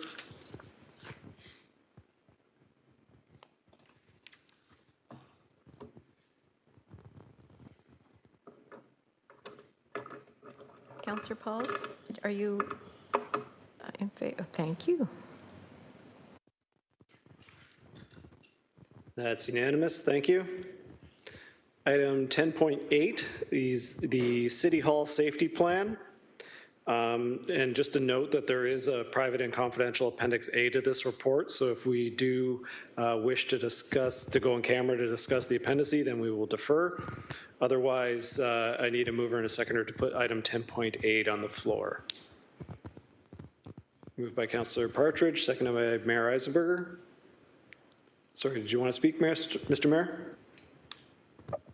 Just a quick word on I would presume that we can consider this a generic plan when we run into circumstances of whether it's a member of council or a senior staff member, making anyone in our employ uncomfortable. I mean, I guess I'm looking for not only this particular instance in terms of a response, and I think obviously quite appropriate, but also looking to ensure that this could become either a policy or a regulation as part of our overall practice should we run into similar circumstances of staff members and councillors and others feeling unsafe or threatened or uncomfortable with circumstances around someone's attendance in our facility. So I would say just to ask our staff, does this kind of lead us to, or is this kind of the foundation of a potential kind of policy or regulation around that kind of an issue? So through you, Mr. Deputy Mayor, the plan is written generic enough that it can be applicable across many circumstances. There is a component in the plan that's very specific to our current circumstances and as a result of the direction from council. But generally speaking, it is very generic in nature and certainly could be applicable in any situation, any similar situation. Dave Lindeman, our Manager of Health, Safety and Wellness, is also available virtually if the Mayor would like a more fulsome response.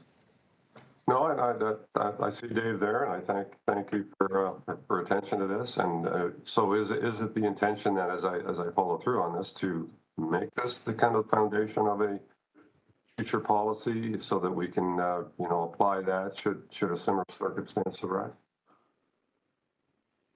Through the deputy mayor to the mayor, that is part of the intention. So if we read through the plan, it is certainly generic in the sense that it reiterates some of the procedures and processes we already have in place, some of the safety measures that we already have in place at City Hall, and just to make sure that people are aware of that. And as Laura was saying, some specific things around the circumstance we're dealing with now. It wasn't necessarily planned that this would become generic, but certainly now it gives us a framework going forward if something similar was to happen, but also gives us an opportunity for staff if they feel they're being harassed from other sources as well, that we can use the information that's in the plan to make sure that they gets reported and followed up appropriately. So just could I assume the answer to my question is yes? Long version of yes. I appreciate that. And as you know, it's a difficult issue that we don't all, no one wants to have happen, but given that it has occurred and probably has occurred, I think it's helpful to have something in place that would respond to similar circumstances and similar situations. So I really appreciate that, and I thank you for it. Thank you, Mr. Mayor. On our speakers list, we have Councillor Wilson, followed by Councillor Clark. Go ahead, Councillor Wilson. Thank you, Chair. I was along the lines of Mayor Eisenberger. I'm wondering whether it would be helpful, because this is to his point, is this going to be the generic plan moving forward? Would it be appropriate at this time for staff just to give a summary, because it is a public house and we are going into an election and there will be a new council? Would they like to take that opportunity?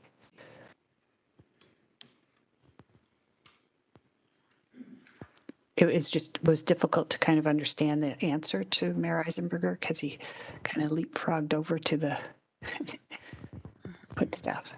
Mr. Lindeman. Excuse me, through you, Mr. Deputy Mayor, I'm happy to give a high-level overall summary of the report and the plan, and then perhaps Dave can provide any additional insights that I may have missed.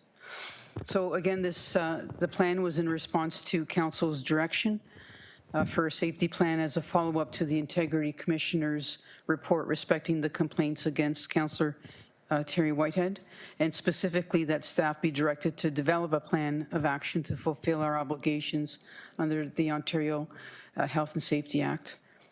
And that part of it included that Councillor Whitehead inform staff and members of council when he plans to attend City Hall. So the safety plan is intended, again, to provide specific guidance to council and staff to ensure that all parties are aware of their respective obligations and resources in addressing workplace harassment. And some of the objectives of the safety plan include limiting, controlling, or eliminating situations that could lead to interactions between staff and an individual known to have a history of harassing behaviors, to set out clear expectations and limits on in-person contact and other work-related interactions, to provide processes for reporting incidents or violations, to provide general guidance and recommendations for personal safety, to maintain confidentiality of employee information except where disclosure is required by law or courts, and to ensure that all persons involved are able to fulfill their duties while complying with the terms of the plans. The report also spoke to some of the elements in terms of roles and responsibilities and protocols for reporting in the physical safety and security and so forth. But those were generally the elements of the plan. Again, primarily generic in nature, and then there were some specific components in response to the council direction from the Integrity Commissioner's report. Councillor? And again, to be clear, the generic parts or points, to the mayor's point, those will carry on in the new term of council. Please. So through you, Mr. Deputy Mayor, both the generic and the specific plans would continue as applicable through the next term of council. Thank you. Appreciate it. Thank you, Councillor. Councillor Clark? Thank you.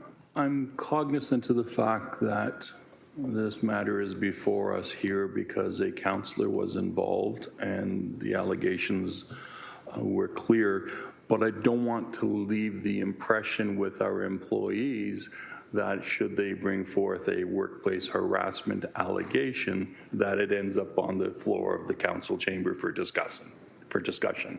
Can I just get confirmation publicly that we treat those allegations with the highest degree of confidentiality and we work with the employee when those allegations come forward and it does not become a public discussion? Through the deputy mayor, as the city manager, I can confirm that is the case, and I'll look to Executive Director Fontana as the head of HR to also confirm that. The reason this one is because it came out of an integrity commissioner complaint, but other staff are welcome to go to their supervisor, their general manager, the head of HR, one of the HR staff, or their supervisor, et cetera, and it is held in the strictest confidence while we put the safety measures in place. Ms. Fontana, Mr. Deputy Mayor. Just through the Deputy Mayor, just to add to that, yes, Jeanette is correct. The only thing I would add is that many of the complaints, related complaints, are directed through our Human Rights Office, which is confidential, and all of the information is kept confidential in the circumstances. So yeah, I have no hesitation, as Jeanette has mentioned, that those circumstances would remain confidential, and we treat them with the most confidence and anonymity of the circumstances. Thank you. That just came to me last night while I was reading the report again, and I can see how some people might be confused, and they might think, well, if I speak up, this is going to be on the floor of the council. That is not the case. Have the confidence to go forth to HR to have such allegations investigated fully. Thank you very much for the clarification. Thank you, Councillor. Not seeing any further discussion. The mover was Councillor Partridge. I didn't catch the seconder. Councillor Wilson, thank you. And if this is approved, then we will not need to go into closed session for the appendice.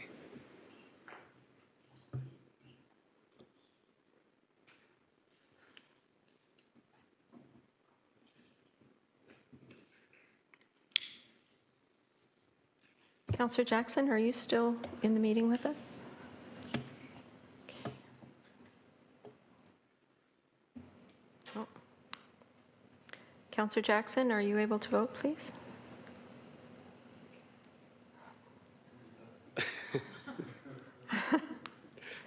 He heard me, I think. Okay, we're going to close just in case. That's unanimous. Thank you.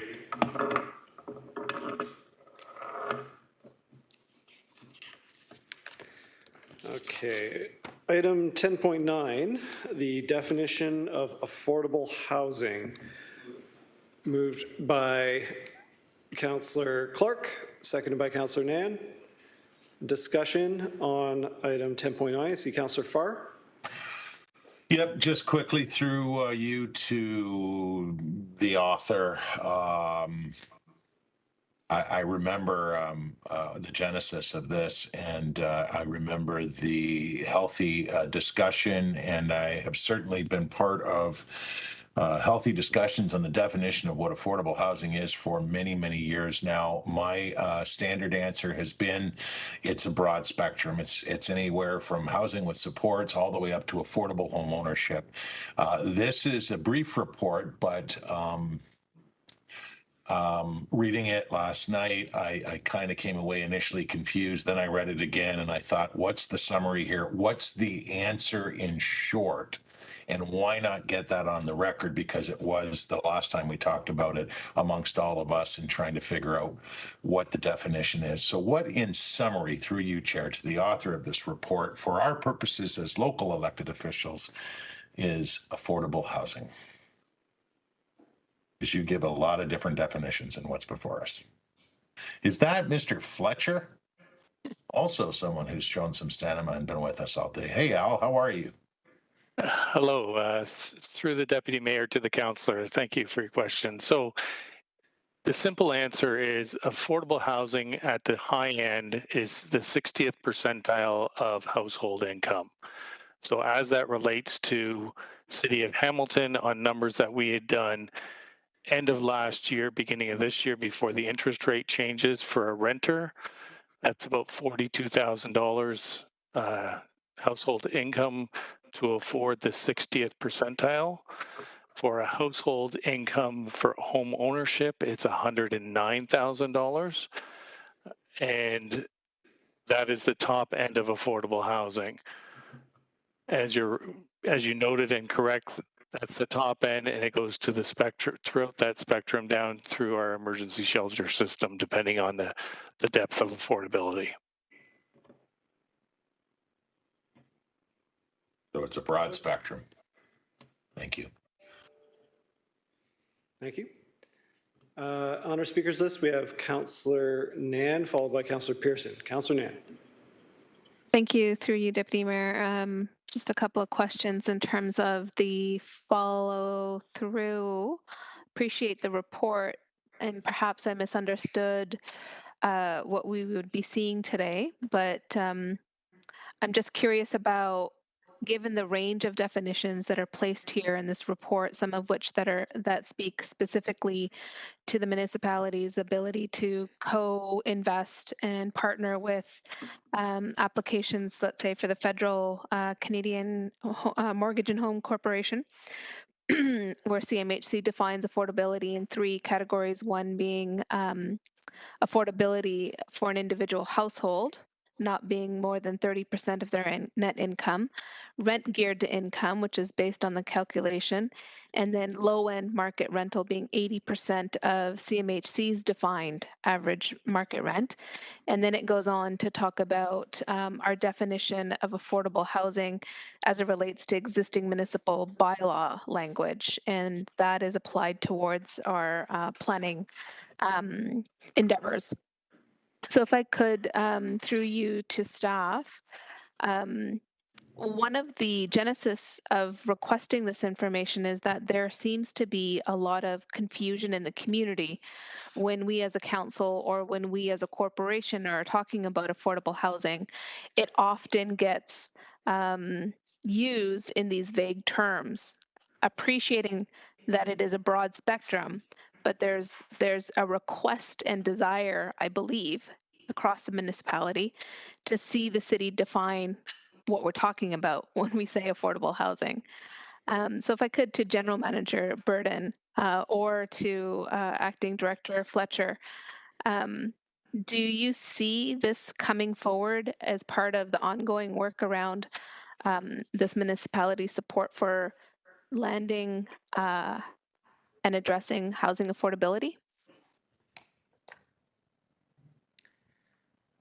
Through you, Mr. Deputy Mayor, to the Councillor Angie Burden, General Manager of Healthy and Safe Communities.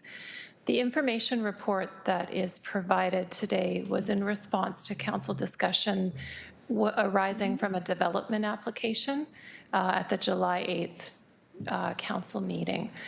The information report speaks to when we have provincial or federal funding for a particular project, there is generally a definition that accompanies that funding that we then meet. And I think Acting Director Al can speak to this.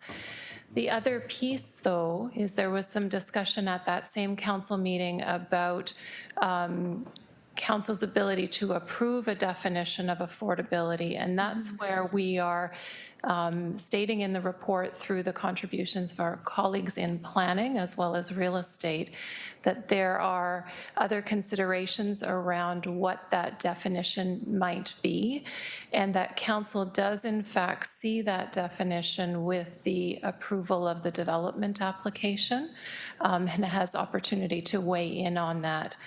I think, Councillor, when we talk about what is needed within the community across the spectrum, I think that is our opportunity to further understand what definition of affordability that Al was speaking to that is required to speak to the different needs in our community and needs of residents. And there will be further work that's being done on that, both by planning as well as housing services in the coming months. And I would maybe just like to check in with Al to see if he'd like to add anything. Go ahead, Al. Thank you, and sorry I didn't introduce myself. So Al Fletcher, Acting Director of Housing Services. GM Burden is correct. When we get funding through federal and provincial partners, they usually provide the target population and target incomes that we are looking for. In discussions with planning, when they're doing land deals, for example, on city-owned lands, they're able to build in and negotiate affordable housing components as part of those development. So as mentioned, we are aware of all of this, and it seems to it changes depending on the circumstances and the context that we find ourselves within. Got it. And so, through you defining the city's target in terms of what we're aiming to accomplish when it comes to affordable housing, and also being able to measure it. Um, I know that our housing strategy has consistently defined the number of affordable housing units that we would like to see built new. And I believe up until this round of national housing strategy dollars that were flowed, we haven't been able to meet that target on an annual basis over the course of the 5 years of the 10-year strategy. So I guess for me, I'm just wondering then from a governance perspective, are we going to be defining, are we going to be seeing a definition of the city, our city's goal in terms of the number of targeted units we'd like to see? How are we measuring it? And then how are those measurements being defined? GM Burton? Through you, Mr. Deputy Mayor, to the councillor. I'm deferring to Al in his position of acting director, would like to mention as well that one of the things that will be coming forward at Emergency and Community Services Committee is a request for council to endorse a housing sustainability and investment plan, which was something that we discussed briefly at our last committee meeting in July.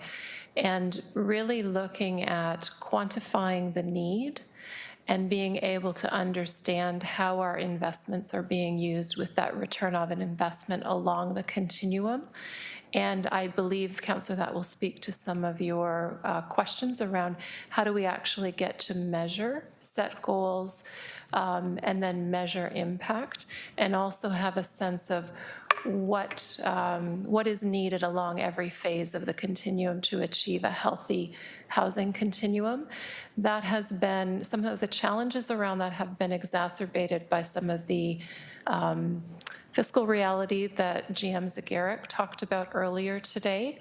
And we believe we need to do additional work together as a community and across city divisions to take into account the new climate that we're in and reevaluate the goals and to set those goals in terms of measurable targets. Thank you so much. I really appreciate that last bit of clarity there for me for in terms of quantifying the need along the spectrum and then defining that in terms of what are our municipal investment goals as a result of what we understand as being the population needs for that spectrum of affordability. And then being really clear about what we're able to invest in as a municipality and having some clear defined priorities there that don't render us into a scenario as was discussed in terms of the pressures that are being experienced as a result of the private housing market to specifically the not-for-profit housing sector in our city, who we lean on and rely on in order to help us meet those population outcome goals in terms of health and those social determinants of health. So I thank you for the responses. Thank you, Councillor. Councillor Pearson?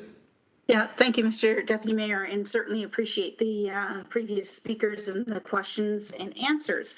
So I know it's quite a convoluted process in order to give an answer as to affordable housing, et cetera, because of all the different spectrums. And I'm sure now with regards to the interest rates, that has a major impact going forward. And maybe I could just, Al, I see you shaking your head. Are my points correct? Through the Deputy Mayor to the Councillor, you're absolutely correct. And this is something that our staff have actually been looking at to try and judge the impact, both from an affordability standpoint of whether you're in affordable housing or a market rent, but also as it relates to the cost of construction, carrying costs and such. So I can't tell you how much the numbers have changed with these increase in interest rates, but it is something that we are concerned about and looking at. Thank you for that. And I guess if I could just add, because I had great interest in this report coming forward, because I think I spoke way back when we started dealing with this about a project that was being constructed in my ward and is ongoing. It's Trillium Housing. It's a nonprofit housing. And I remember when Edward John met with me with regards to this, this particular project. At that time, with that project, the affordable rate was at $500,000, which just blew me off my chair. And I went, wow. So that really put in perspective. That was about 2020, 2021. Really put into perspective exactly what's going forward out there. When you're looking at just affordable nonprofit being $500,000. It's rather terrifying, and I just can't imagine how we can keep all of this straight with all the different processes in place. So I thank staff for the ongoing information and keeping us posted. Thank you, Mr. Deputy Mayor. Thank you, Councillor. Councillor Wilson. Thank you, Chair. Thank you to staff. I'm looking at present on page 4 of 6 of this report. And forgive me, but I need some 101 help on this. So if I'm reading it correctly, the city in its UHOP, in the grids exercise, we adopted the provincial policy statement definition of affordable housing. Is that what this is telling me, through you, Chair? Director Fletcher. Through the Deputy Mayor, I think we have in Jason's Thorn Place, we have Christine who can speak to that from the planning perspective. Okay, thank you. Sorry, Deputy Mayor, I jumped in.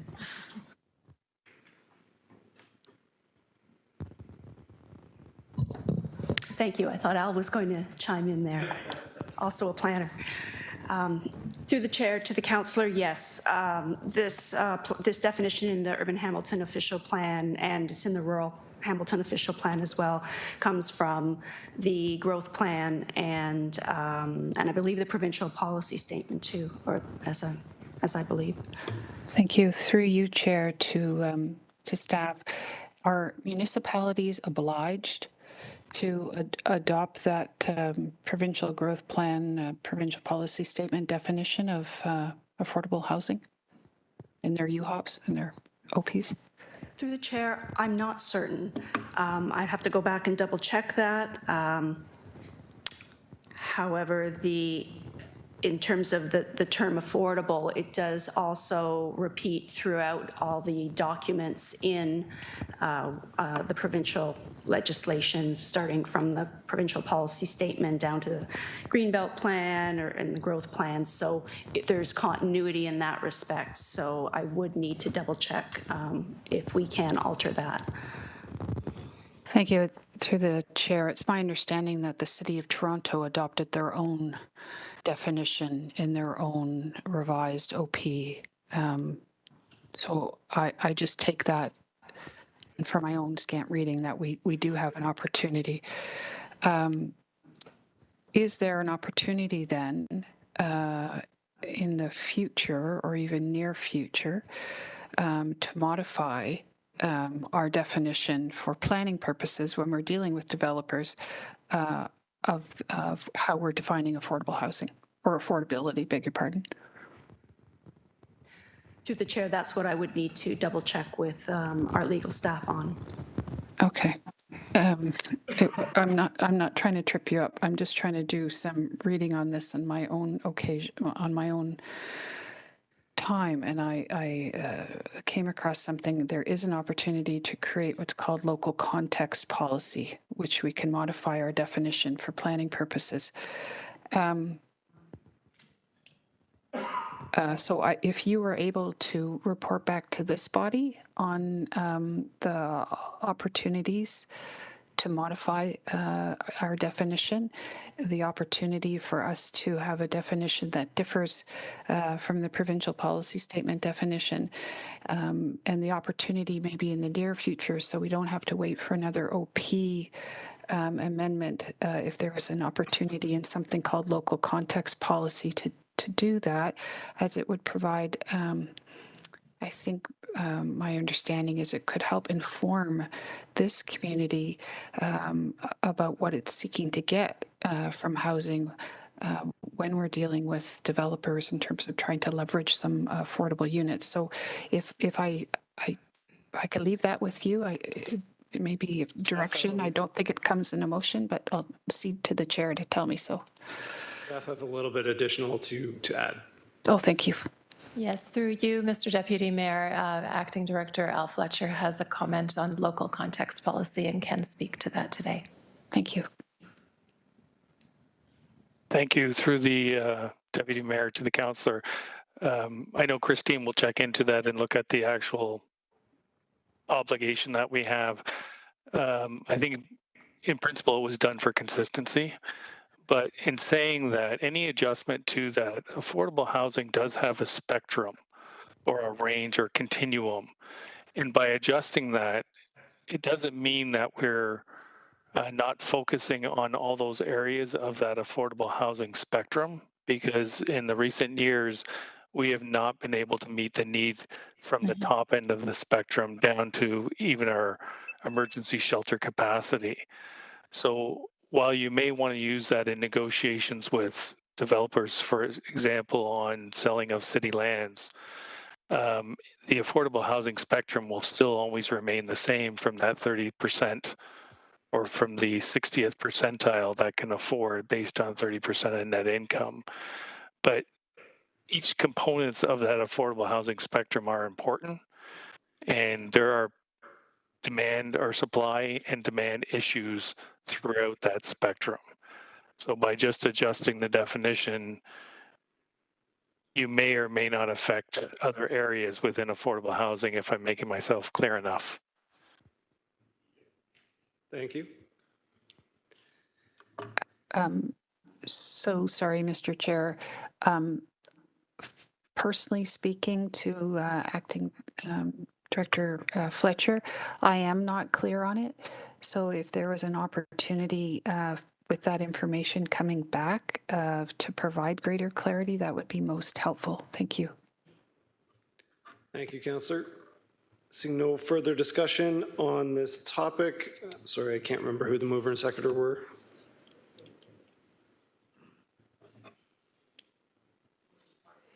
Councillors Clark and Nan, thank you. So all in favor or opposed? I usually write it down, but I didn't this time. You usually remember.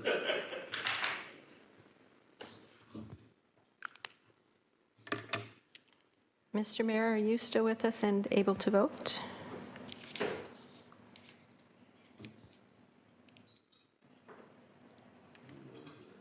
Not seeing the mayor. That's unanimous. Thank you. Item 10.10, the Advisory Committee for Persons with Disabilities report. Need a mover and seconder to put this on the floor. Moved by Mayor Eisenberger, seconded by Councillor Powers. Any discussion? Seeing none, all in favor or opposed?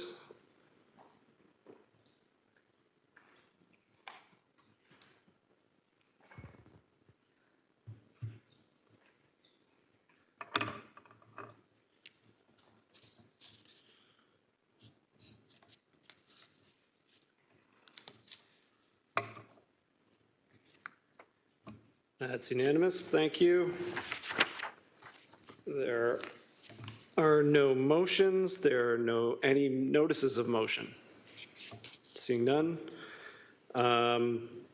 We have the amendments to the outstanding business list. So I need a mover and a seconder to put the amendments on the floor. Moved by Councillor Powers, seconded by Councillor Clark.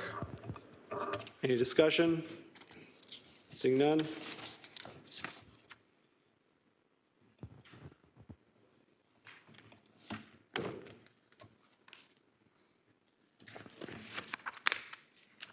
Councillor Wilson?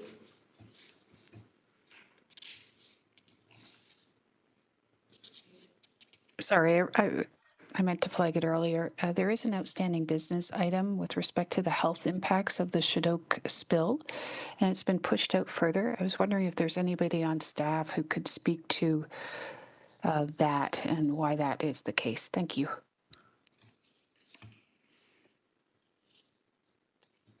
Don't everybody wave at once. It's item C. Yes. General Manager Can. Carlisle Canha, General Manager for Public Works. Through the chair, my understanding is staff are currently working on the dredging, and as we get through that, we will understand further the implications of any health impacts at such time, which we will report back. So at this time, they're undetermined, but I see Jeanette Smith, City Manager, has her mic on. Through the Deputy Mayor, I think, Councillor Wilson, you're referring to the one that Public Health was working on as a result of the spill. Yes. So I think it's slightly different, just helping the new general manager there. Yeah. I think we'll have to go back and check with the medical officer of health to get further clarification on the delay. Thank you. I would appreciate that. Thank you, Councillor. So at this point... Sorry, Mr. Chair. As a consequence of that consult, if we approve the OBL as is, are we therefore disabling an opportunity to revisit that timeline? I think we've already approved the OBL. Through you, Madam Deputy, through you, Mr. Deputy Mayor, Councillor Wilson, everybody has already voted with the exception of you, and everybody has voted in favor, so it will carry. However, having said that, no, if you want to have it amended after talking to staff, I could prepare a motion for you to amend the date, or staff can let me know and we can amend the date on a future agenda. If I just understood what you said, I'll connect with staff and hear back from the medical officer of health. And if the date needs to be amended, I would prepare a motion as such. Thank you. Yeah, you don't need to prepare the motion, Councillor. You would just let me know and I would put it on a future agenda. Okay. Thanks. Thank you.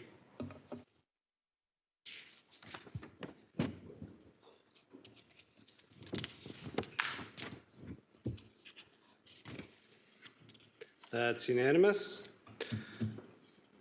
So at this time, it's just after 6 o'clock. Does committee wish to take a short break and then move into camera? Or do you wish to continue on? Continue. Councillor Nan? Thank you, Deputy Mayor. Just have a quick question on the agenda for council and its committees. The grant subcommittee is supposed to be meeting upon adjournment of General Issues Committee. I just wanted to get clarity on that before making a decision about taking a break or powering through. Yes, through you, Mr. Deputy Mayor, from what I've been observing through this meeting, we won't have quorum for that meeting. But what I will have to do is sit through the 30-minute time period, list those that are present, and then what we will do is move any agenda items from the grant subcommittee to this week's AFNA, to AFNA. Yeah. Okay, thank you very much. And that, Councillor Jackson, that would include your notice of motion if that's the case. It will take me still about 3 or 4 minutes to get into closed session, so if anybody wants to run very quickly, you have about 3 or 4 minutes once we get there. And I'm being told we may risk losing quorum here, and we also have external counsel for a couple of these items. That's a problem. We'll move through. Councillor Pearson? Mr. Chairman, thank you. And I'm okay with moving through, but I am going to leave. You do have quorum still. I do have to go to this funeral visitation, and I don't want to be there late. So I'll go and I'll come back. I just don't want to get caught in traffic. Thank you. Understood. Thank you. Okay, so we're going to move into closed session. So members of the public, the meeting will continue following the closed session portion of the meeting when you see the members of council rejoin the meeting. So before we move into closed session, I'd like to ask all members of the public to please exit the WebEx meeting, as well any staff that are not directly related to the private and confidential items are also asked to please exit the WebEx meeting and chambers.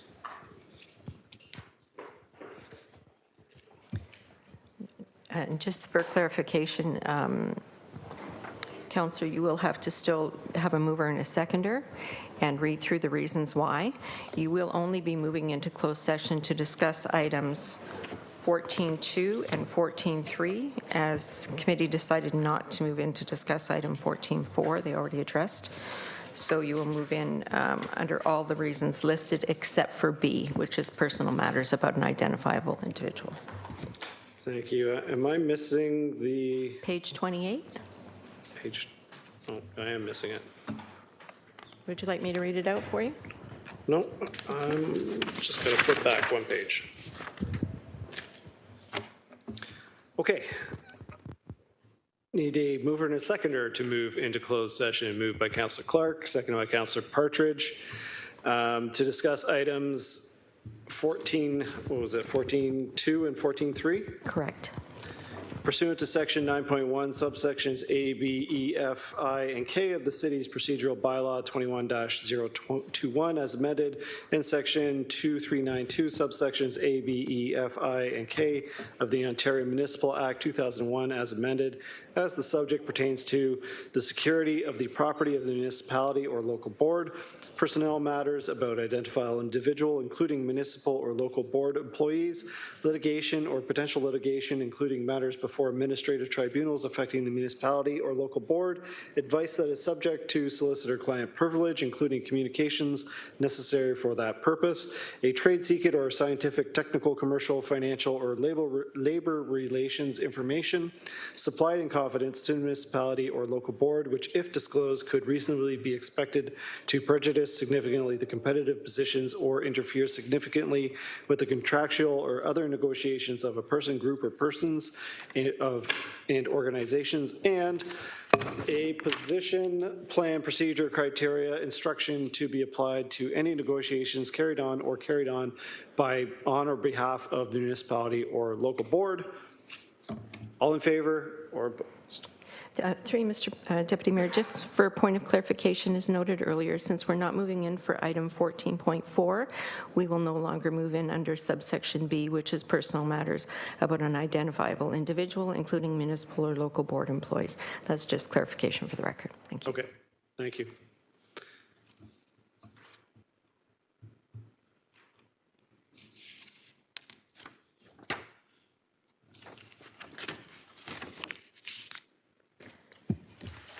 Councillor Pearson, if you're still there, could you vote? And Councillor Paul's thumbs up. Thank you so much. Councillor Pearson's gone. Okay.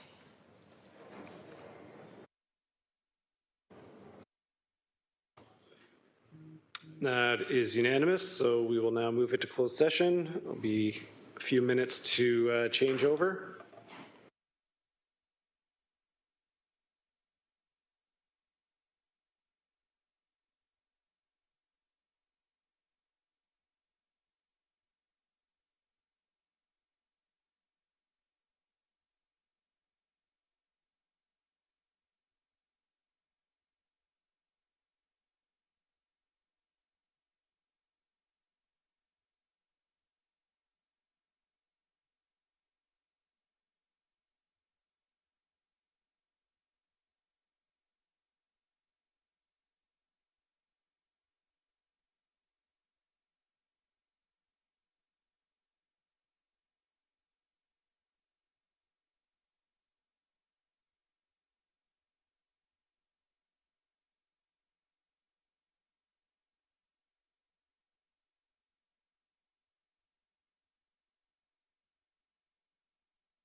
I've avoided doing the bifocal glasses thing in public, but I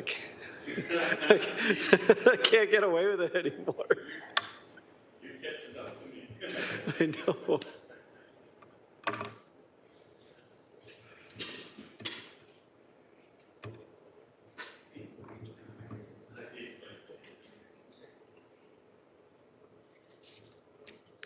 Hate looking like a.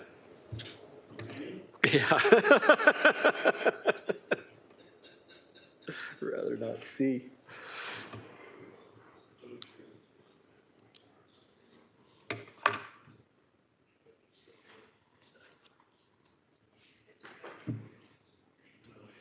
So we're back in open session, and we have quorum. So on 14.2, directions of potential litigation, I need a mover and a seconder to approve the following. A, that direction provided to staff in closed session respecting report LS 22028, directors on a potential litigation matter be approved.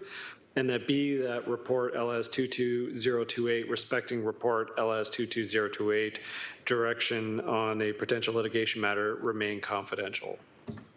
Who wants to move in second? Moved by Councillor Powers, seconded by Councillor Farr. Thank you. And please make sure you're back in the open portal.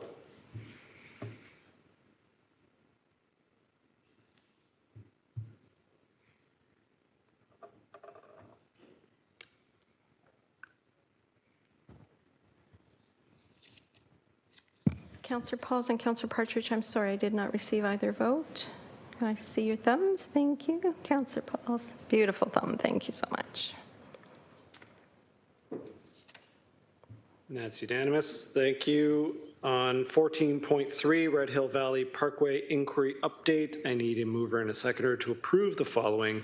That report LS 19036N respecting the Red Hill Valley Parkway Inquiry Update be received and remain confidential.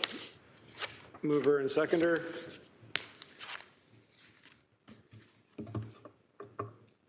You have to pick me. Moved by Councillor Powers, thank you. I'll second that. All in favor or opposed?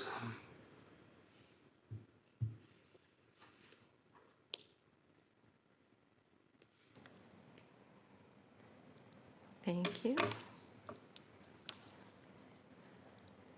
That's unanimous, and I believe that brings us to the end of the agenda. No, 3, Mr. Deputy Mayor, Oh, sorry. sorry. We had missed, and it wasn't in your roadmap, so our apologies. We had missed the closed session minutes. We just need a mover and seconder to approve the July 4th closed session minutes.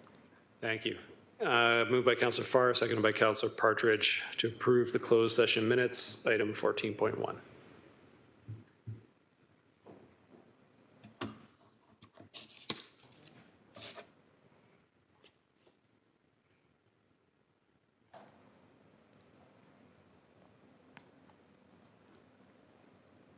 And that is approved 10-1.